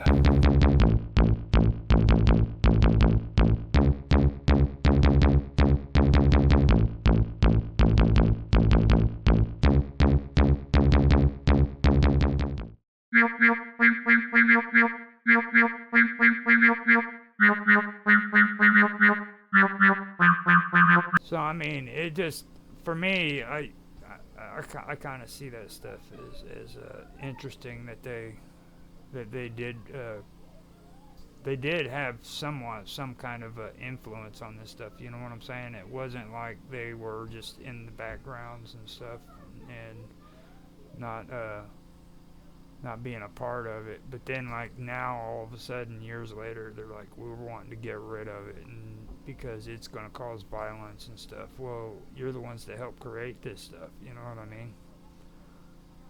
That's what really stands out to me. They're suggesting that now in the United States, saying that people shouldn't play for more than 2 or 3 hours, and which I mean, don't get me wrong, you shouldn't be like overly doing it on video games, especially if you're a kid. You know what I mean? But I find suggestions kind of suspicious. Let me just put it that way. Well, see, that's that gets you into the area that I like to call linear games, and then freaking games that are open world and stuff like that. Now, like linear games to me is that kind of game like you're talking about, where you had to solve the puzzle to make it to the next level. And there was no shortcuts. There was no way around it. You had to solve this in order, or do this in order to get to this point. Now, see, I think Donkey Kong is where that, for me personally, I believe that's where it was the game changer for me. Like you couldn't go back, like you said, but then like in Donkey Kong Jr., I think it was, where you could pick them up and throw them. He'd start out with you, and then you could pick them up and throw them at people. But you could actually do that. Well, I actually played the old ones too. Like these, for my generation, these were the new ones. These are like retro now to a lot of the younger people. But like, I'm talking about like the one where he's actually going around like Sonic the Hedgehog and all them. But now I want to ask you guys about one thing though. What did you guys ever play multi-online role-playing games? Oh my God! Look. You're starting to sound like Tan. You're starting to sound, yeah, no, no. That's a Tan Hai Tran thing. Him and Rhea are always ambushing me about, oh, you need to come on and play chess. I'm like, dude, I suck at chess. I suck at it. People will laugh at me. Okay, have you guys ever heard of Ultima Online? What about you, Dave? Have you ever played it? Well, I mean, you know that it's not like modern online gaming, right? Just I want to make that clear. Okay, I just so every because you see we're older than a lot of people that are into gaming these days, so that's new for us. Yeah, so and I've never played Ultima Online either. I might have to check it out. Now, have you ever played EverQuest? That's amazing to me because like everybody that I've ever talked to has played that game at least once. So you two are like the first ones I've ever met who hasn't played EverQuest. And I'll tell you right now, I really didn't like it. Just to be fair, I really didn't like EverQuest. It was like one of those horrible games where you get stuck in the walls. And like any game where you go and you get stuck in a wall or in the side of a mountain, it just pisses me off. I always had a problem with that. And if that happened to me, I might let it slide once if I really like the game. But after that, I'm not playing those games. It always irritated me when it did stuff like that. And they said that they've gotten better in the new modern versions, but it's a horrible, horrible game. So these games fostered vibrant online communities, establishing the MMO genre as a cornerstone of internet gaming. Now EverQuest, but I don't know for sure if I've ever played Ultima Online at all. So I may have, but it's been so long I couldn't tell you. My biggest problem with EverQuest was how it was glitchy. There was times where if you went into caves or you turned around in a corner, you got stuck. There was even times I remember where I would fall into the ground and I couldn't get up. And if you didn't save, that means you got screwed. You had to start all over from where your last save was. And that really kind of bugged me a bit. So let me see here. Now after that, I also want to start talking about LAN parties and the social aspects. Now during this period, also LAN, which is local area network parties, became a cultural phenomenon. Enthusiasts gathered to connect their computers and compete in games like StarCraft and Counter-Strike. Although technically offline, these gatherings underscored the social potential of gaming, foreshadowing the community-driven focus on modern internet gaming. Now, with me on that, I have to say that Command and Conquer was the game for me when it came to playing these kind of games. I never got into StarCraft as much as what everybody else has. In Counter-Strike, I believe I tried it a few times, but those were really fuzzy days for me back whenever I was younger. I do remember Command and Conquer, though. That was the game that I really was into. I enjoyed that one. What was it? Red Dawn or something like that. Not Red Dawn. It was Red versus Gold. I know that much. But anyhow, I did enjoy that game, and I believe you can get that on Steam too. Again, now I am not positive, but I can go check. But I believe that it is available on Steam right now, and I don't know for sure how much it is, but I can go check real quick. Let me see here. Yeah, let me go check real quick. Yeah, come here.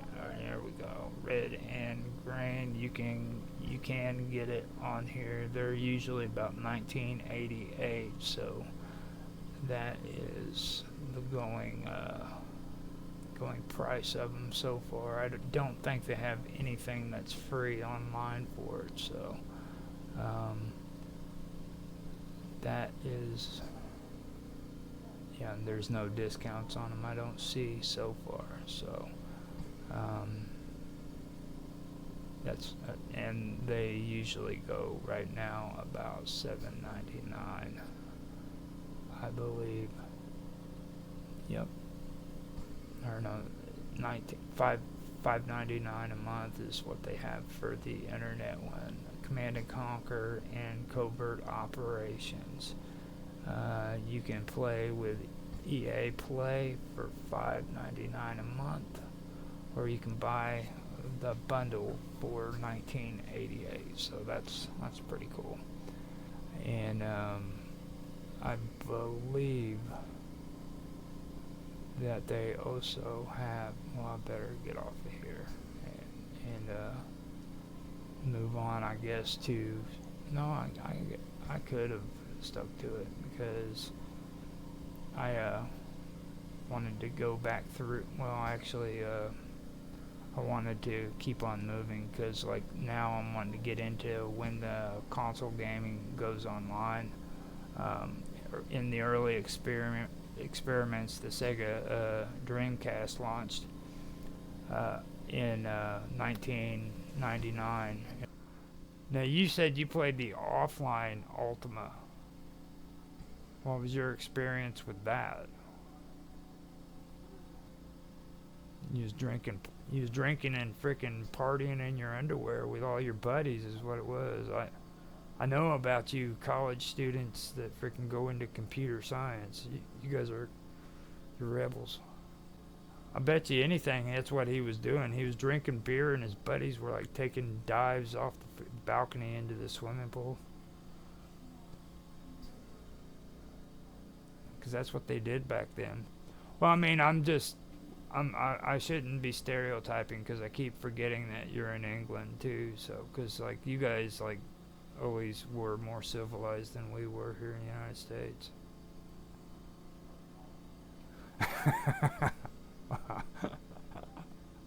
With that being said, let's move on to the LAN parties and the social aspect. Okay.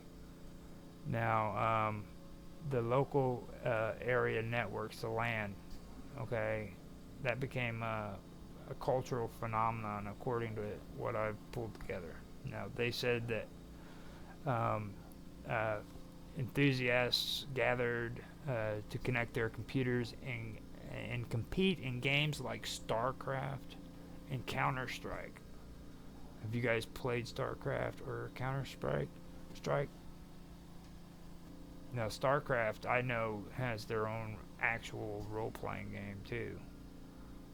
I've mentioned this on another show, but you didn't want me to be at any kind of role-playing game party drinking, okay? Because crazy shit happened. Like, I would be in my underwear acting like a caveman, drunk in a blackout. You know, and any good game master knows that you don't allow people to get drunk while you're a DM, and you don't allow. Well, you can let them do drugs, but they have to be like hallucinogenics. They can't be like pot. You know what I mean? Because people get lazy when they're high on pot. Those are like two general rules: no pot, no alcohol. You can do LSD if you want to, do shrooms and stuff, because that just makes you even cooler. And usually it was only dudes that showed up to these parties, so there was no X allowed. Didn't want some freaking straight dude freaking taking X and getting horny over other dudes. You know what I'm saying? That's a no-no.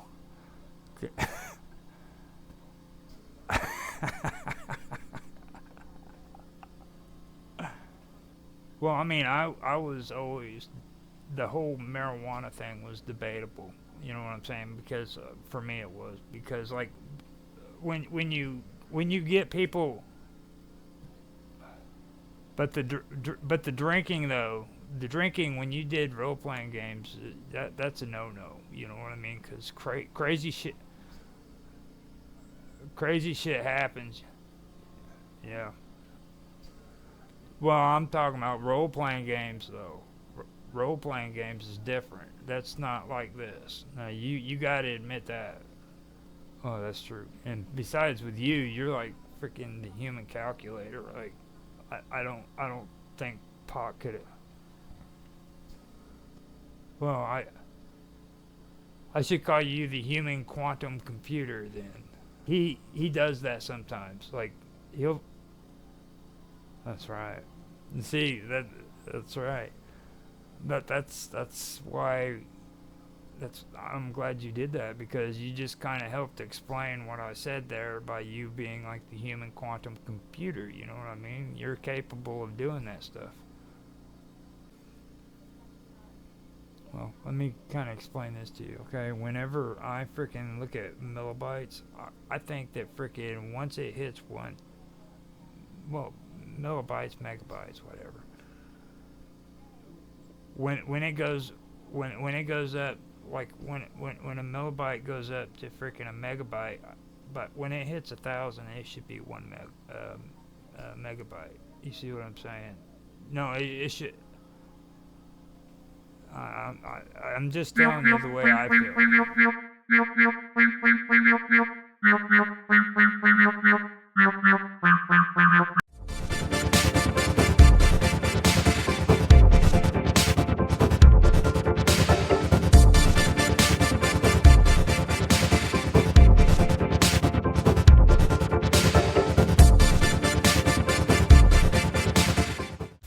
Leading future Neoplatonists such as Damascus to become increasingly fervent in their opposition of Christianity. During the Middle Ages, Hypatia was co-opted as a symbol of Christian virtue, and scholars believe she was part of the basis for the legend of Saint Catherine of Alexandria. During the Age of Enlightenment, she became a symbol of opposition to Catholicism. In the 19th century, European literature, especially Charles Kingsley's 1853 novel Hypatia, romanticized her as the last of the Hellenists. In the 20th century, Hypatia became seen as an icon for women's rights and a precursor for the feminist movement.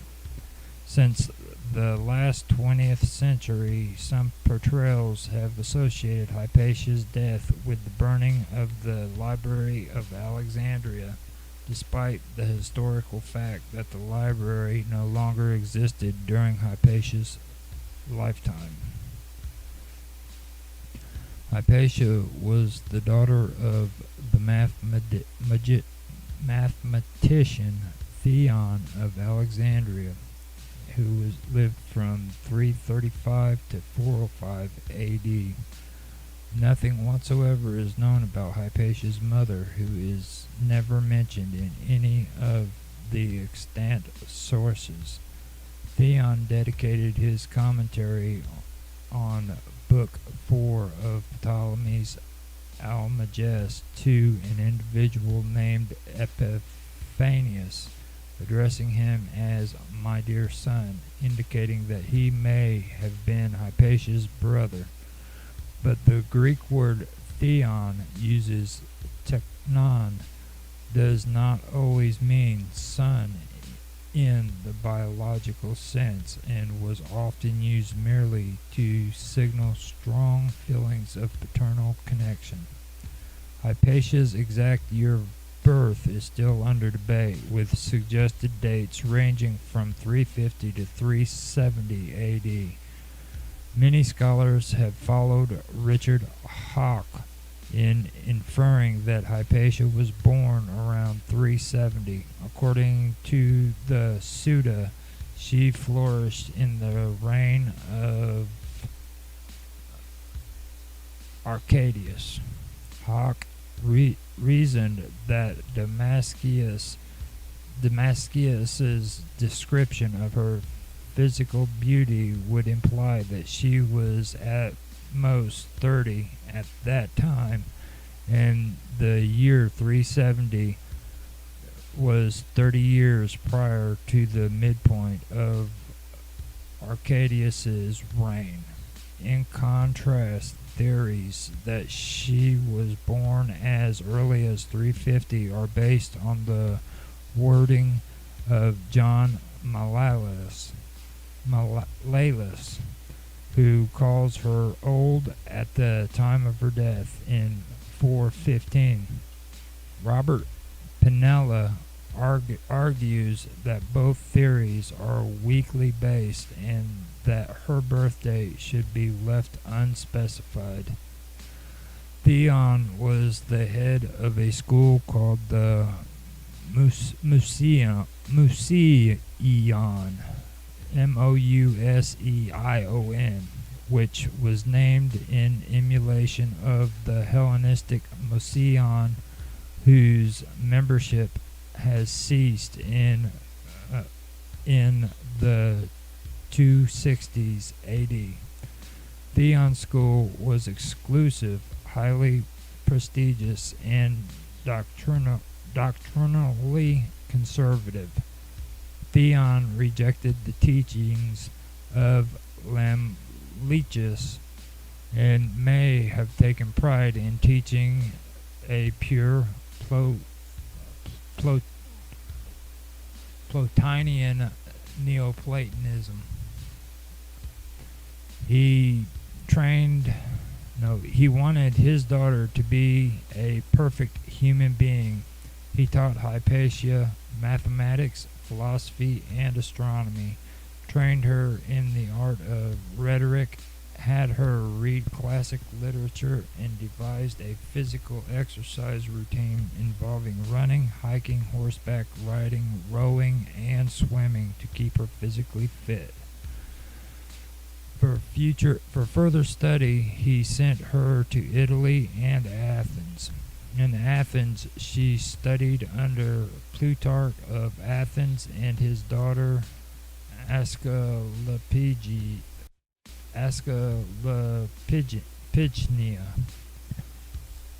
After returning to Alexandria, Hypatia lectured and wrote about mathematics, astronomy, philosophy, and mechanics. She was a Neoplatonist, but, like her father, she rejected the teachings of Lambichus and instead embraced the original Neoplatonism formulated by Plotinus. She was a mathematician and philosophy instructor at the Neoplatonist school in Alexandria, and in around 400 she became the director of the school. The Alexandrian school was renowned at the time for its philosophy, and Alexandria was regarded as second only to Athens as the philosophical capital of the Greco-Roman world.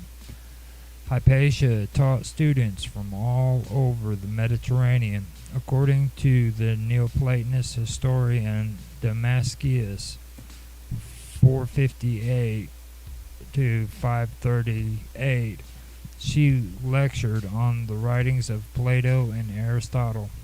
He also states that she walked through Alexandria in a philosopher's cloak, giving impromptu public lectures.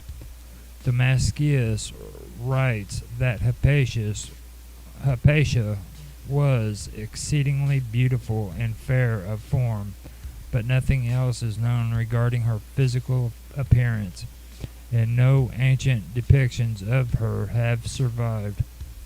The Christian historian Socrates of Constantinople, and contemporary of Hypatia, describes her in his eschatological history focusing on her personality rather than her appearance. There was a woman at Alexandria named Hypatia, daughter of the philosopher Theon, who made such attainments in literature and science as so far surpass all the philosophers of her own time, having succeeded to the school of Plato and Plotinus. She explained the principles of philosophy to her auditors, many of whom came from the distance to receive her instructions. On account of the self-possession and ease of manner which she had acquired in consequence of the cultivation of her mind, she not infrequently appeared in public in the presence of the magistrates. Neither did she feel abashed in going to an assembly of men, for all men, on account of her extraordinary dignity and virtue, admired her the more. Damascus states that Hypatia remained a lifelong virgin, and that when one of the men who came to her lectures tried to court her, she tried to soothe his lust by playing the lyre. When he refused to abandon his pursuit, she rejected him outright, displaying her bloody menstrual rags and declaring, "This is what you really love, my young man, but you do not love beauty for its own sake." Damascus further relates that the young man was so traumatized that he abandoned his desire for her immediately. Michael A. B. Deacon argues that Hypatia's menstruations was proof of her celibacy, since in ancient times monarchy generally occurred around the time a woman reached marriage age, much later than in developed countries today. And since no reliable methods of birth control existed, menstruations would have actually been relatively rare occurrence for any woman who was not devoted to a life of celibacy. Two main varieties of Neoplatonism were taught in Alexandria during the late 4th century. The first was the overly pagan religious Neoplatonism taught at the Serapeum, which was greatly influenced by the teachings of Lamblichus. The second variety was the more moderate and less polemical variety championed by Hypatia and her father, Theon, which was based on the teachings of Plotinus. Although Hypatia herself was pagan, she was tolerant of Christians. In fact, every one of her known students was Christians. One of her most prominent pupils was Synesius of Cyrene, who went on to become a bishop of Ptolemais, now in eastern Libya, in 410. Afterwards, he continued to exchange letters with Hypatia, and his extant letters are the main sources of information about her career. 7 letters by Synesius to Hypatia have survived, but none from her addressed to him are extant. From 382 to 412, the Bishop of Alexandria was Theophilus. Theophilus was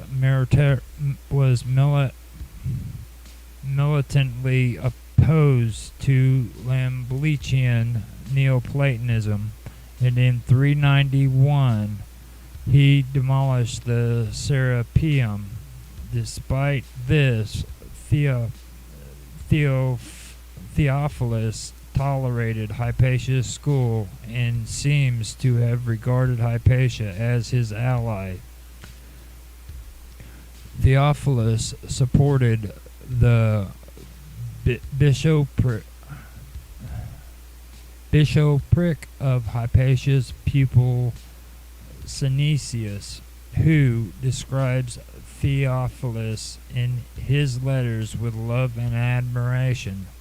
Theophilus also permitted Hypatia herself to establish close relations with the Roman prefects and other prominent political leaders.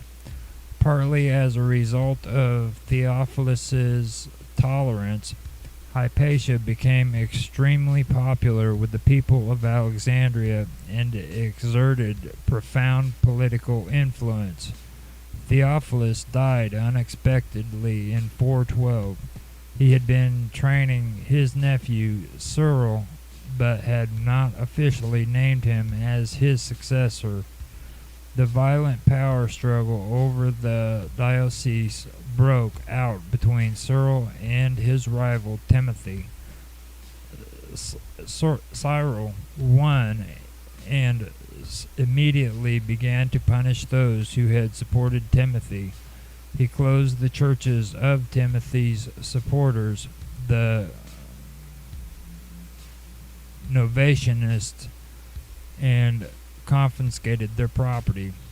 Hypatia's school seems to have immediately taken a strong distrust towards the new bishop.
Specifically, we attempted to predict the animal's choices on a trial-by-trial basis using a regularized, logistic regression model fit to the neuronal population responses. They assured neuronal responses in the epoch 200-400 milliseconds after stimulus onset, as single neuron choice signals were most evident at this time and population analysis did not reveal significant choice information in earlier epochs.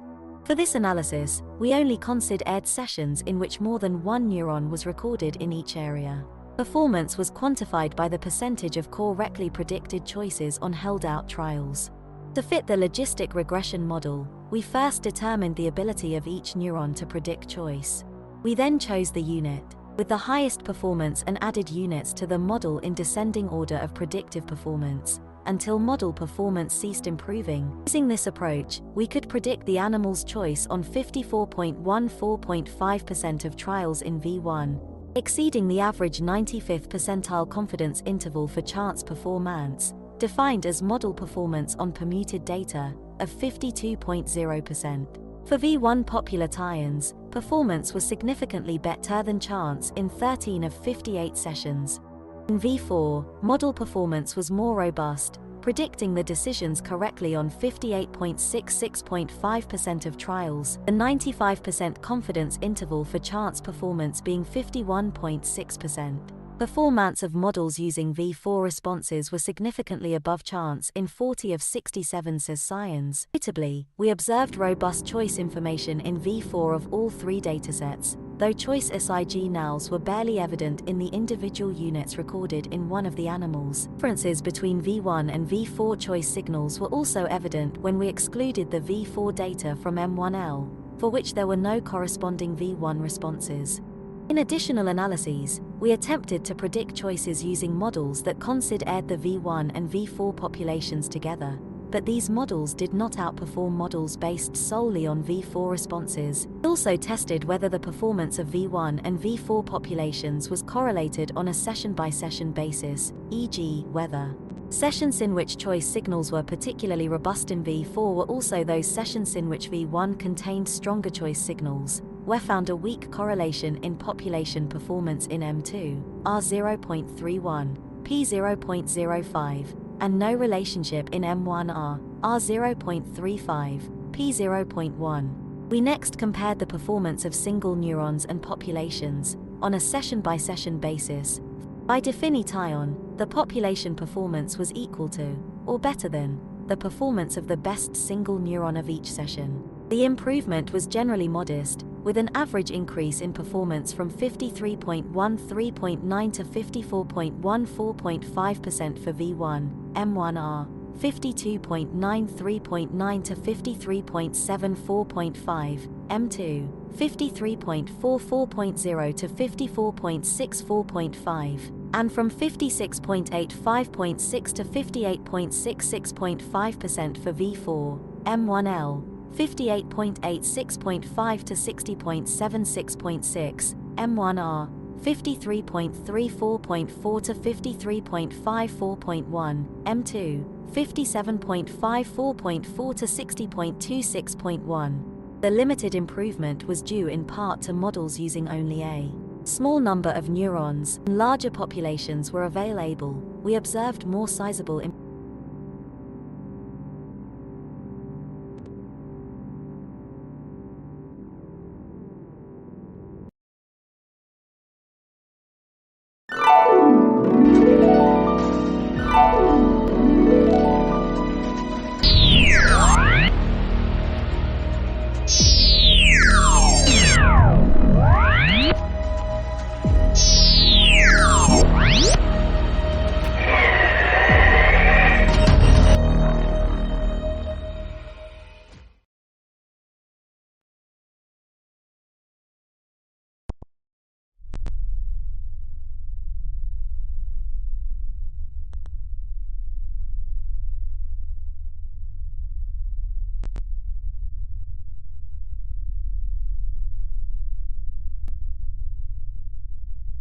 It would be too much to claim that fear of clerical necromancy was a major source of pre-Reformation anticlericalism. In Boccaccio, for example, when clerics make pretense of magical power, this is exercised in the service of their lechery, and lust rather than magic is the focus of the satire. But the realization that certain clerics were dabbling in conjuration could hardly have made a positive contribution to the image of the clergy at a time when, for other reasons, there was increasing distrust of priests and priestcraft. 28. If we neglect the literature of necromancy, we cannot grasp what it is that the humanist mags, Marsilio Ficino, Giovanni Pico, Johannes Reuchlin, Johannes Trithemius and others, so vigorously claimed not to be doing, or what they were often suspected of doing despite their protestations.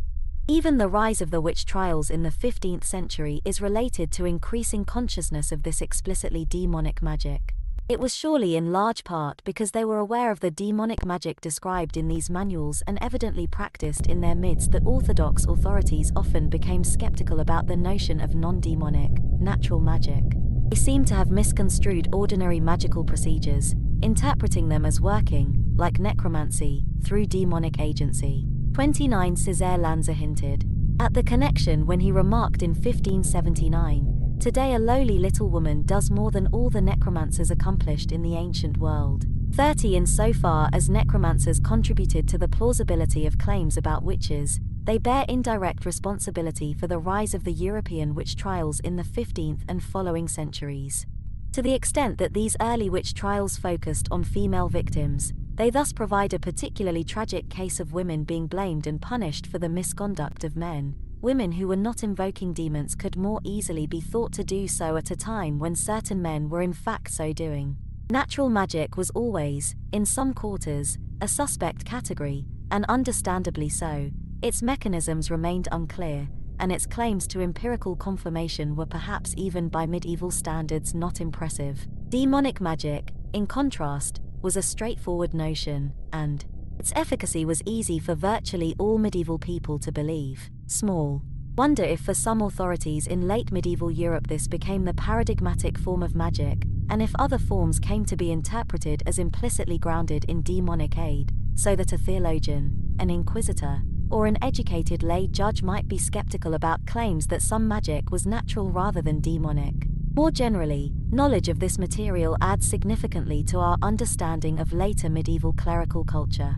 A society that had a surplus of clergy inevitably spawned an underemployed and largely unsupervised clerical underworld capable of various forms of mischief, including necromancy, and indeed this underworld seems to have been the primary locus for this explicitly demonic magic.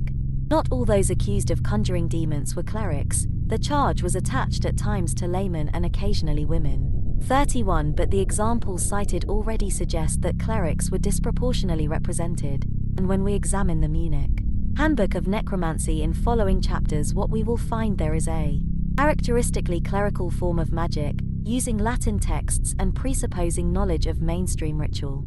32 The beliefs and ritual operations found in necromancy mimic those of established rites, somewhat as the threads are the same on both sides of a tapestry, and the patterns they form on the underside are recognizably related to those on the front. One might even suggest that a culture in which ritual occupies so central a place will naturally, if not inevitably, engender forbidden rituals, somewhat as the production of a tapestry necessarily produces on the underside a distorted version of the intended image.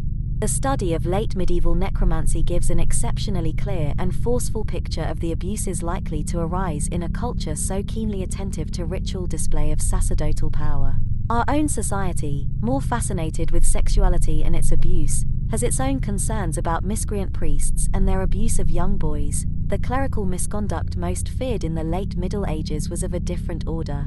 Demonic magic and the theory of ritual. I have spoken of demonic magic as the underside of the tapestry of late medieval ritual culture. More must be said about the character of magic as ritual.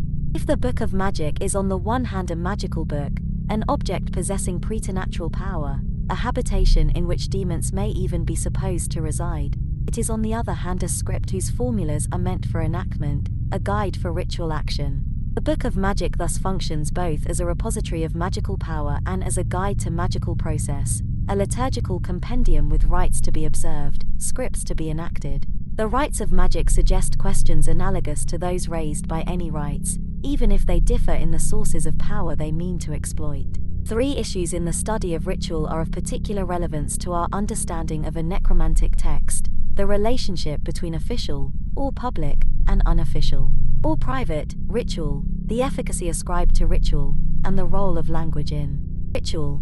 Emile Durkheim and Marcel Mauss took the chief difference between religion and magic to lie in their social context. To paraphrase their perception, religion is the official observance of a collectivity, such as a church, while magic is the unofficial practice of an individual, often on behalf of a client. But if one takes religion to be the spiritual practice of a community specifically acting as a community, one excludes private prayer, while if one takes it to be the spiritual practice sanctioned by a community, even when carried out individually, one relegates any and all disapproved practice, regardless of the grounds for disapproval, to the category of magic.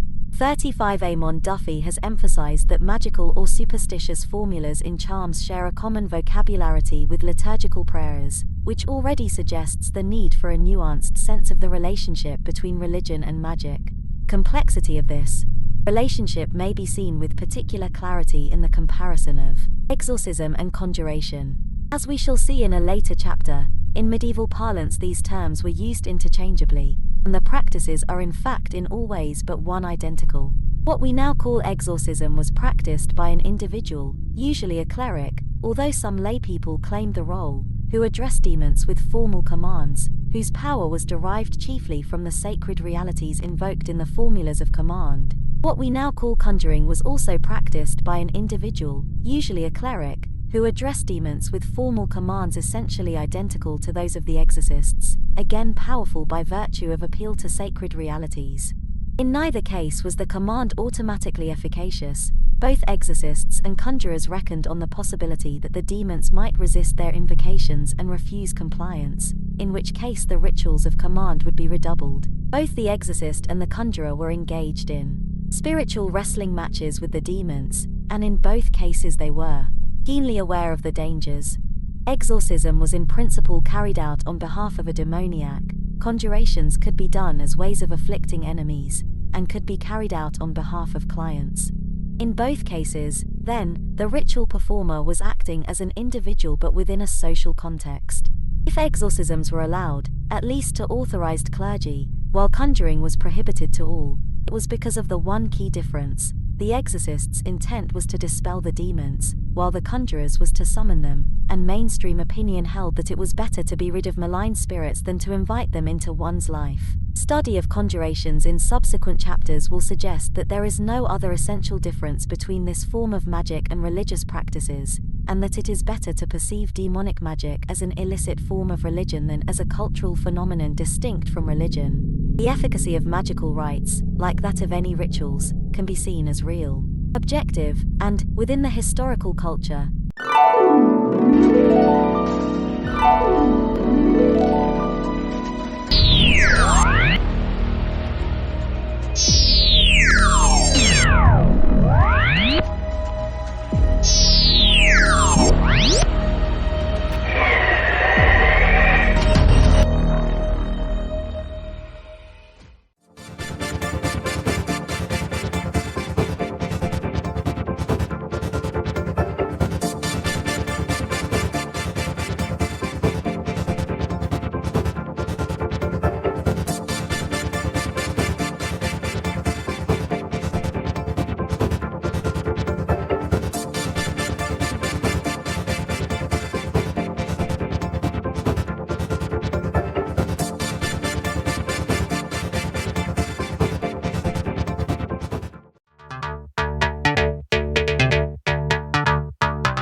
seduced him into leaving England and going to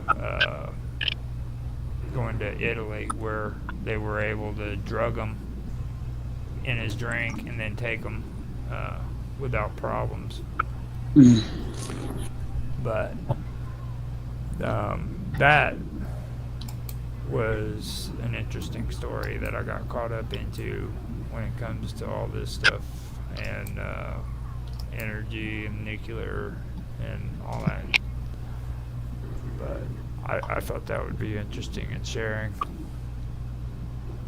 And I did show Operation Clam Bake.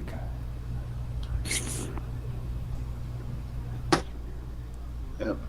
So we've been doing this now for an hour and 37 minutes. You guys want to say some last words and then we'll end it? It works for me. It seems like we've had a pretty good wandering discussion here. That I love it. Discussion works about like my brain does, point to point to point. So I think we did all right. Plus, like I said, there hasn't been much covered over Jack Parsons. You know what I mean? And why do we keep going astray from that subject? The same thing yesterday. See, something's there. You got to understand energy and. This stuff is probably connected to him in some way. That's what it is, yeah. You know what I mean? Like you don't hear much about him, and like what you do hear about him is involved in a lot of these programs. I mean, it's. I mean, he was a rocket scientist. Think about this, okay? And everybody now, they're used to that shit. But like, he was a rocket scientist when being a rocket scientist wasn't freaking smart. People wasn't even thought of. Wasn't even Yeah. a consideration, right? He was that crazy guy out in the field that was freaking setting off freaking fireworks and shit. You know what I mean? But, I mean, that's the time set that we're thinking of there. You know, people weren't going to the moon yet. People weren't freaking going up to the satellite or space stations and stuff. You know, so that's the thing, man. I think a lot of that actually is most likely where the start of this was in JPL. I mean, that's a serious freaking corporation, and you're talking about people disappearing. All right, people disappear. Trust me, and there's a good chance JBL has something to do with it. There's also the donut in England. I don't know if you guys heard of the donut. Yeah, I just recently heard of it, but I'm not fluid in it. You heard of the donut, Dave? No. They talk about it with the crown. The donut is basically a building shaped like a donut in London, and they have since, I don't know when it started, but at least in the 70s or 80s, they've been listening in on every conversation that people in England have had on the telephones. It moved from the telephones to the internet, and now they're freaking spying on people on the computers and stuff. But it's called the donut.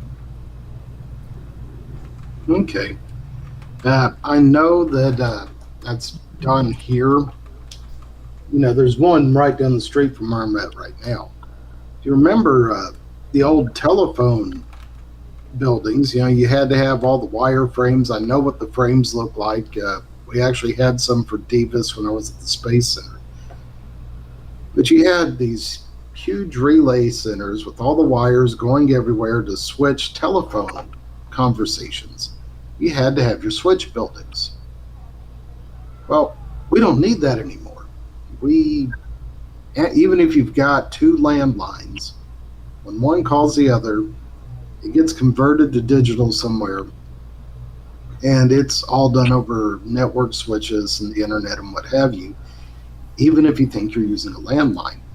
We have all these telecom buildings all over the United States that are still standing. They're still secure. You still see vehicles at them all the time. Most of them really don't have any windows. That's where the spooks hang out. Those things are full of FBI. They're still owned by AT&T. They're still owned by whoever. But instead of running a bunch of network phone switching equipment that we don't need anymore, that's where we're monitored from. These old phone buildings that are theoretically next to useless now are just full of spooks. Yep. And you drive by one, you see a normal-looking guy go in, chances are he's NSA. Now, the donut is the nickname given due to its resemblance to a donut to the headquarters of the Government Communication Headquarters, a British cryptography and intelligence agency. It is located on a 71 hectares, 176 acres site in Ben Hill in the suburbs of Cheltenham, Gloucestershire. Gloucestershire in southwest England. So that's where it is. And I brought up the picture too, and I made a I think I have seen this before now that I'm looking at it. Yeah. Oh, you want me to pop it back up? No, I'm looking at it right now. Okay. No, I think I have seen pictures of this building before, but I just kind of kept going. I thought it was a sports stadium because I've Yeah. seen it in passing. So Now that I look at it, it's obviously not a sports stadium. that's why I tell English people they need to just shut their mouth, because like they freaking make it out like we're the freaking ones spying on everybody's intelligence or on their conversations, and like they're the ones who started it. You know what I'm saying? Like Oh yeah. Queen Elizabeth, or not Queen Elizabeth, but what's her name? The one that was during Ronald Reagan's era. She didn't want to Oh, get that on. was Queen Elizabeth. Yeah, Queen Elizabeth didn't want to get on board with Margaret Thatcher too. Neither one of them wanted to get on board with Ronald Reagan on the space program, the Star Wars program, Right. because the United States didn't want to freaking get involved with their freaking intelligence program, which consisted of that facility. All right. So Ronald Reagan had to freaking actually negotiate with them so that they could get on board and they could work together, which meant that the freaking Star Wars program was like completely downsized. You know what I'm saying? Like what he wanted to do and what was actually done didn't match up, and it was Right. because of that bullshit. So that's another thing that's a pretty good thing to talk about. I remember Star Wars being talked about extensively when I was a kid. But I wasn't until I was older that I actually figured out what the hell they were really talking about. Yeah. You know, you hear all the news when you're a kid and you don't really know what's going on. But Yeah. I know it was a lot worse back then, though. Like now, they don't even talk about it. I remember when I was a kid, I was always wondering why freaking all that bombing was going on in freaking Israel and over there, and it was always on the news. You know what I mean? Now, like they're barely even talking about it. Like it's not going on. the more you learn about what's really going on, the more you just kind of pull back and don't know what to think of this earth anymore. Yeah. Today I was watching someone stream on Minds, and he was discussing about how all the people that have had negative side effects from the vaccine are getting banned and getting censored. He was like, I've been on many platforms and I've said many controversial things, but the one time that I say something about the negative side effects of COVID, then I get banned. And it was wild to me because it's just like, that makes sense. But I would go on to I did research for Nicola, and I've already been watching the document. So I'd be learning more about what we're talking about in regards to COVID, and then it'd be just experience-based, not really database. But then with Tesla, I might be able to provide a little bit more feedback, not as much as I'd like to, but yeah. Yeah. Like for me, the thing is, like last week when we were talking about Jack Parsons, you mentioned Jack Parsons' death in particular, you know, and like you even sometimes misunderstand what I'm saying there. I mean, like when I talk about like the story behind his death, I'm not just he could have been killed. Don't get me wrong, but he could have been disappeared too. He could, taken into freaking hiding to do his work in private, away from the public's eye. You know what I mean? Like, I feel like he put himself in private, like maybe faked his own death type of thing. Well, Not saying that it. I'm pretty sure that somebody that's able to do that would have to have some kind of power. You know what I mean? Like this. I mean, not too many people have been able to get away with freaking hiding themselves from public eye, like Pecos said. You know what I mean? But Yeah, that's true. The government, I'm sure they could do it. They do it with witness protection program all the time. So, and like with Jack Parsons, I mentioned the ridiculous story they came up with for the reason why he died. You can find it with Nikola Tesla too. Okay. Now. Yeah. We've had Didn't he blow up in a lab? No, that was Jack Parsons. That was Jack Parsons. Nikola Tesla, he had crippling disease, right? Something that just kind of. They said that he ended up basically being feeble and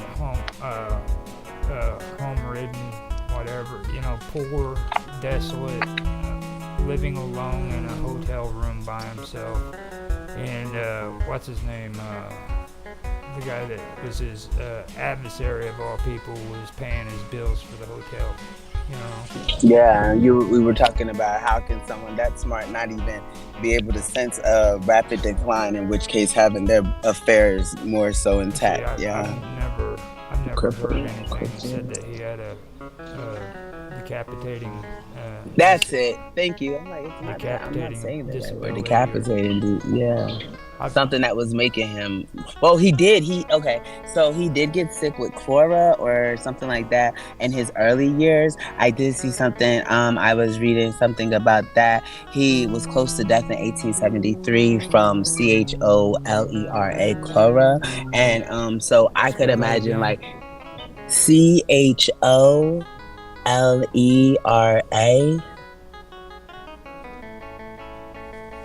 cholera. And like cholera. I never really looked up the disease. I was just more so interested in, the subject matter. But yeah, I'm about to look it up now with you. CHO. I wish I had my keyboard. I cannot stand right now. CHOLERA.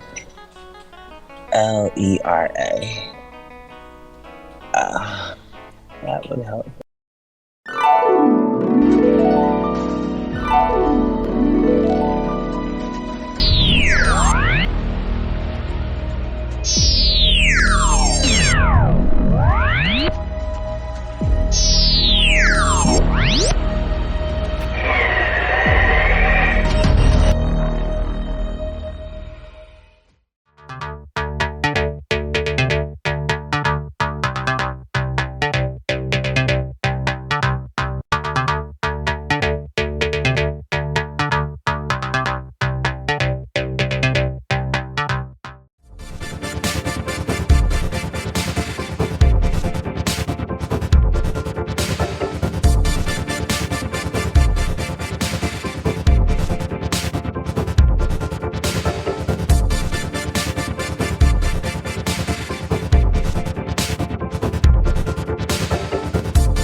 See what I'm talking about. Okay. Get you hooked up. There we go. Yeah, this is some pretty cool stuff. It just keeps going deeper and deeper. Yeah, and the connection, the correlation, like I was saying, like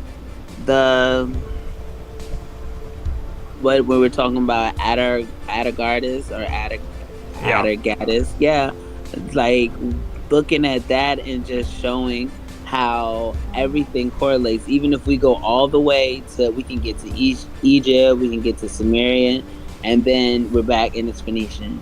And it's just wild because, like, I don't know, I never knew that everything. Hold on, sharpshoot. But see, I still don't. Oh, okay, it's because it's on my phone. Let me put it on the iPad. Because it's like I still don't see where it's talking about cult, but it's just because. Okay, so you go down past name, and it's just past that. Yeah, I got it now. It's just I had to I had to do some things. It asks me if I would like to hide the appeal for a week. I hide the appeal for a week, and every time I open a link, it's still it's like showing me, "Hey, we would like your money." I'm not paying you, Wikipedia. You're not like even we're not free. Yeah, like your information is no longer free. Like it's knowledge. You have to pay for your knowledge, which is foolish because educom means to bring out of. But anyway, oh, I see it here. Unlike Shamash, okay, I got it. Okay, this is making sure I can follow along. Now, Utu as a feminine noun, Seti Ra'am Utu, given the letter's prominence with Yaja of Ascalon. It may refer to Shapshu. Similar, the letter EA 155 from Ambilaki of Tyre to the Pharaoh includes a feminine Utu, Lugal, Utu, Diratam, line 644. Old Akkadian names such as Talid Shamsi, Samas gave me birth. And Uma Samas, Samas is my mother, Samas, might indicate a female sun goddess tradition in 3rd millennium BC Mesopotamia derived from the northwest Semitic solar goddesses. Okay, and that's where I was talking to you about where I don't understand like everybody using the term Semitic as like a prejudice thing, because there were tons of Semitic people in that region that weren't Jewish. You know what I mean? Yeah, but even in that, there's a movie. It wasn't The Ring of Power. It was something else that I watched, and it was talking about how the Jewish control. Where's my notes at now? Because because they were talking about the Jewish control that, and that even that word, and they created that concept just for people. New World Order. I think I got it under that. Who do not do what they like. Come on. Here it is. Jews have been known to kidnap, blah, blah, blah, blah, the Holocaust. Nothing. I was just reading that. I wasn't going Thanks, there. man. I was just, trying to keep this history here, you know. I was just reading out loud. Disclaimer, this has nothing to do with the show. The views and words that come from my mouth are no reflection of Roger Hanson or the history show. All right, so no. I'll read it. I'll read the short little direct description they have for the Northwest Semitic. Northwest Semitic is a division of the Semitic languages comprising the indigenous languages of the Levant. It emerged from Proto-Semitic in the early Bronze Age. It is first attested in proper names identified as Amorite in the Middle Bronze Age. So, like when you hear Amorite, that was a Semitic group too. So. And where was their location? In Northwest Semitic. Yeah. So that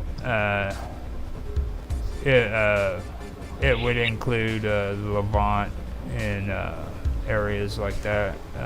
You go there would be Semitics too that would be up around the Turkish area as well, and Armenia, areas like that. I'm still looking for where because after this I want to see, because I gotta organize these notes. I'll just like start typing somewhere and it'll be in the wrong section, and then I'll have like a whole bunch of tabs. Like literally when you look at my Firefox, it has the infinity sign because that's how many tabs I have open. It doesn't have a number anymore. It's just literally the sign of infinite. Like, yeah. I was just looking because I heard this before, and people like to just completely associate it with one culture, but there's more to it. It's more than just what, It really is. And then Shamash. Okay, like there's a difference between Shamash and Shamash. You know, I mean, Isn't Shamash the woman, and then the other one, or there's a story actually about her, and it's different. It's not even related to Shamash, to be honest with you. I mean, at all. Now, Shamash was an ancient Mesopotamian sun god, earlier known as Utu, and that's Sumerian Utu, UTU, which means sun. He was believed to see everything that happened in the world every day, and was therefore responsible for justice and protection of travelers. As a divine judge, he could be associated with the underworld. Additionally, he could serve as the god of divination, typically alongside the weather god Adad. While he was universally regarded as one of the primary gods, he was particularly venerated in Sippar and Larsa. The moon god Nana, Sin, and his wife Ningal were regarded as his parents, while his twin sister was Inanna, Ishtar. Occasionally, other goddesses such as Manzat and Pinnaker could be regarded as his sisters too. The dawn goddess Aya, Sherida, was his wife, and multiple texts describes their daily reunions taking place on a mountain where the sun was believed to set.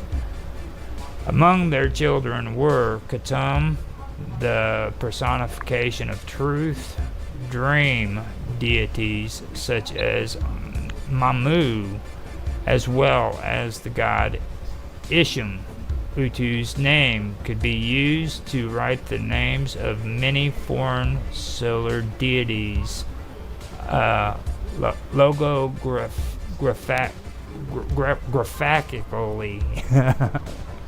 the connection between him and the Hurrian solar god Shemij is particularly well attested, and the latter could be associated with Aya as well.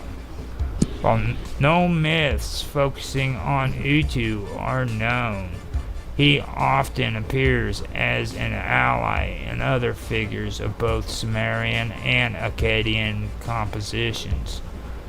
According to narratives by Dumuzi's death, he helped protect him when the Gala demons tried to drag him to the underworld. Now, Dumuzi is the husband of Anna, or Inanna, I should say, and she's Ishtar.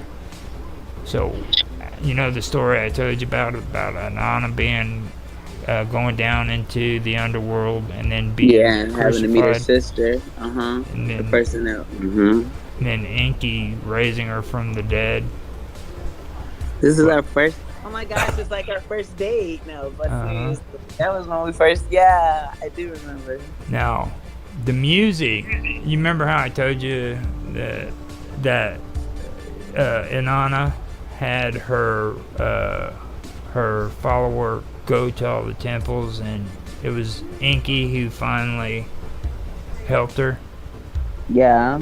Well, see, she also, according to some of the stories, had her follower go to Dumuzi, and Dumuzi was sitting on his throne just being lazy, and he said, you know, fuck it, I ain't doing that shit.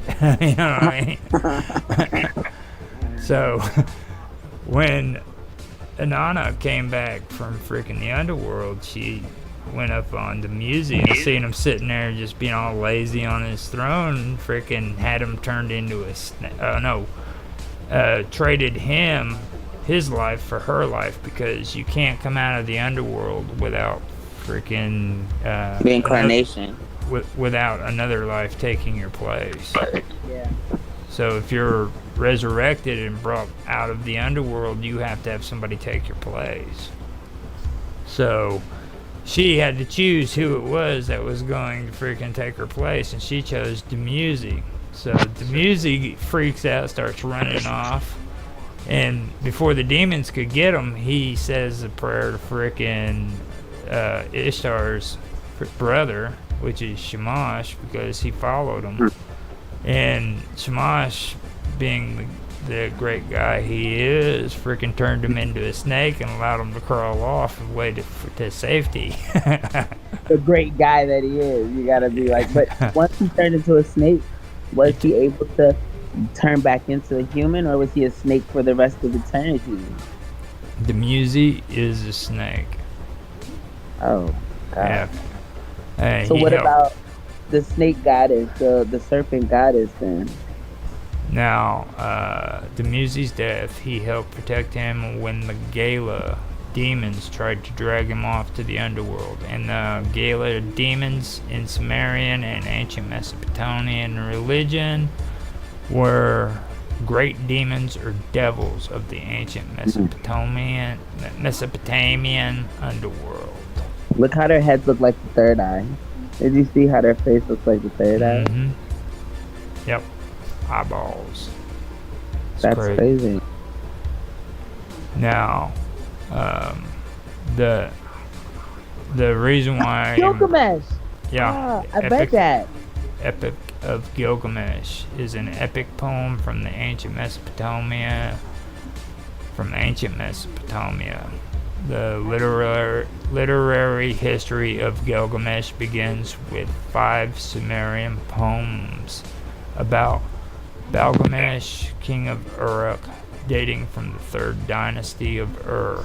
These independent stories were later used as source material for a combined epic in Akkadian. It's pretty cool. That's actually the first ever written epic. Ever. What do you think of that? I think that's really crazy because I didn't know it was the first one when I was reading it. That's just Norman and probably just telling us that no one was listening. So I can only imagine. So, and I brought that up because we were talking about Shop Shoe, and we went into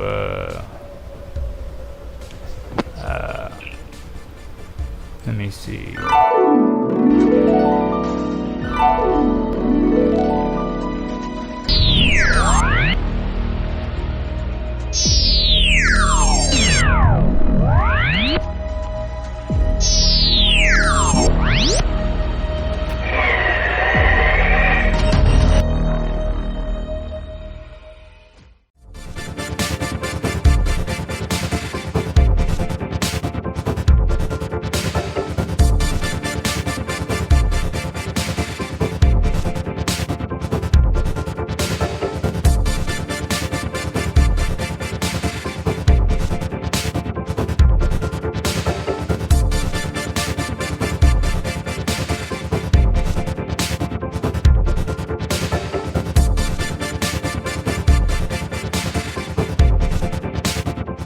Set up and ready to go. Today is going to be Ancient Mysteries. I was able to get the stream on Rumble started. The mic is actually turned on, and Beam has started to stream. So now I'm going to go to Beam and check the audio out, make sure it's okay, and go from there. All right, I heard my voice for a second there, so that sounds good. I'm just going to go with that. I want to have some extra time here so that I can actually smoke a cigarette and drink coffee.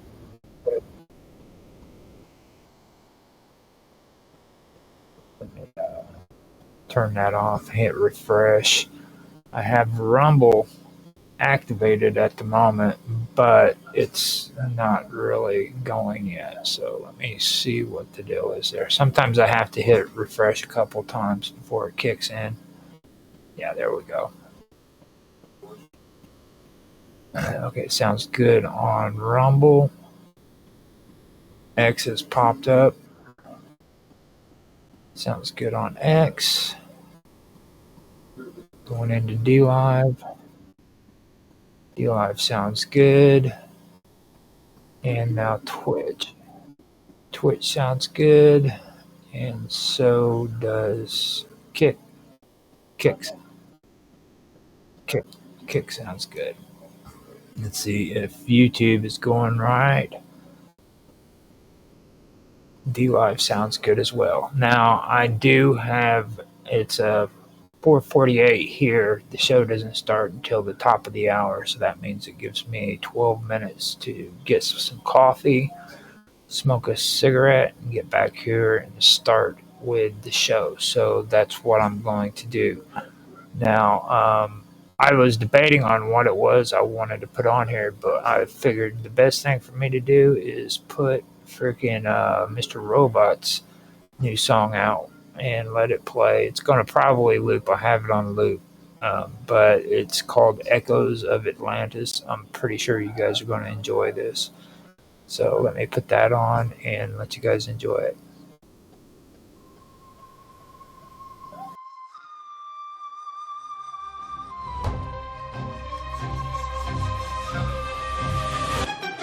Once the gods carved earth like a cosmic chessboard, Poseidon claimed Atlantis, his star-born accord.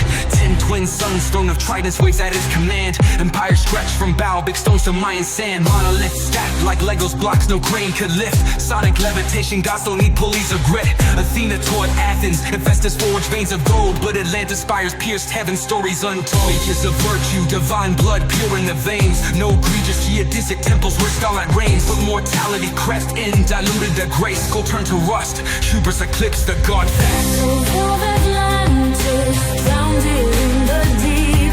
Poseidon's lost kingdom, where titans still sleep. From these Tetragonical to codes and all, as above, so below. Cosmic empire of law and princes of plasma, their thrones now debris. Echoes of Atlantis, where gods walked the sea. Watch the fall, saw vice crack the divine.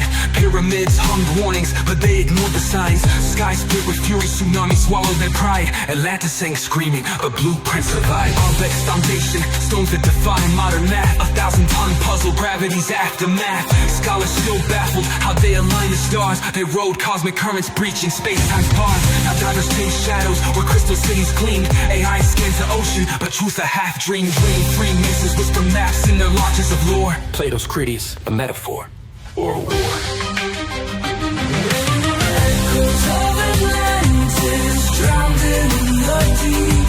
Poseidon's lost kingdom, where titans still sleep. From Egypt to Teotihuacan, we co-attention all, as above, so below. Cosmic empire of laws and princes of plasma, their thrones now debris.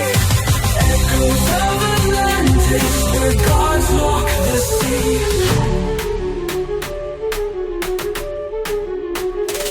They say Poseidon's seed still flows in our veins. In every megalith, every grid that restrains. The Dogon chart Sirius, temples guard the flame. But Atlantis tech, it's encoded in our DNA's frame. Zeus's verdict was fire, a flood and ice. Yet the Sphinx still stares, whispering sacrifice. Mortal minds crave power, but miss the design. True kings rule through resonance, not bloodline.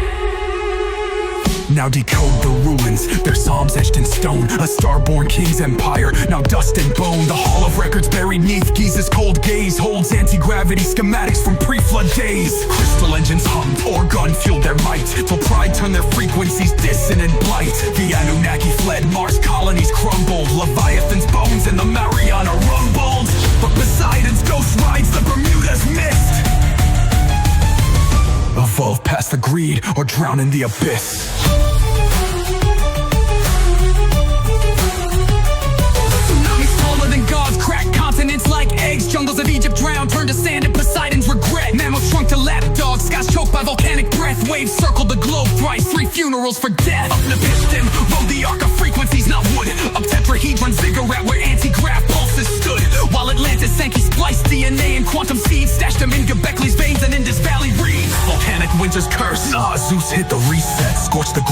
Erase the moon ring, the internet. Noah's not a shepherd, he's a star-born archivist. Cracking hermetic scrolls in caves where mushrooms twist. The survivors crawl from mud with amnesiac eyes. Built new gods from scrap metal and fallen skies. Now desert bones whisper where cedars once soared. Man's just a ghost in Atlantis' holographic horde. The flood wasn't water, it was math. A codex purge, Enoch's nightmares digitized in the cosmic surge. As above, so below, the blueprint stays true. Rise from the ashes or drown in what's new. The flood wasn't water, it was math. A codex purge, Enoch's nightmares digitized in the cosmic surge. As above, so below, the blueprint stays true. Rise from the ashes or drown in what's you. Echoes of Atlantis drowned in the deep, the deep. Poseidon's lost kingdom where titans still sleep. From Giza to Tiahuanaco, their codes etched in awe. As above, so below, cosmic empire of law. 10 princes of plasma, their thrones now debris. Echoes of Atlantis, where gods walk the sea. So when you see Stonehenge anchored on fire, know Atlantis lives in quantum choir. The gods were myths, their mentors in code. Rise from the ashes, or repeat what they owe.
Once the gods carved earth like a cosmic chessboard, Poseidon claimed Atlantis, his star-born accord.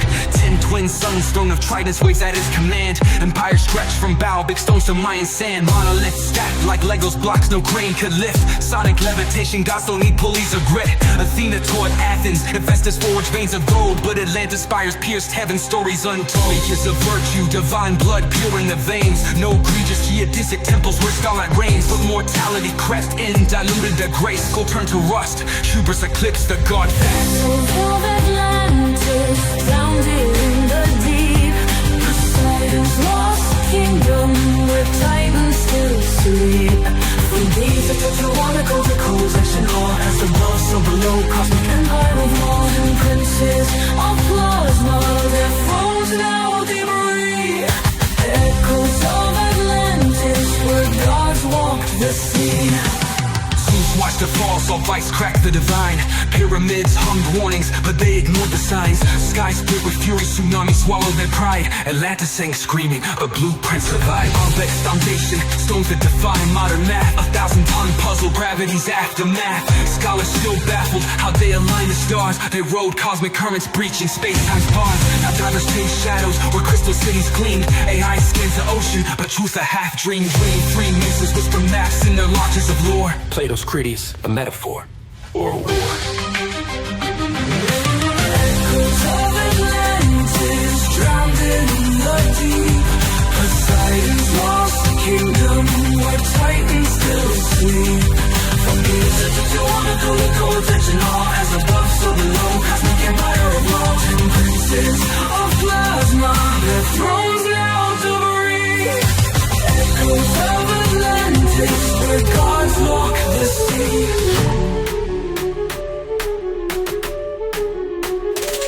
They say Poseidon's seed still flows in our veins. In every megalith, every grid that restrains. The Dogon chart Sirius, Templars guard the flame. But Atlantis tech, it's encoded in our DNA's frame. Zeus's verdict was fire, a flood and ice. Yet the Sphinx still stares, whispering sacrifice. Mortal minds crave power, but miss the design. True kings rule through resonance, not bloodline. Now decode the ruins, their psalms etched in stone. A star-born king's empire, now dust and bone. The hall of records buried neath Giza's cold gaze holds anti-gravity schematics from pre-flood days. Crystal engines hummed, Orgon fueled their might, till pride turned their frequencies dissonant blight. The Anunnaki fled, Mars colonies crumbled. Leviathan's bones in the Mariana rumbled. But Poseidon's ghost rides the Bermuda's mist. Evolve past the greed or drown in the abyss. Tsunamis taller than gods, crack continents like eggs. Jungles of Egypt drowned, turned to sand in Poseidon's regret. Mammals shrunk to lapdogs, skies choked by volcanic breath. Waves circled the globe thrice, 3 funerals for death. Up Nepiston, rode the arc of frequencies, not wood. Up tetrahedron ziggurat where anti-grav pulses stood. While Atlantis sank, he spliced DNA and quantum seeds. Stashed them in Göbekley's veins and Indus Valley reeds. Volcanic winter's curse, Zeus hit the reset. Scorched the grids, erased the moon ringed internet. Noah's not a shepherd, he's a star-born archivist. Cracking hermetic scrolls in caves where mushrooms twist. The survivors crawl from mud with amnesiac eyes. Built new gods from scrap metal and fallen skies. Now desert bones whisper where cedars once soared. Man's just a ghost in Atlantis' holographic horde.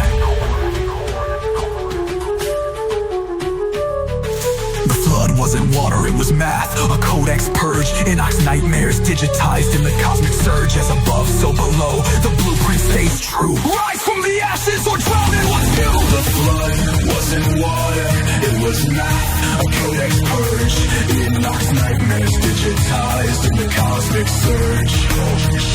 As above, so below, the blueprint stays true. Rise from the ashes or drown in what's you. Echoes of Atlantis drowned in the deep. Poseidon's lost kingdom, where titans still sleep.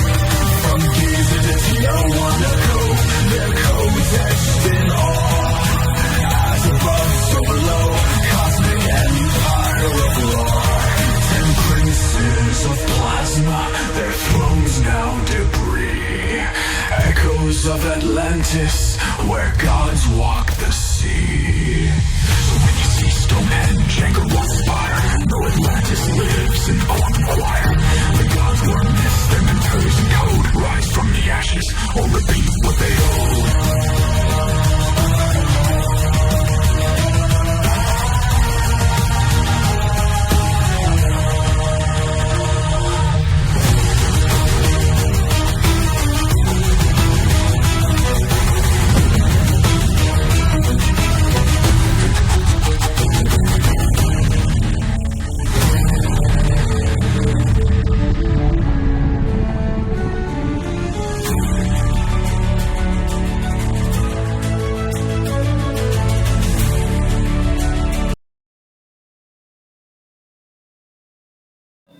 Okay, so I was able to play all of that except for the last few minutes, and that was because the top of the hour is here, so it is time to get on with the episode. Now, last week I had been talking about Melkort, and I wanted to get a little bit more into him. It took quite a long time for that topic than what I had anticipated. I didn't realize I had so much information on it. It's about Hercules, mostly, or Hercules, however you want to pronounce his name. But it was pretty interesting having to do that last episode and get through that because I didn't know how much information I had on him until just then. So, with that being said, I want to start talking about getting back into the topic and talk about Melkort again. Now, in Greek mythology, Melkort was often equated with Hercules, like I had just said. And he was the great hero of God and strength. Everybody should know that. He's real popular in modern day entertainment. If you haven't noticed, he's on a lot of movies. So both gods shared similar characteristics, like I mentioned last week, including their association with strength, bravery, and protection. Now, the Phoenicians identified Malchor with Hercules, and some Greek sources describe Malchor as a Phoenician version of the hero. Now, the worship of Malchor spreads beyond Phoenicia, especially to Carthage, where he's known as Baal Haman. Okay, he was a god of both life and death, and he was associated with resurrection and renewal. Now, just as I was ending last episode, I mentioned that about the whole resurrection and renewal thing. As I read through this, you'll notice that resurrection comes up quite a bit. And I wanted to point that out because a lot of people believe that, like, Christianity with Jesus was the first religion that actually mentions resurrecting someone from the dead, and that isn't the case. Most of the time when you hear it, you'll hear people talk about Egypt, but it wasn't just Egypt either. This was something that was common all over the globe, basically. And you can see it in a lot of the older religions, like the Indo-European and the Indo-Aryan traditions or linguistics. This is one of the reasons why I've wanted to incorporate the Indo-European linguistics and the Indo-Aryan linguistics into a lot of this as much as possible. I'm also doing a more in-depth reading of this stuff too on WoW Talk. And the reason why I wanted to do it on WoW Talk was because when it comes to ancient mysteries, I want to keep it more in a time zone that is before the year 0, which is basically in the BCE era. That's just my personal preferences. I've mentioned this before. I don't know if it was on here or not, but I know I've mentioned it either on here or on WoW Talk. But that's the reason why I put that on WoW Talk, because it relates more with the Nordics as well as Hungarian folklore, which is after 0 in the ADE era. So that's the reason why I did that. So if you want to hear more about that, you can go on and check out the streams that I do for WoW Talk, which has more of the Indo-European / Indo-Aryan stuff, but which is older too, don't get me wrong, but it also incorporates Nordic folklore as well as Hungarian folklore that kind of went on into modern day history. So I just wanted to put that out there and let you guys know about that. But my whole point is this whole thing about resurrection goes a lot farther, and it involved a lot more religions than just Christianity or the Egyptian religions. There's a lot more that you can find that subject about. And renewal, you'll find renewal everywhere. It's amazing how much that was an important part of the ancient world. So now the Phoenicians and the Carthaginians built temples to them. That would be Baal Haman or Malgart or Malkert. And his cult played an important role in the religious and political life of these societies. Now, while Poseidon and Malcathras are distinct in their mythologies and cultures, there are some connections between them. Both Poseidon and Malcathras are both sea gods, though Poseidon is more broadly known as the god of the sea and oceans in Greek mythology, while Macarthus was a more localized Phoenician deity. Now, the sea was central to both the Greek and the Phoenicians, as both civilizations relied heavily on maritime trade and exploration. The Phoenicians and Greeks had significant cultural exchanges, and gods like Malcarthus and Poseidon may have been seen as similar figures by these two cultures. For example, the Phoenician Malcort or Malgard was sometimes identified with the Greek Hercules, just as Poseidon was a part of the wider Mediterranean sea god tradition, you see. Now, Sidon, as a major Phoenician city, had close ties to the worship of gods like Malcathras. Phoenician religious practices often focused on deities that governed natural forces like the sea, and Malcathras was seen as a protector and patron of cities, much like Poseidon was to the Greeks. Now, while Sidon is not a deity itself, it is a culturally significant city in the Phoenician mythology. It's closely associated with gods like Malcathras and other sea deities. Now, as the Greek god of the sea, Poseidon holds dominion over all water bodies and natural disasters. He plays a central role in Greek mythology.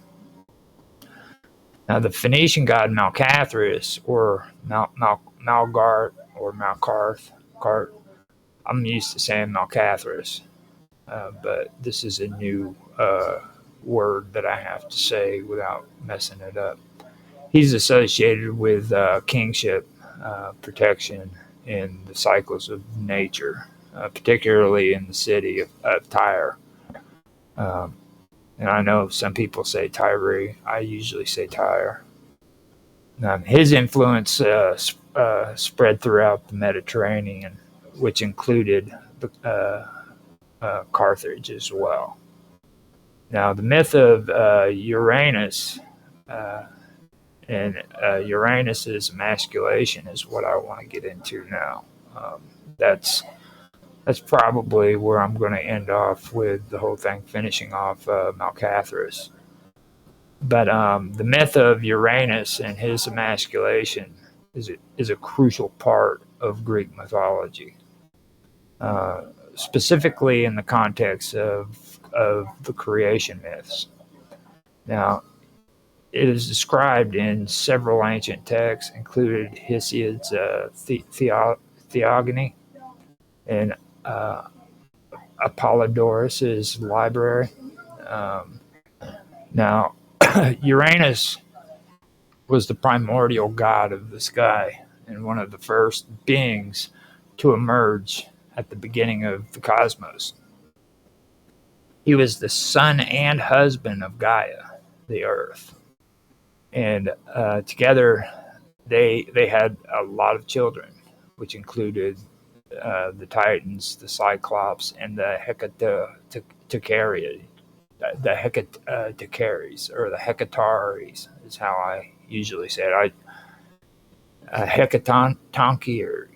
Hecatoncheires is how it's really weird trying to pronounce that, but I usually call it the Hecatoncheires or shit like that.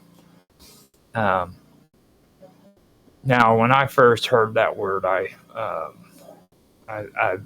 I've actually tried to pronounce it right, and I cannot pronounce it for the life of me. The last time I tried to pronounce it, I played God of War, and I still messed it up. Even there, hearing it on a video game, it messed me up. But anyhow, those were their children. Now, Uranus was a cruel and oppressive father. He feared the power of his children, particularly the Titans, and he sought to imprison them in Gaia's womb. This prevented them from growing or gaining power. Tired of Uranus's tyrannical rule, though, Gaia, his wife, plotted to overthrow him. She sought the help of her children, but only one was willing to carry out her plan, and that was Cronus, the youngest of the Titans. Not only is this in this, but it's also it correlates with the Babylonians and Marduk when it comes to Bel and Marduk and the creation story according to the Babylonians. Now Marduk is supposed to have slayed Tiamat, but there's also the Apsu. Okay, and the Apsu was the father of all of these gods, and Bel was the one who murdered him. So you see that happening in the Babylonian tradition, and don't get this mixed up either, because I've mentioned this before, and I want to mention it again. There is a difference between Assyrian mythology or religion and Babylonian religion, just like there's a difference between those two and the Sumerians. There's a time difference that took place there, as well as it being a totally different empire altogether. So don't get those things mixed up there, because people have a tendency of doing that. And ever since I've started, paying attention to the streams on YouTube and other platforms that discuss this topic, that gets kind of saturated together, where people really aren't understanding that these are different time periods with different beliefs. And the Babylonians had their own separate belief system, just like the Assyrians did, even though they intertwined with one another. They did intertwine, but they were two separate belief systems, just like them and the Babylon or the Sumerians. Okay, Sumerians is completely different. That one goes even farther back, and it's not the same. It's just like with the Phoenicians and the Assyrians and the Babylonians. Their ideas kind of blended together as time went on, but they're not the same. You know what I mean? Just keep that in mind when you remember that. But you can hear what was just read about Kronos being the youngest and turning against his father, which is Uranus. So that goes even into the Babylonian myths with Bel, as well as Marduk, to be honest with you. So you can kind of see that correlation right there as well. And Cronus was, like I said, the youngest of the Titans, and Gaia fashioned a sickle made of adamantine. It's a hard, indestructible metal that's usually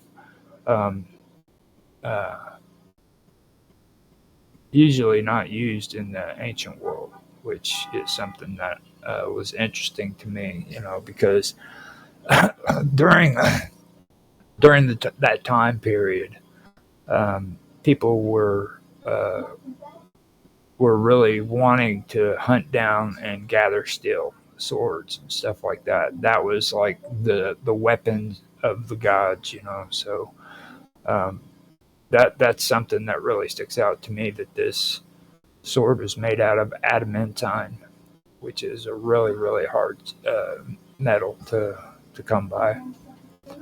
And Cronus ended up having this sword given to him by his mother Gaia, urging him to castrate Uranus and take his place as ruler of the universe. So Cronus waited for the right moment. One day when Uranus came to lie with Gaia, he descended on her, and Cronus ambushed him. Cronus attacked Uranus using the sickle to castrate him. He struck Uranus's genitals, cutting them off completely.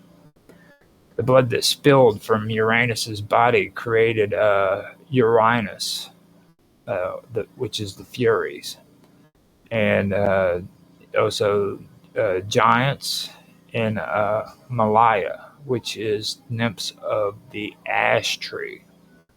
Now, nymphs of the ash tree is something that's interesting that stuck out to me too, because the ash tree is actually supposed to be the world tree for the Nordics, or the Nords up north with the Vikings and everything.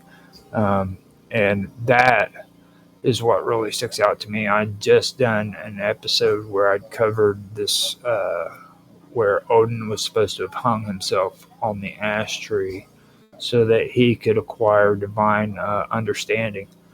And right here it says nymphs of the ash tree. And the ash tree is something that's interesting. I was just in chat with somebody on a Skype group, and a proverb had popped up where it mentioned ash as well. And this is really, really interesting stuff. This really dives into not only this, but also the Indo-Aryan, Indo-European linguistics groups, so I just wanted to point that out. And with that being said, I'm going to start over that sentence and stuff and go back over that. He struck Uranus's genitals, cutting them off completely. The blood that spilled from Uranus's body created the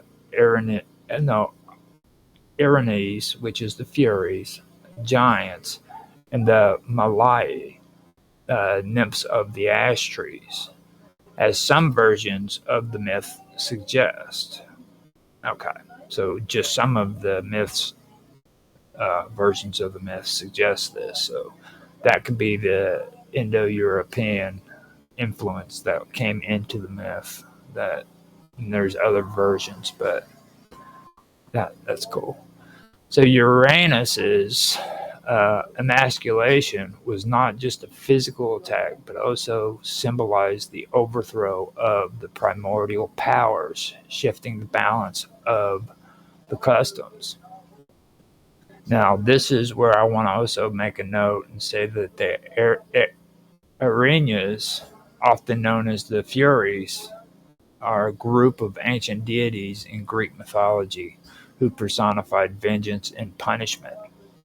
Now, their role is primarily to avenge crimes, particularly those involving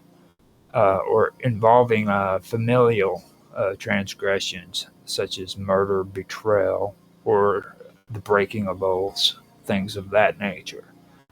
Now, Erinyes are often depicted as terrifying, relentless figures who pursue justice with an unyielding and fearsome intensity. Now, the Erinyes, or the Erinyes' origins, varies depending on the myth, but the most common version is that they were born from Gaia, which is the earth, as a result of the bloodshed caused by Uranus, who's the sky god. Now, according to some myths, they sprang from Uranus's blood when his son Kronos castrated him, or in some versions from the drops of blood that fell into Gaia after Uranus's castration. Another tradition suggests that the Erinyes were born from the union of Nyx, which is night, and Erebos, which is darkness. Now, this is strictly Indo-European and Indo-Aryan tradition. Nyx and Erebos, night and darkness, as these primordial deities are often associated with the forces of vengeance and retribution. The primal role of the Erinyes is to enforce justice by punishing wrongdoers, particularly those who commit serious crimes like murder, patricide, matricide, and incest.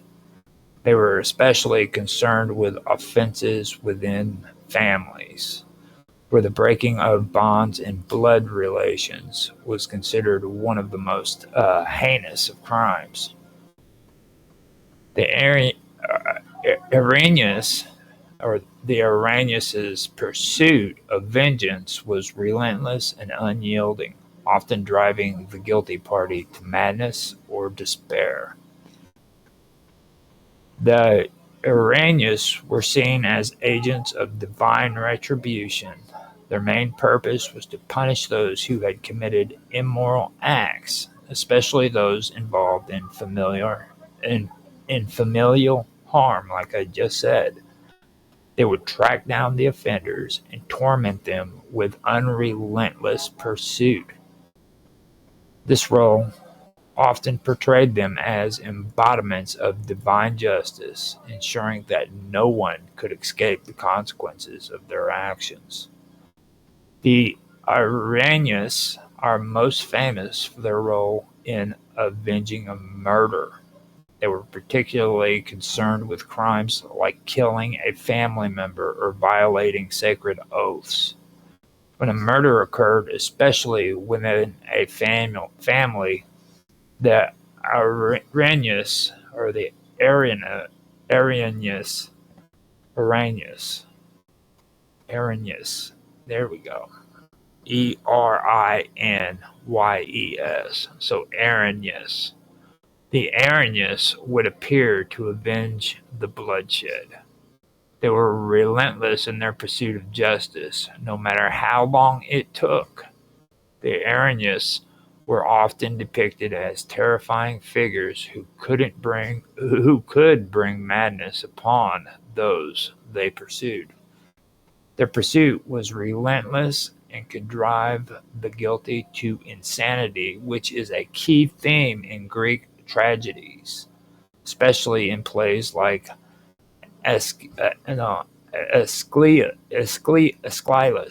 or Orestia, is where the Arrhenius torment Arestes after he avenges his father by killing his mother. Clytemnestra, his mother, Clytemnestra. Okay. So the Arrhenius were often depicted as fearsome and terrifying beings. Now, this would be having snakes for hair is one of their most distinct features. It symbolizes their connection to death and destruction. Now, the snake's hair, that might sound familiar. Medusa. Just so you guys, I don't know if anybody in today's world remembers Medusa, but she was one ugly chick. Supposed to have been beautiful at one time. Then she was cursed. And she had snake hair after that. But that is supposed to relate to death and destruction. The Arrhenius' eyes were often portrayed as burning with fury, symbolizing their anger and vengeful nature. Their attire was typically dark or bloodstained, signifying their association with death and vengeance.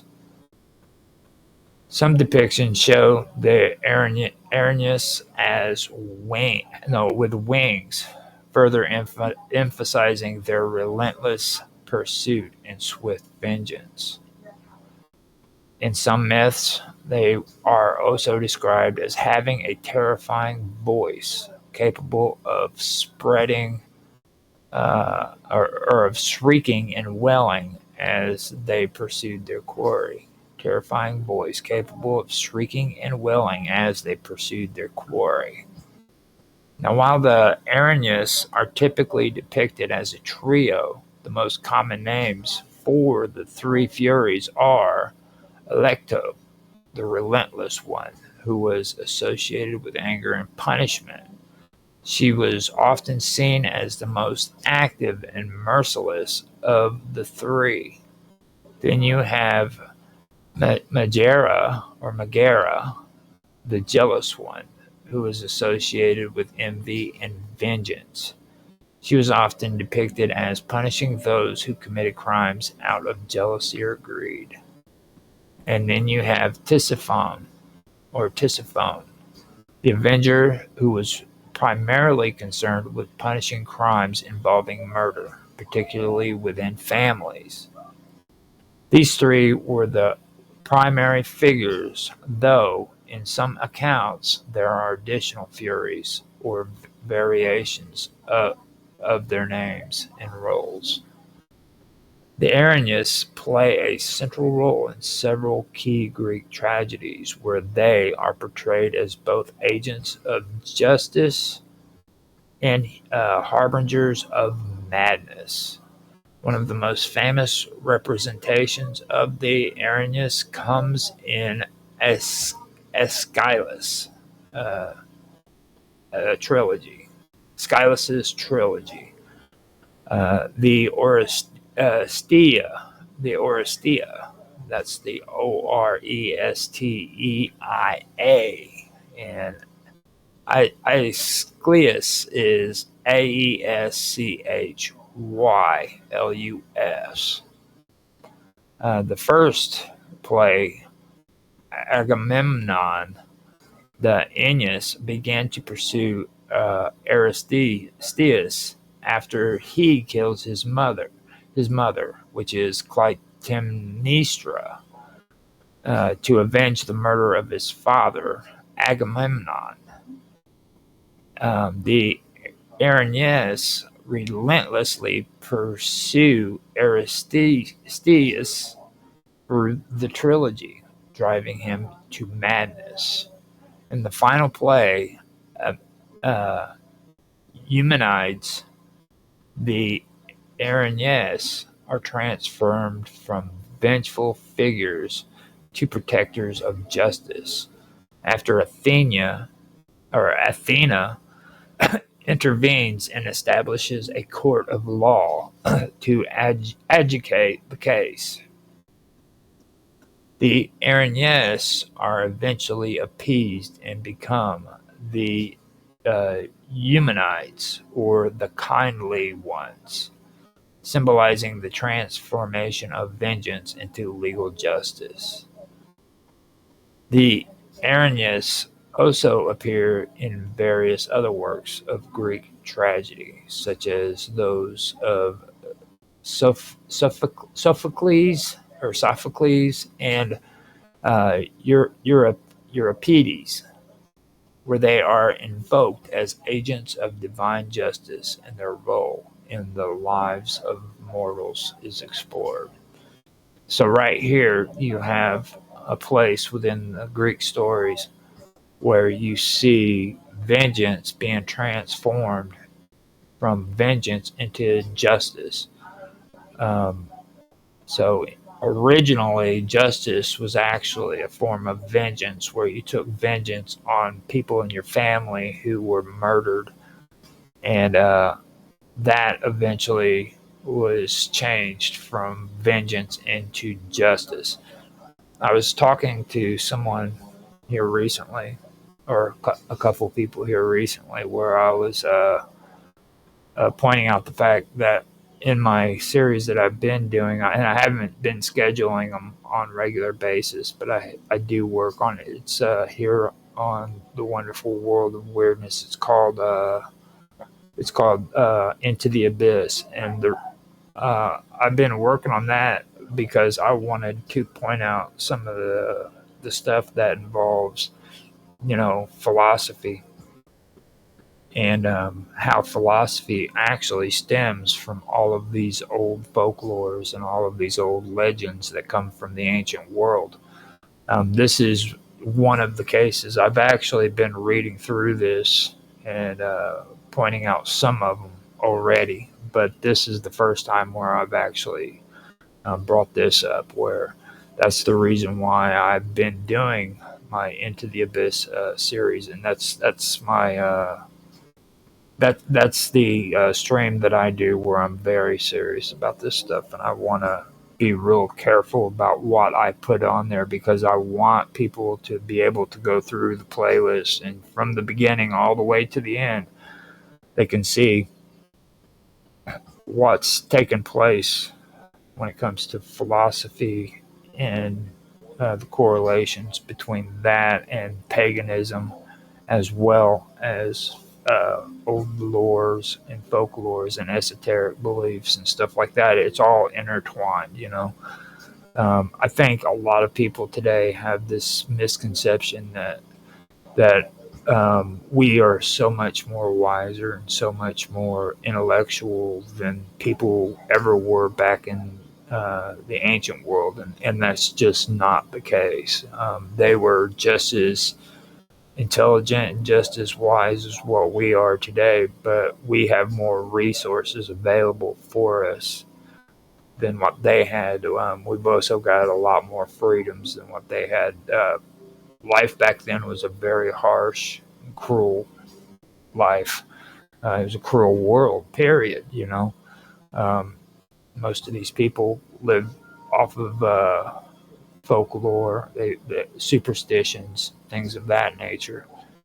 And even though, you know, there were superstitions and folklore and all that great stuff, you have to understand that's what also formed our philosophies. That's what made us to where we started thinking about things like this, like vengeance being turned into justice, because, you know, Athena stepped in as an intermediary and judged the case. You know what I mean? So this is one of the examples that I think was worthy enough to bring up and talk about. So I'm gonna go in and check out, see if there's anybody who's actually watching this. It looks like we have 3 people so far, which is cool. That's all right. I'm okay with just one, if anything. You know what I mean? Well, we have 2 on Kick. We've got 4 on.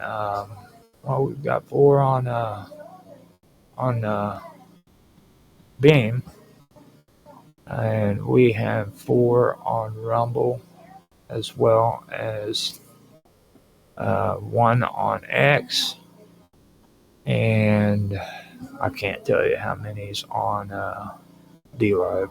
It's weird that way. And 1 on Twitch, as well as 2 on Kick. We've got 1 on YouTube. So I want to say thank you to everybody who is on there. Supposedly, according to Rumble Studio, there's only 3, but we'll go with that. With all those cool people, man. And we had a heart and a thumbs up from Moss 2004. Thank you for that. That was on Beam. And I believe that is all that we have from there. Satori liked the thing. Thank you, Satori D. He's got a lot of cool stuff you guys should check out too. It's kind of new agey for me, you know, but it's all about like the Mayans and stuff and their flower dances and things of that nature. So he's somebody that you should probably check out and see. So if you guys are interested in that, you can find him on minds.com. He also posts up on X, as well as he does Mint Me as well. If you guys are on Mint Me, I know I put my streams on Mint Me as well. So if you guys actually do watch on there, then you can check his videos and stuff out. He's got cool stuff. Kind of strange, but I'm into strange stuff, so that's all right, you know. So with that being said, I'm gonna shut up now. I wanted to do shout outs, but I want to also get back into this. I am so freaking close to finishing where all my notes are, and I've still got to do some more of it. I've got tons of this stuff that I need to go through. So the Aranyas are embodiments of divine justice, which ensure that wrongdoers face punishment for their crimes, particularly crimes against the family and kin.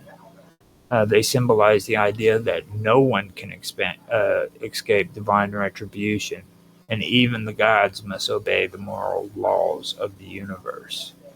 The Aranyas symbolizes the idea of vengeance and retribution. Uh, that their actions reflect the ancient beliefs that vengeance was not only a human right but also a divine duty, especially when crimes like murder or betrayal were involved.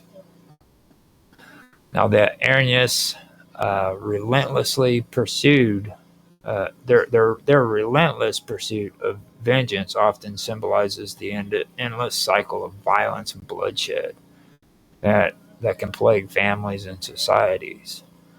Their presence in myths often highlight the destructive consequences of unaddressed crimes and the importance of atonement and reconciliation. The Aranyas also represent the transition from personal vengeance to institutional justice. In the Oristia, for example, the Aranyas are transformed from vengeful spirits into symbols of legal justice, showing how society can evolve from revenge-driven violence to symbols of law and order. Now, in Roman mythology, the Aranyas were known as the Furies, and they retained their role as deities of vengeance. Over time, they became associated with justice and the consequences of crime. In later literature, including the works of Virgil and Ovid, the Aranyas were depicted as continuing their role as enforcers of justice, and their mythological legacy persisted throughout the classic tradition. In later Christian theology, the Aranyas, or the Furies, were often reinterpreted as figures representing sin, punishment, and the torments of the damned, further cementing their role as agents of divine retribution. Okay, so after that long and breathy note that I wanted to point out, I'm going to get back to the castration, which is the coolest part. I want to talk about Uranus and castration. So after the castration, Uranus fell into the heavens, or fled. He fled. Uranus fled into the heavens, where he would remain distant from Gaia and his children. Kronos, having taken control, became the new ruler of the universe. He, Hera, Poseidon, Demeter, Hestia, and Hades. Now, this coincides again, like I said, with the Babylonians, with Marduk. Marduk defeated Tiamat to take and become the head of the pantheon, the god above all of the other gods. A lot of the older gods that were believed in earlier, that were Sumerians, they were considered nameless gods, and those nameless gods were demoted. I am really trying to distinguish Bel, but Bel to me would probably be the Babylonian interpretation of Enki. But I could be wrong, to be honest. It could be Enlil. I'm wanting to look at that a little bit closer. But Enki, to me, is who the father of Marduk would have been. And that's Bel. But he would have also been Enki before then. And he is the one who is supposed to have killed Apsu, which was the father of all of the deities before he was murdered. And the weird part about all of that was that it was Tiamat who had him murder Apsu. Okay. And then she became angered because her children murdered Apsu. So, uh, of course, Marduk ends up murdering her. So it's kind of weird how that played out. But that is what resonates with this story about Uranus and Kronos castrating Uranus. There's very, very similar, close similarities there. So now Uranus's severed genitals were thrown into the sea, according to the myth. From the foam that formed around them, Aphrodite, the goddess of love and beauty, emerged. Now, this is the well-known birth of Aphrodite's myth, symbolizing the idea of creation emerging from chaos. And you also have to understand at this point that the birth of love was created out of the blood from Uranus's ball sack. So, just putting it out there so that you guys understand that, it's very, very important to understand this, and that's very metaphoric, just so you understand. Okay. Okay. So Uranus's castration represents the end of the primordial chaotic reign and the rise of a new generation. The act symbolizes the transfer of power from one era, the reign of Uranus, to another, the rule of Kronos, and later Zeus. This myth also highlights the theme of intergenerational conflict, a recurring motif in Greek mythology, which is also in other ones. The Christians say that the son will rise up against the father, and there's different belief systems that also carry that motif. So it's not just within the Greek mythology, it's in other cultures as well. Now, Uranus's oppressive rule over his children, his castration by Kronos, and later Kronos' own downfall at the hands of his son Zeus all point to the cyclical nature of power struggles in the divine world.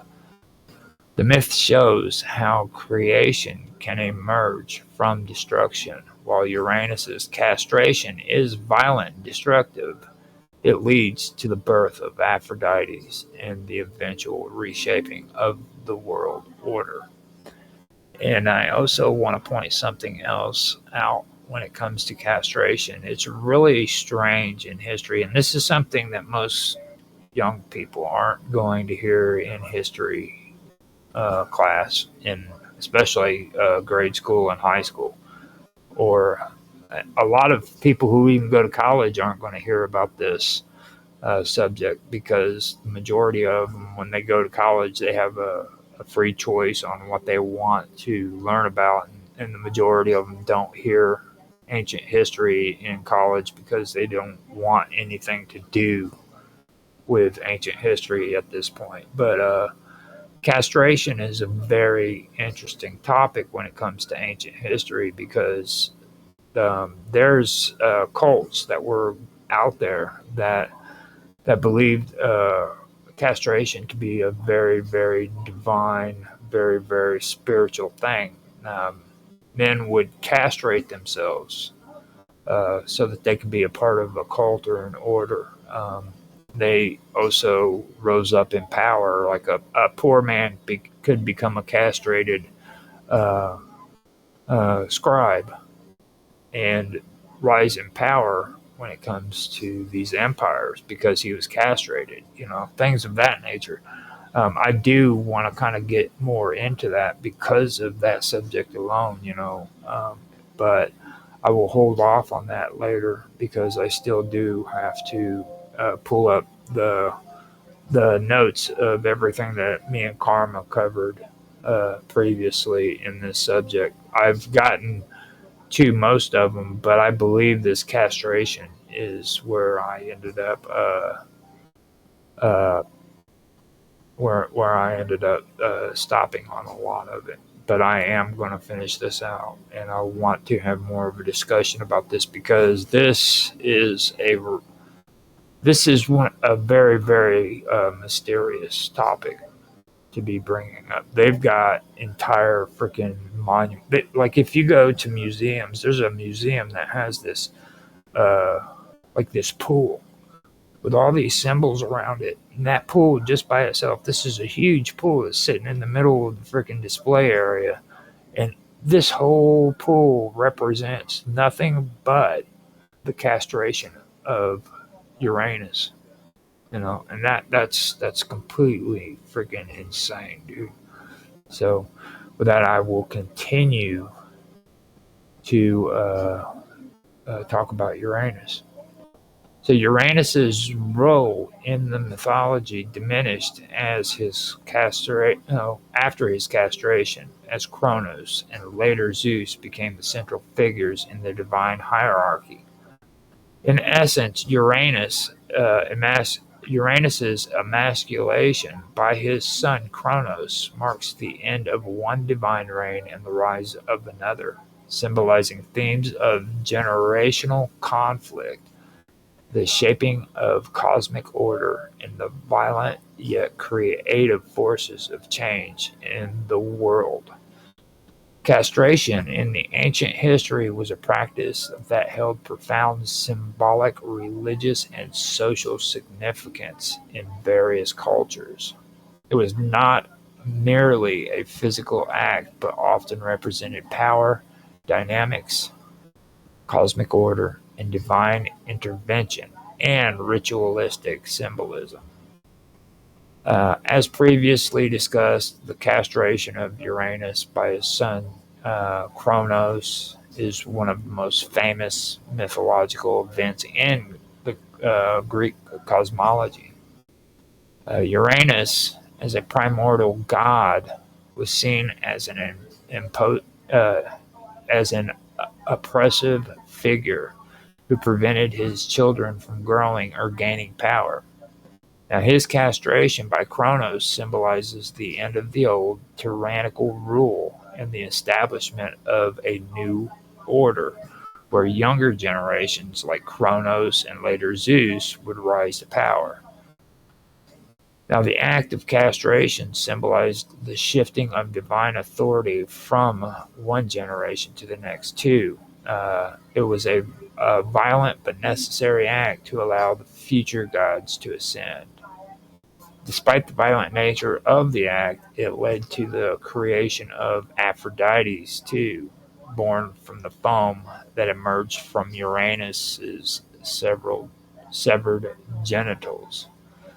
This demonstrates the dual nature of castration in myth. While it also involves destruction, it also facilitates new creation and order. In the myth of Attis, a youth loved by the goddess Cybele, Attis castrates himself in a fit of madness, which results in his death. His self-castration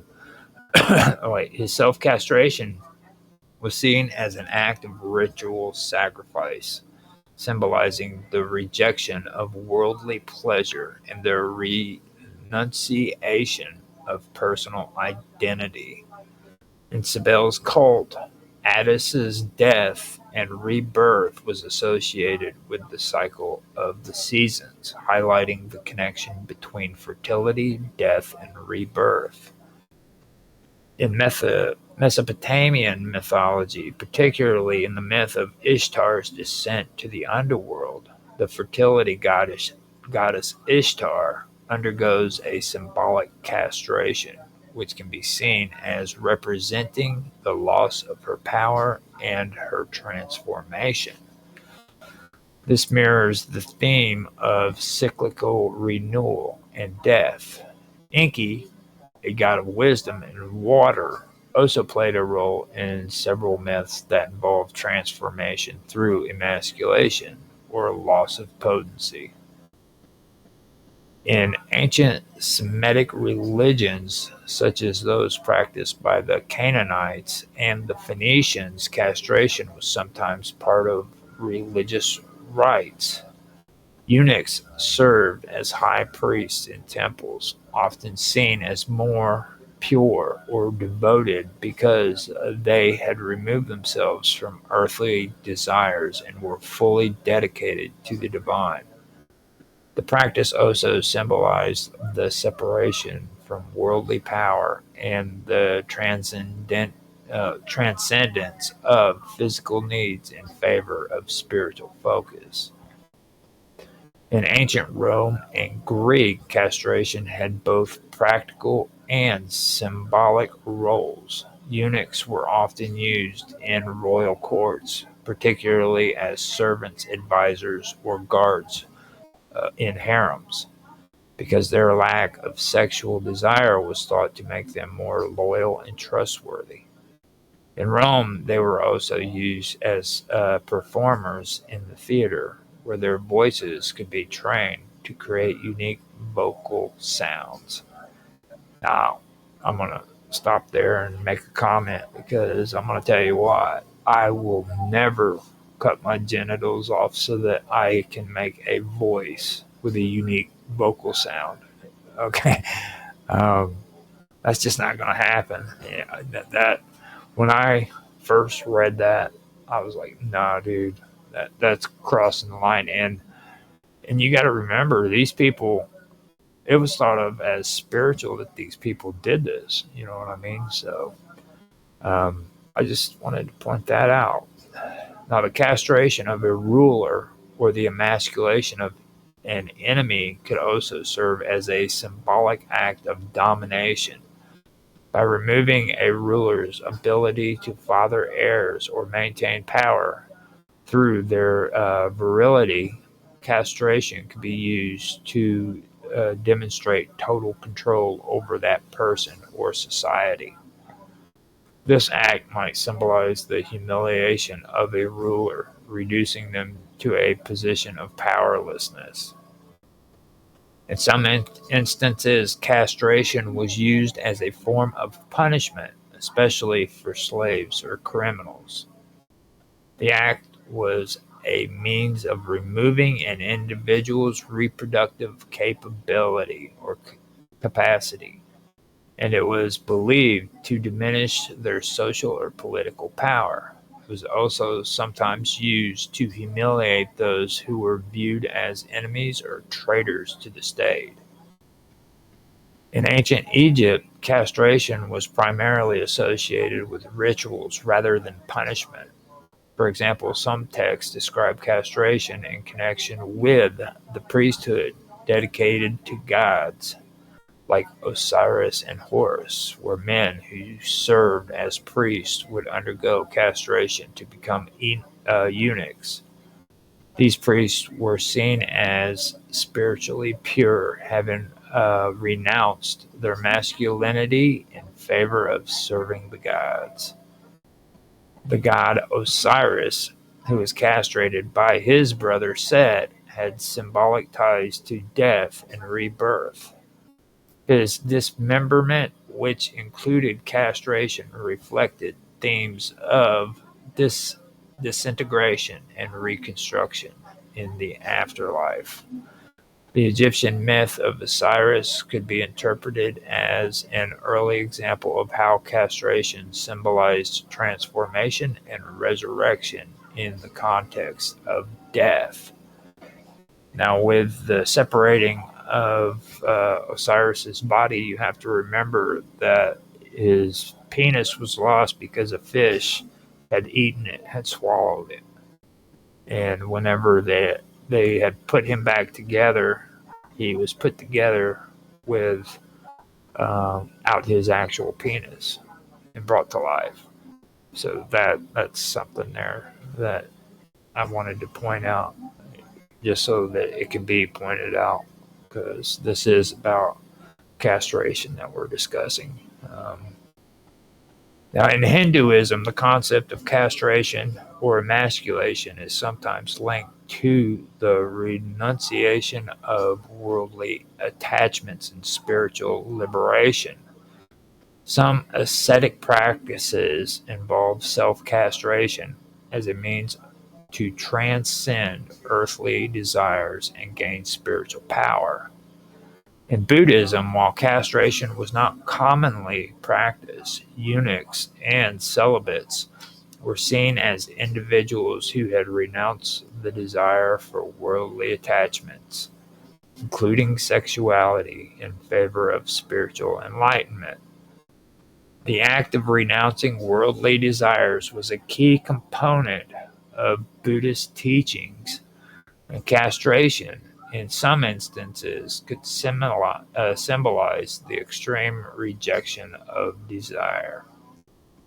In many myths, castration was linked to the overthrow of a powerful figure. The act of removing a ruler's virility often symbolizes the end of a reign and the rise of a new power.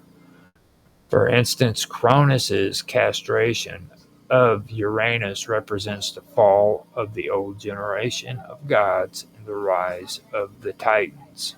Now, here I want to also make another note so that we can go over some of this. The fall of the old gods and the rise of the new Titans is a prominent theme in various mythologies, especially within Greek mythology, where it represents the cyclical patterns of generational struggle for power and dominance among deities. Now, the old gods typically refer to the primordial deities. The Titans or other early gods are represented are the ones who represent fundamental cosmic principles. Okay, now the new gods, often known as the Olympian gods, emerged to overthrow the old order. Establishing a new divine hierarchy. In Greek mythology, the first beings were the primordial gods, who represented the fundamental elements of the cosmos. They emerged from chaos, which is the void, gave birth to the first divine principles. Now, this kind of goes with what I was talking about with the Sumerians and their nameless gods. Like Enki is actually lord of the earth, and Enlil is lord of the sky. Okay, then you had On, which a lot of people started calling Anu. On is nothing more than the heaven, basically. On is heaven, and then Anu was like adding the new on top of On in order to make it more of a deity. So you had nameless gods, and when the Babylonians came along, they wanted to give names to those deities, so they gave those deities the names, and then those old nameless gods were demoted. So that was kind of what was taking place, and this is what is being discussed here when it comes to this in a sort. You see what I mean? The primordial gods represented the fundamental elements of the cosmos. They emerged from chaos, which is the void, and gave birth to the first divine principles, and that would be Gaia, Earth, the personification of Earth. Then there's Uranus, who's the sky, and he's the personification of the heavens. Then you have Pontus, okay, and he's the sea, the personification of the sea. And then you have Tartarus, the deep abyss, often considered the primordial god of the underworld. Now, Eros is love, okay, the primordial force of attraction, often seen as the force that drove the creation of life. Now, these deities were considered the first rulers of the cosmos, giving birth to later generations of gods, including the Titans. However, their reigns were not permanent, and they were often overthrown or replaced by more anthropomorphic deities. The Titans were the children of Uranus and Gaia, and they were powerful gods who ruled the universe before the Olympians. They were often depicted as giants or immense beings with godlike powers. The Titans were led by Kronos, the youngest and most ambitious of the Titan children. Now, Kronos was the god of time who eventually overthrew his father, Uranus. And after Kronos, you had Rhea, which is Kronos' sister and wife, mother of the Olympians. And right here, you'll see that the incest is there. Like among these gods, Rhea was Kronos' sister as well as his wife, just like Gaia was um, Uranus's wife as well, as sister. So you got that going on. So it's something else that is kind of a controversial discussion when it comes to people who discuss ancient history, but it is there. You know what I mean? Then you have Hyperion, the Titan of the sun of the sun. Okay. Then you have Iapetus, the Titan associated with mortality and craftsmanship, and of course you have Prometheus, the Titan who defied Zeus to bring fire to humanity. Now, Prometheanism is something that later on I want to get into because that's where the whole ideology about Prometheus and today's world view and the way we think is all put together in some philosophical discussions. And I do want to get into that because I enjoy watching a stream called New Thinking Aloud, and there's a guy that gets on there that I really do enjoy listening to him talk about, and he talks about Prometheanism, and I think that's a topic that needs to be discussed eventually. So now the transition from the reign of the Titans to the reign of the Olympians is symbolized by the Titanomachy, by the Titanomachy, a great war between the two factions of gods. The Olympians, led by Zeus, the son of Kronos, waged war against the Titans, who were led by Kronos himself. The Olympians were supported by their siblings, such as the Hestia, Hera, Poseidon, Demeter, and Hades, as well as other allies like the Cyclops and the Hecatoncheires. The Hecatoncheires, that's what it is. And these were giants with 100 arms. Now, the central figure in the Olympian pantheon, Zeus, led the Olympians to victory and established a new cosmic order. This victory marked the end of the Titans' rule and the beginning of the Olympian gods' supremacy. After a 10-year war, the Olympians defeated the Titans, and the defeated Titans were cast into Tartarus, the deep abyss of the underworld. Some Titans, such as Prometheus and Oceanus, were spared, while others were imprisoned for their rebellion. With the Titans defeated, Zeus and his siblings took control of different realms. Zeus became the ruler of the sky and the king of the gods. Poseidon ruled the sea. Hades became the lord of the underworld.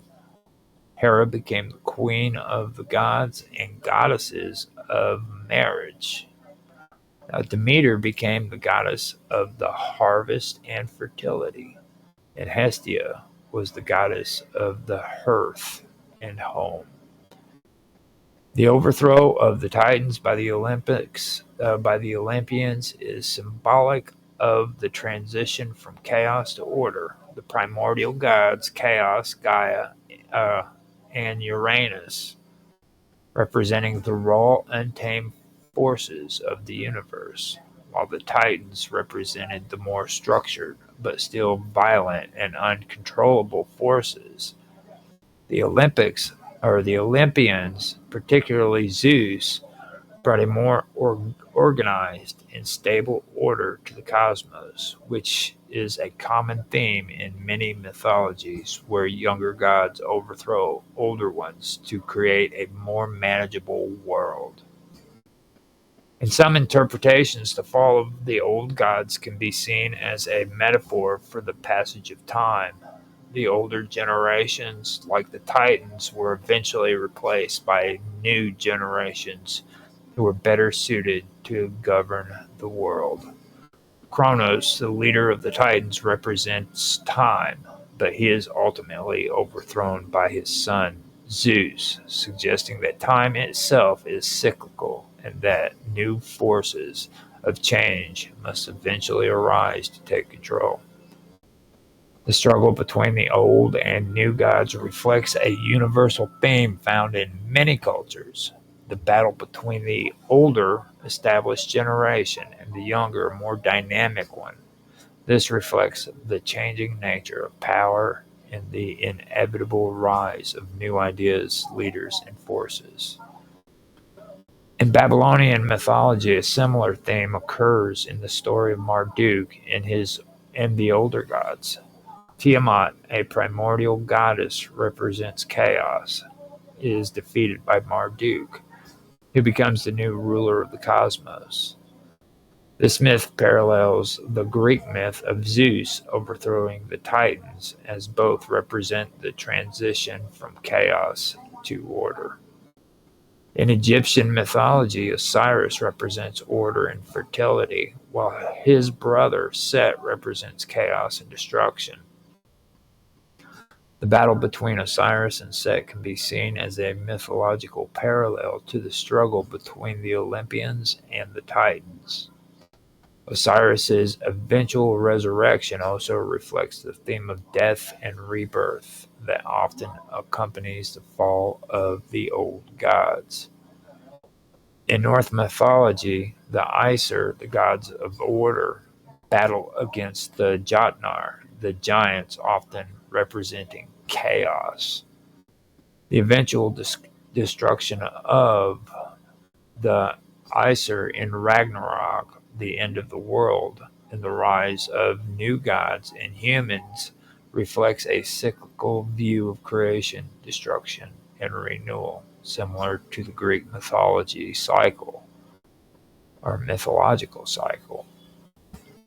The fall of the old gods and the rise of the new gods often symbolize the cyclical nature of life, where every period of stability and order is eventually followed by upheaval and transformation.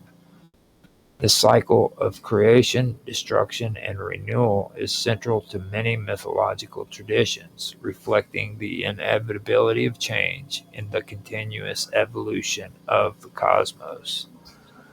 The rise of new gods like Zeus is also tied to the idea of divine right and the concept of gods who possess strength, wisdom, and virtue will ultimately rise to power. These themes have political implications, as rulers in various societies often saw themselves as divinely ordained to rule, much like the Olympian gods.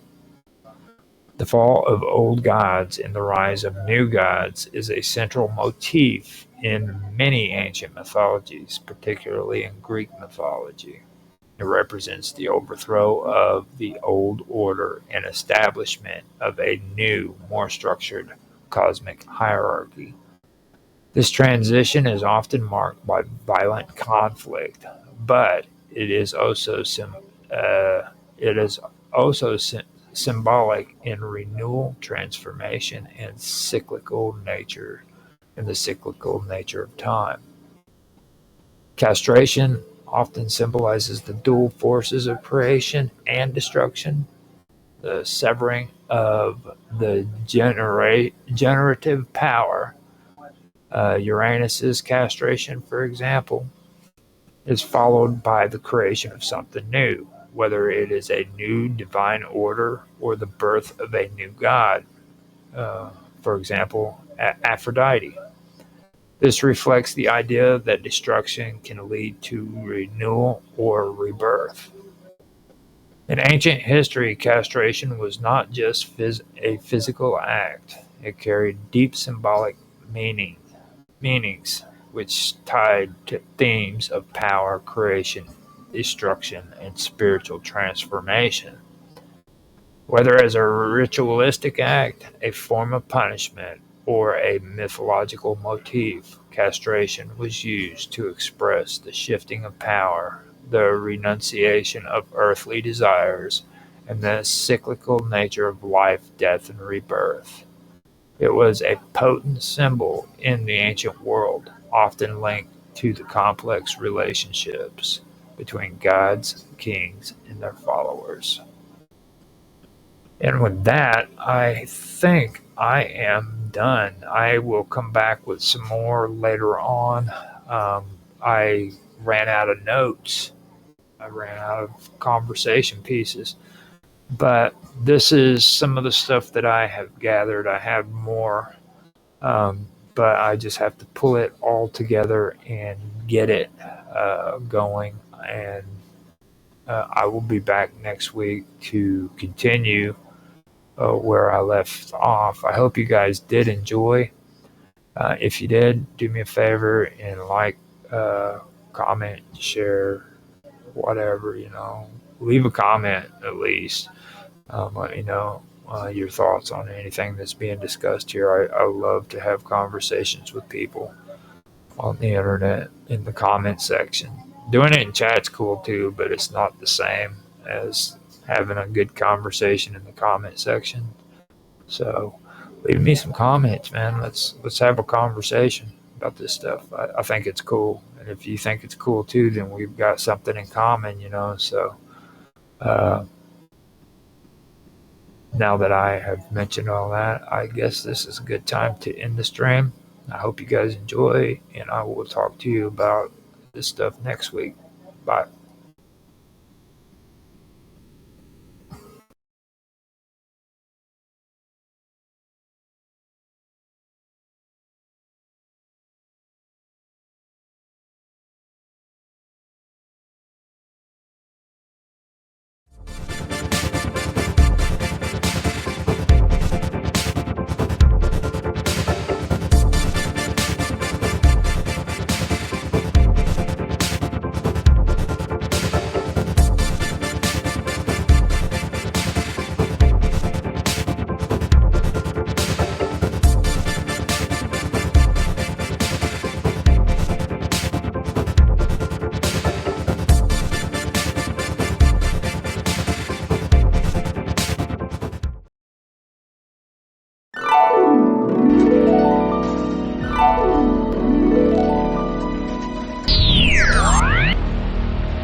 So you have to understand that a lot of this stuff doesn't like relate to science. You know what I mean? Yeah. And Mm-hmm. and people back then, they believed this stuff 100% of 100%. There was no doubt in their minds that this stuff wasn't true. Well, it's kind of the same thing with, like you were saying, the incantations and stuff. It's kind of the same thing as, like, one of the first things that we learn in school is spelling. And even God said, like the weapon of the tongue or whatever is like the most powerful instrument, the tongue. Well, spelling, just like, your body, when you're at dis-ease, your body is in disease. Like, there's so many things, like turn of phrase or just words in general, like amen in the church, amen ra. which goes back to the sun god and Egyptian. And there's so many of them. What was that? I'm sorry.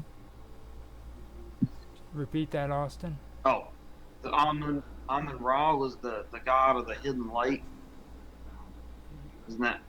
Now, what I've learned from Amun Ra, okay, the word was actually connected together because the Egyptians had a habit of connecting two deities. And Amen is actually when the sun is at noon. Okay, that is Amen, and that was practiced by frickin' oh man, I'm forgetting the name of the damn country. It was just south of Egypt. Nubia. The Nubians practiced Amen at Nubia? Yeah, Nubia. That's it. They practiced the worship of Amen. And then when Nubia and Egypt united, because they were united for a short bit, it became Amen Ra. You see? So that's where Amen Ra came into play. When you're talking about when the Nubian pharaohs controlled Egypt, right? Yeah. 'Cause there was at least several dynasties of Nubian kings, I think. Yeah. But that's where the term Amen Ra came into play. So. Well, that was just kind of when you said incantations. Because there is a thing like, okay, I'll tell you like a kind of thing, an example. I had this friend when I was younger, and she was not a very good looking girl. She was heavy set, and she just wasn't a very pretty girl. But this girl would wake up every single day, go in her bathroom, and tell herself, "Damn, you're sexy AF." Like she would tell herself that all the time. And I kid you not, this girl became, like, me looking at her, she became so much better looking. Like it like it projected onto her. And like the manifestation thing, that thing, it works. It really does. It's the strangest thing when it does, because I've had it happen and I don't know how I keep making it. And it will be like wild things that you just would not expect to happen. And then like I'll be talking about it, or whatever, like I said, I'll be discussing it, or I'll be doing something on the phone.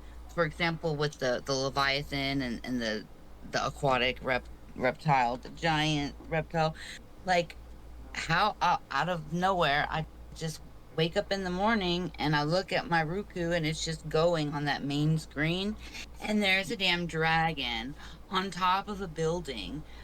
I watched it. I got a picture of it, and I even sent it in. I took that picture of that dragon because how bizarre! How bizarre! Like I would be going into this subject here just recently because I came across that picture, and then there's a big giant dragon on my Roku main screen. I've never seen that thing before, and I watched that damn thing for 30 minutes just slowly going by, and that thing never came back, but I did get a picture in time. It was so bizarre. It was so weird. Yeah, this You happened after manifested. reaching out. What was that? Was that Austin? I said you manifested it. It kind of sounds like, yeah, But in the a way.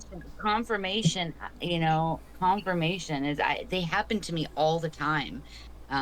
It's like spooky when it happens, because like why and when, and there's not like a new dragon movie out or something. Why would they be, had advertised a flying dragon on top of this building? It was just like I said, a confirming affirmation, I believe the word Now, is. when you guys brought up Amen Ra too, I do want to point something out as well. Like when it's considering what I've read and what I've researched. Okay, now you have the masculine and the feminine aspects of all this. Okay, and the one thing that I did find out that was pretty odd was the fact that the female deities were actually older. The goddesses in Mesopotamia were actually older than the male deities. Okay, and Oh. they go back a lot farther. And when you're talking about the incantations and stuff of that nature, like it's always been there in the Sumerians and in the Egyptians, and especially up north when it comes to Urartu and up around the Black Sea and the Caspian Sea, because you have the Indo-Europeans who believed in Mithra. They also believed in Zoroastrianism later on, and they all believed in this stuff, and the majority of them were lunar. They weren't solar. So you know what I mean? Like they weren't solar gods, and the solar gods are the more masculine deities, and they're the more masculine religions that believe in duties and this is what you have to do and this is what you have to do. Where the lunar gods, they were more on magic and they were more on the inner workings. You know what I mean? The esoterics and things of that nature. Well, like all of the oldest records and stories passed down, almost every religion, they all talk about these things. And hi, baby. I may have to jump off with you guys Oh, that's fine. real quick because my daughter's calling for me. So I'm gonna I'll charge my phone a little bit and tend to her, and then I will come back if that's okay. It's perfectly fine. I was glad That's to have fine. you. I was glad to have you. Thank you. I was glad to. Yeah. I'm so thankful to have been invited into this, and I promise it. Like I said, I won't be as choppy all the time. I will get more familiarized and better with this. I promise. It's perfectly fine. It takes But time. I would love to come back. If not, I would love to come back today. But if not, I would love to be involved. If you know, you already I'm are. around. You already are. And whenever you want to come on and we're doing a stream, you just come right on in. All right. You're more than welcome. Okay. Do you all know how to hang this thing up, or should I just leave it up, or what? You can leave it up or hang up, whatever you want. Just remember the link, and like after you're done, if you want to come back in, just click that link, and you should be able to come right back in. Okay. Awesome, terrific. Thank you, guys. I like I said, I can't express how Yeah. appreciative I am. All right. It's nice that somebody wants to listen to me, so I appreciate it. Thank you so much. No And problem. I'll be It's been a talking with you pleasure. all soon. Yeah. Sounds good. Hopefully All right. you make it back tonight. But it's been a pleasure having you. I'm gonna do my best on coming back because, like I said, I'm really enjoying this. I like to be able to have like-minded conversation with individuals that are familiarized with the same interests that I have. Okay. So thank you so much, and I will be talking with you soon. I'm coming, baby girl. Okay, thank you all. All right. All right. Bye. All right. You're welcome. Bye-bye. Bye. So, what's your take on this so far, Austin? It's very interesting stuff, and I'm really loving the subject matter, and it's amazing how much I still have to learn myself, even after all my years of reading on this, and how much I'm finding how much of it correlates with modern science more and more. People talked about it being magic and esoteric and what have you. But a lot of it, so much of it correlates with modern science more and more. It's like either it's being confirmed by it more and more. Mm-hmm. So that's a No. it's a very interesting. I'll read this about Namu, and then freaking I want to get your take. It's not really all that much. I ended up breaking down a lot of that stuff that I sent you guys about Tiamat because I didn't want it to drag on. It was a huge reading, so. But Okay. I'm gonna read this and I'm gonna get your take on it. This is about Namu. Now, Namu was a Mesopotamian goddess regarded as a creator deity in the local theology of Eridu. It is assumed that she was associated with water. She is also well attested in connection with incantations and apotropaic magic. She was regarded as the mother of Enki, and in a single inscription she appears as the wife of Anu. But it is assumed that she usually was not believed to have a spouse. From the old Babylonian period onwards, she was considered to be the mother of On, which is heaven, and Ki, which is earth, as well as a representation of the primal sea, or the ocean, an association that may have come from influence with the goddess Tiamat. Okay, so she's supposed to have also been Tiamat's mother. All right, and eventually what happened was Tiamat ended up getting phased in, and she ended up getting phased out because she wasn't really worshipped very much. She had a few temples, but that was basically the extent of it. Okay. So that is so it sounds. Go ahead. Okay, you ready for my take? Yeah, I'm done. Okay. I didn't know if you my take or not. Okay. So when you describe her, it sounds like you're describing the feminine divine, or the feminine aspect of the divine, and I think that carried on into like, you see that feminine divine worshipped in the form of Isis in Egypt, Venus.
The Himalayas are actually moving upwards. They're growing. They're getting taller. See that? Because part of this is Asia, right? Yeah. Yeah. This is Asia, and then is India. So that's Asia at the top, right? Right. China. This is okay, Nepal. and then India. Bhutan and Nepal. Mm-hmm. And all of that is the Himalayas. The Himalayas. So where are the Himalayan mountains? What are they? Yeah, are they that? Is that whole area them? Yeah. That Oh. All these little white spots here you see? Yeah, those are the mountains. Oh, I see. Mount Everest. Okay, so it's just different mountains that make up the Himalayan mountains. So the Himalayas are mountains, and then you have different. Okay, I got it now. I've not known till today. And then right there, it just gets more and more insane. They're spread all over. They look like they're covered with ice as well. Mm-hmm. Are they? So I mean, there's a lot of things that he was discussing over there, and there's a lot of factors to take into consideration as well. You know what I mean? There's a lot of damage that's been done. Don't get me wrong, but it could have been a lot of things other than Then Just one time, one tsunami, right? yeah, They and could like have been. from this point on, where Kuwait is, all the way to right around in here, right around to the. Well, I ain't even gonna go there. I'm gonna say up to Anatolia and where Lebanon is. Hmm. This was called the Fertile Crescent. Okay. This used to freaking have a lot of vegetation, and it was very fertile land. As a matter of fact, wild lions used to run this area, and yeah, wild lions used to run this area, and And now it's desert. now it's desert, and there's no wild lions whatsoever. Lebanon, for thousands of years, was famous for the cedars of Lebanon. Countries, all these kingdoms would come from frickin' every part of the frickin' known world to Lebanon so that they could just buy their frickin' wood. Alright, that's how famous the cedars of Lebanon were. And now they're nowhere. It's just barren. And It looks like a little bit of green. the reason for it is they were big on crops and everything, but they didn't know how to frickin' properly use agriculture, and they depleted. What is Cairo? I apologize. I see Cairo here. It looks like it has a lot of land. Yeah. Is it green still? Yeah, right there. That's where the outlet to the freaking Nile River is, dude. Yeah, that's what I remember. That's the Nile right there going through this there. is actually the Nile Delta. The Delta, that's what it's called, the mouth of the Nile. I remember that much. Yeah. That's the Nile Delta. In Alexandria, where I was talking about. Yeah, you just was up. This is the city that was built in dedication to Alexander the Great when he conquered Egypt. Thank you. So, and this is where a lot of Hellenistic belief came from. This is where you get a lot of your Gnosticism. What's Gnosticism? Hold on, I'm about to look it up just in case.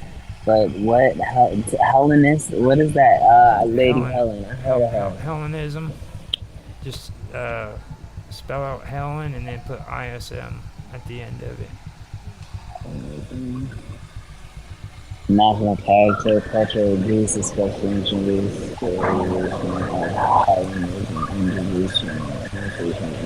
imitation of Greek culture is what it is.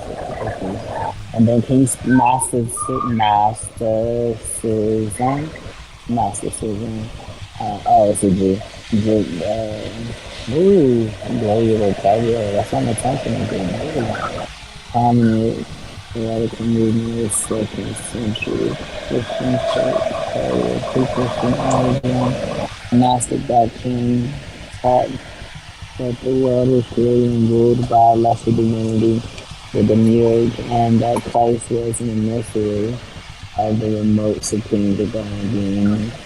Esoteric knowledge, Gnosticism of enabled the redemption of the sin.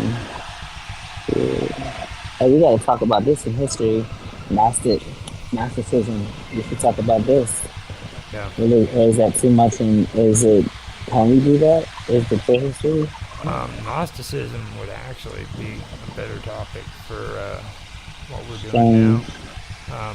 Okay. We could dive into that. I'd also like to talk more about Neoplatonism on here too, because there's a Neoplatonism. The Neoplatonists did a lot when it came to. Have you ever heard of the Great Year? The Great Year. Can you explain it? I feel like I have, but I don't think so. The elliptical year, where the Earth actually wobbles. Okay. And it's like, have you ever seen a top spin? Yeah, like a dreidel. Yeah, where it spins with that little wobble on it. That's the Great Year. Yeah, but no. Wait, the Great Year is an actual thing, and it means for what? It's when the Earth wobbles. Oh, Instead no, of I've never heard rotating, of it. well, it rotates too, but it's a wobble, and it takes a really long time for that rotation to make it completely around one time. And the ancients used to call it the Great Year. Well, that's just the Earth spinning on its axis, Yeah. and it's called the Great Year. Yes. Oh, Yes. I didn't know that ever. Never ever heard that. No, or maybe if I heard it, I just wasn't paying attention because this is like high school. You're like elaborating on stuff I haven't even touched in Oh, high school. I And guarantee I you they just, never even mentioned it to you in high school. I'm not it at all. I mean, I can almost guarantee you they never did. You know, it's just a lot of this stuff you don't learn in high school. Basically, is what I'm saying. Like they just don't. Yeah, and that's what we were talking about. They don't go over the stuff that's like the facts. They teach you what they want you to know in order for them to emphasize a certain type of thing. And that's something I've learned about a lot of stuff that you've been showing me. That there's probably some good stuff that we need to get into. And you know, I don't have a problem with talking about freaking Atlantis, you know, but I mean, It's not enough facts. Yeah, and just understand that there's a lot of people who made a lot of money off of this freaking Atlantis scheme that they've come up with. What they've come up with is a freaking scheme. I mean, point blank, pure and simple. It's, you know what I mean? The actual Atlantis concept is pretty interesting, especially when you start thinking about stories about Lemuria and things like that. Okay. And continents that have sunken underneath the water and things of that nature. But people have made it into more, and what they're doing that for is because they want to exploit people who are willing, or who they can deceive. Easily influence and persuade, yeah. You know what I mean? Mm-hmm. Now, I don't include Casey among that because Casey he honestly believed what he said. He even has his own institute, and they still do research trying to find Atlantis. So I just want to know, do you think that, or is it possible that there are other places that are accurate with documented proof? Like, because Plato was so renowned, I would just like to understand, where would this concept come from? If, you know what I mean, like, is it possible maybe he was even referencing Lemuria, and like, not even if he wasn't referencing it, but you know what I mean, maybe it's just like a cross between stories as opposed to all of them being separate. Maybe it's like I said at the beginning, okay, he only made one reference to it. I mean, and after he made that reference, it was never used in everybody. I mean, in the ancient world, nobody caught on to that and made a deal out of it. He was just making references to freaking, you know, the state and the republic, because that's what he supported. Okay, he wanted a republic, and he wanted to emphasize how important it was for a state, you know, and that was it. But a lot of that kind of got conscrewed, you know, especially during the Middle Ages. Francis Bacon, he wrote a book called New Atlantis. Francis Bacon was big on, well, he was pretty excited when the Americas were discovered, you know what I mean? So after all that, people during that time were very excited because they found a new world, you know, a new continent, and their imaginations just went wild, you know. So he did that, and there was other people that made stories concerning Atlantis.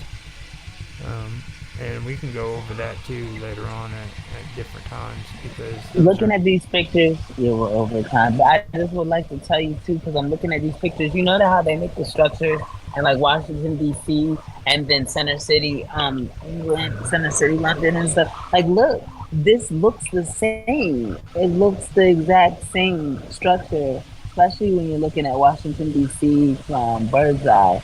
Mine, like these circles. I'll have to find the documentary I was looking at that showed it. I'm gonna just make sure I'm telling the right thing and everything. I guess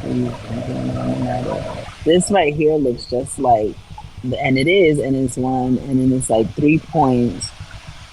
If you look at like the Vatican, the England, inner city England, inner city London, and then the inner city England, yeah, and then Washington D.C. It'd be 1, 2, 3. That was also something I wanted to mention yesterday and go over, but I can actually bring it up now too because it kind of fits in with it. But these obelisks, okay? Now, yes, I look. A lot of people who are into freaking lost ancient civilizations, they've caught on to the concept of these obelisks. Now, going off on a tangent about the freaking Great Pyramids and all that stuff is fine, but the key is they need to really pay attention to these obelisks because these obelisks were actually erected for a reason. Okay, you know, people didn't just. And those were the ones we were looking at in Turkey, right? The obelisks. They're all over Turkey. They're all over Egypt. People were venerated because of their deeds, and obelisks were raised in their freaking honor. And they were raised to deity-like statures. They were mortals that were deified into gods. Okay. And these are the things that God said, yeah. You know, and Sennacherib, he went around and he interpreted all of these freaking writings off of the freaking sides of these freaking obelisks. Okay. The only sad part was all of his documents and everything were destroyed, and the only thing that remains of it is what Eusebius of Caesarea, or Eusebius, wrote about him in his argument against the pagans. You see? So you have to I'm just looking at the structures. You have to take a Christian's viewpoint on when it comes to learning about these people. You just can't find the text and documents that follow up and tells you this is what he said, you know. Look at this.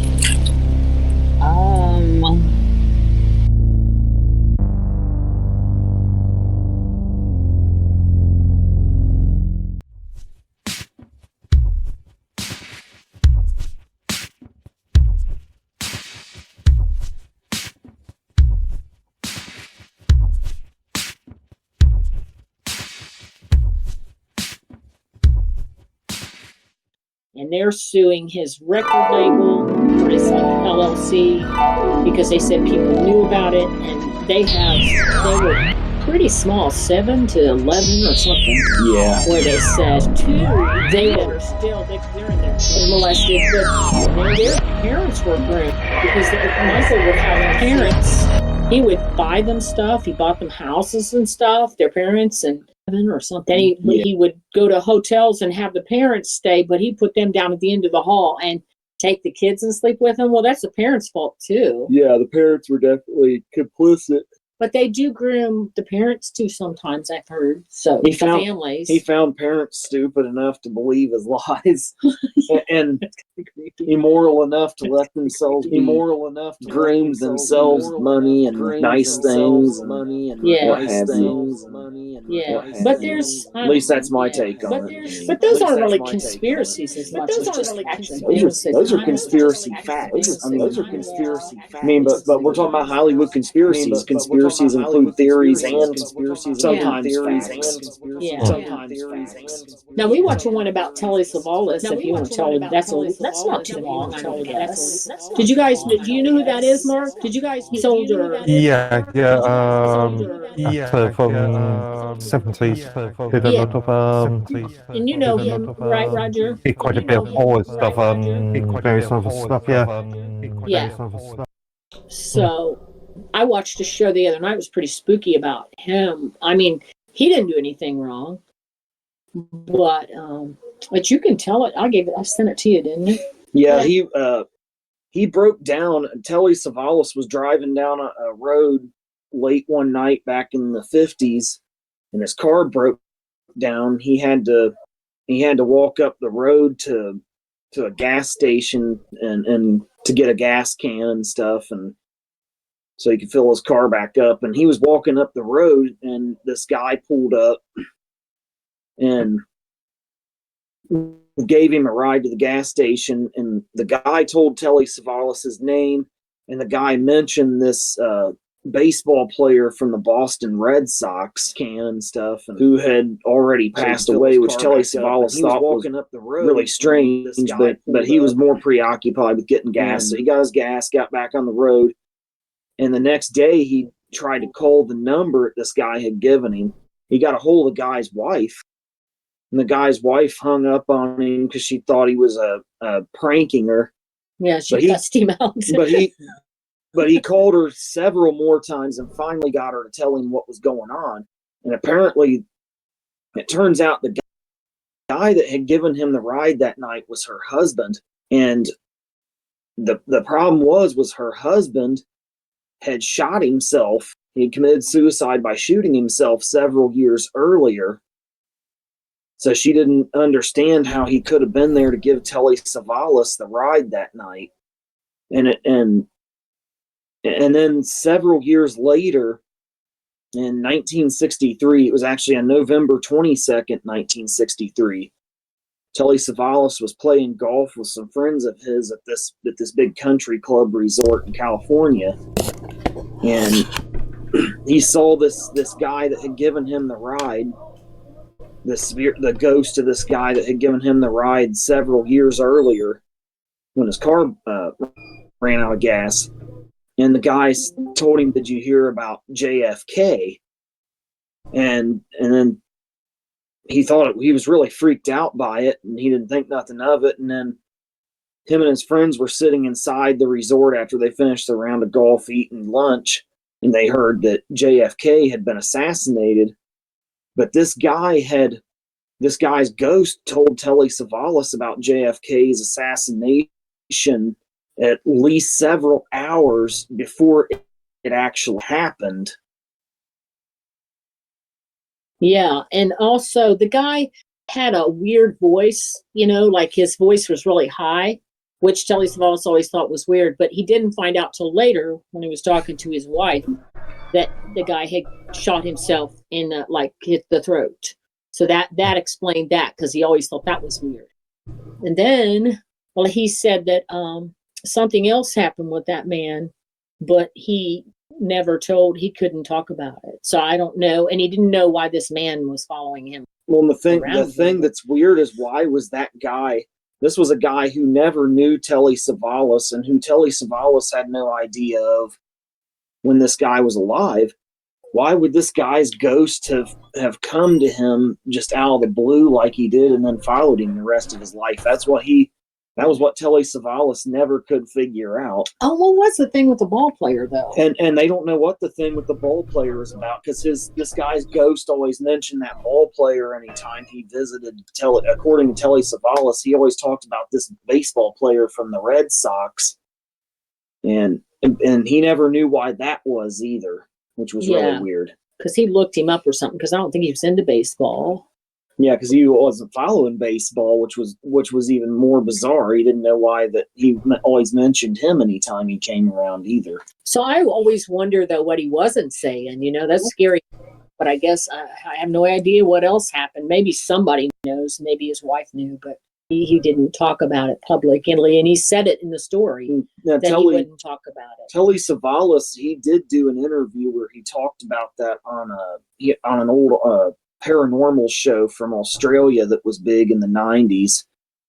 I don't know if it ever aired over here in America, but it was an Australian paranormal show. I forget what it was called. But it was big, Yeah. and it was real big in the 90s. I don't know if you guys ever may have seen it in the UK, but Yeah, so that was interesting. I'm just having a look. I just simply stuck in baseball and JFK into Google, and in 1961, there was some connection between Jackie Robinson, some baseball player back in '61, and Kennedy, and. Yeah. Yeah. Huh. Sure of the direct connection, but yeah, weird. yeah, it was an interesting story. Yeah, he didn't seem the type that like would, He never really- seemed the type that really had anything to gain from making up such a story, and why would the story have went exactly like that too is the weird thing. So it's it's one of the Hollywood mysteries, Yeah. to this that persists to this day. Yeah, it was pretty cool. I watched him story too, and he's kind of mysterious anyway, a little bit. This I'm was gonna try pretty to cool. look up what that Australian show was. He did a lot of stuff with Christopher Lee. Oh yeah, Christopher Lee, didn't he? The horror actor. Who? Christopher who? Lee, as in the English horror. Oh, okay. Yeah. I just wonder if there was some sort of connection. Yeah. Something, maybe. Are you looking up that show? Yeah, you can keep talking. Telly Savalas. Now, Christopher Lee, what did he do again? You were cutting out. He's the English horror who did all the Hammersmith horror films, Pinewood horror films. Hollywood horror films. Oh, okay. Yeah. The big Things one. like I think it was Wicker Man and what's the one? Yeah, there was a one with in relation to sort of Russia and train related film where both of them actually appeared. Oh, okay.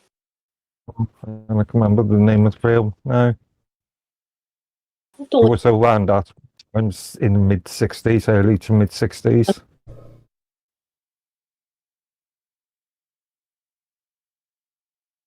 I have to look him up. I'm not sure. I know I've heard of him.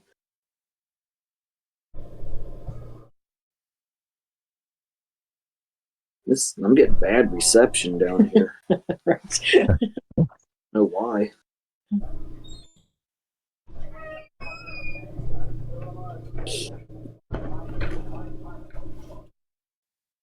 But yeah, I think it's kind of spooky, some of the stuff that happens to people that are famous too. I guess they have to watch maybe something coming in to change things up. Or maybe if they get too full of themselves, they kind of self-implode. Well, just because somebody's acting career is finished doesn't mean that their career's finished. How many actors do we know that have ended their actual acting career and start writing memoirs or books? Yeah, sometimes they move on to something else. Yeah. Something for a little, yeah. Okay, so now I can confirm with you guys the audio sounds good. I even adjusted the audio so that it sounds good on the stream, so you're all good. Yeah. And, well, I'm not. I I want to I add can. to the P Diddy thing though, if you guys don't mind. Oh, okay. Yeah, go ahead. Talk about it a little bit. Do We're you trying guys to look at stuff, so we're listening, but we're still listening. Here, trying. do you guys know about the freaking baby oil? Oh yeah, Oh, yeah, you've mentioned this a few times. Yeah. yeah. I haven't been able to talk to Summer about this though. Yeah, you know about the Costco's. Costco's all what? How much he ordered or something? Okay, he ordered a whole bunch of baby oil, and according to what I've heard, they found a receipt saying that he bought it from Costco. Really? Okay. Why would he buy it from Costco? The weird part about it though is when they did a check on it, they found out that Costco's has never freaking sold baby oil on their counters ever. Yeah, on the counter, don't they have a website? You might be able to They have Why never. would why sell baby oil though? I don't know, but Maybe he bought it. He like cleared off the shelf. I don't know. I never heard any details about where he bought it. Yeah, A lot they found in his house or something, or one of the mansions that he had. Well, Yeah. I've got to browse the web for information, so I run across some of the weirdest shit. That's the reason why I'm on a channel called The Wonderful World of Weirdness. Well, and I think the sad part is I'm sure Diddy's done some stuff, but especially when you watched how he beat his girlfriend up. But there was that video. But I think people, come forward that are just crazy. Some of it, like there was this one thing saying he was a necrophiliac, and I'm like, oh my God. I mean, yeah, maybe he was weird, but really? Now they're saying there's dead people somewhere, and I'm like, some of these stories get embellished, I believe. So. Well, I mean, you know that there's a lot of people who thinks he was involved in Tupac's death, right? Yeah. I remember that. I think what's funny to me is like Jay-Z was trying to act like they weren't friends, but they were very close. So I really feel like Jay-Z's a part of allegedly a part of a lot of things too, but it may not come out. I mean,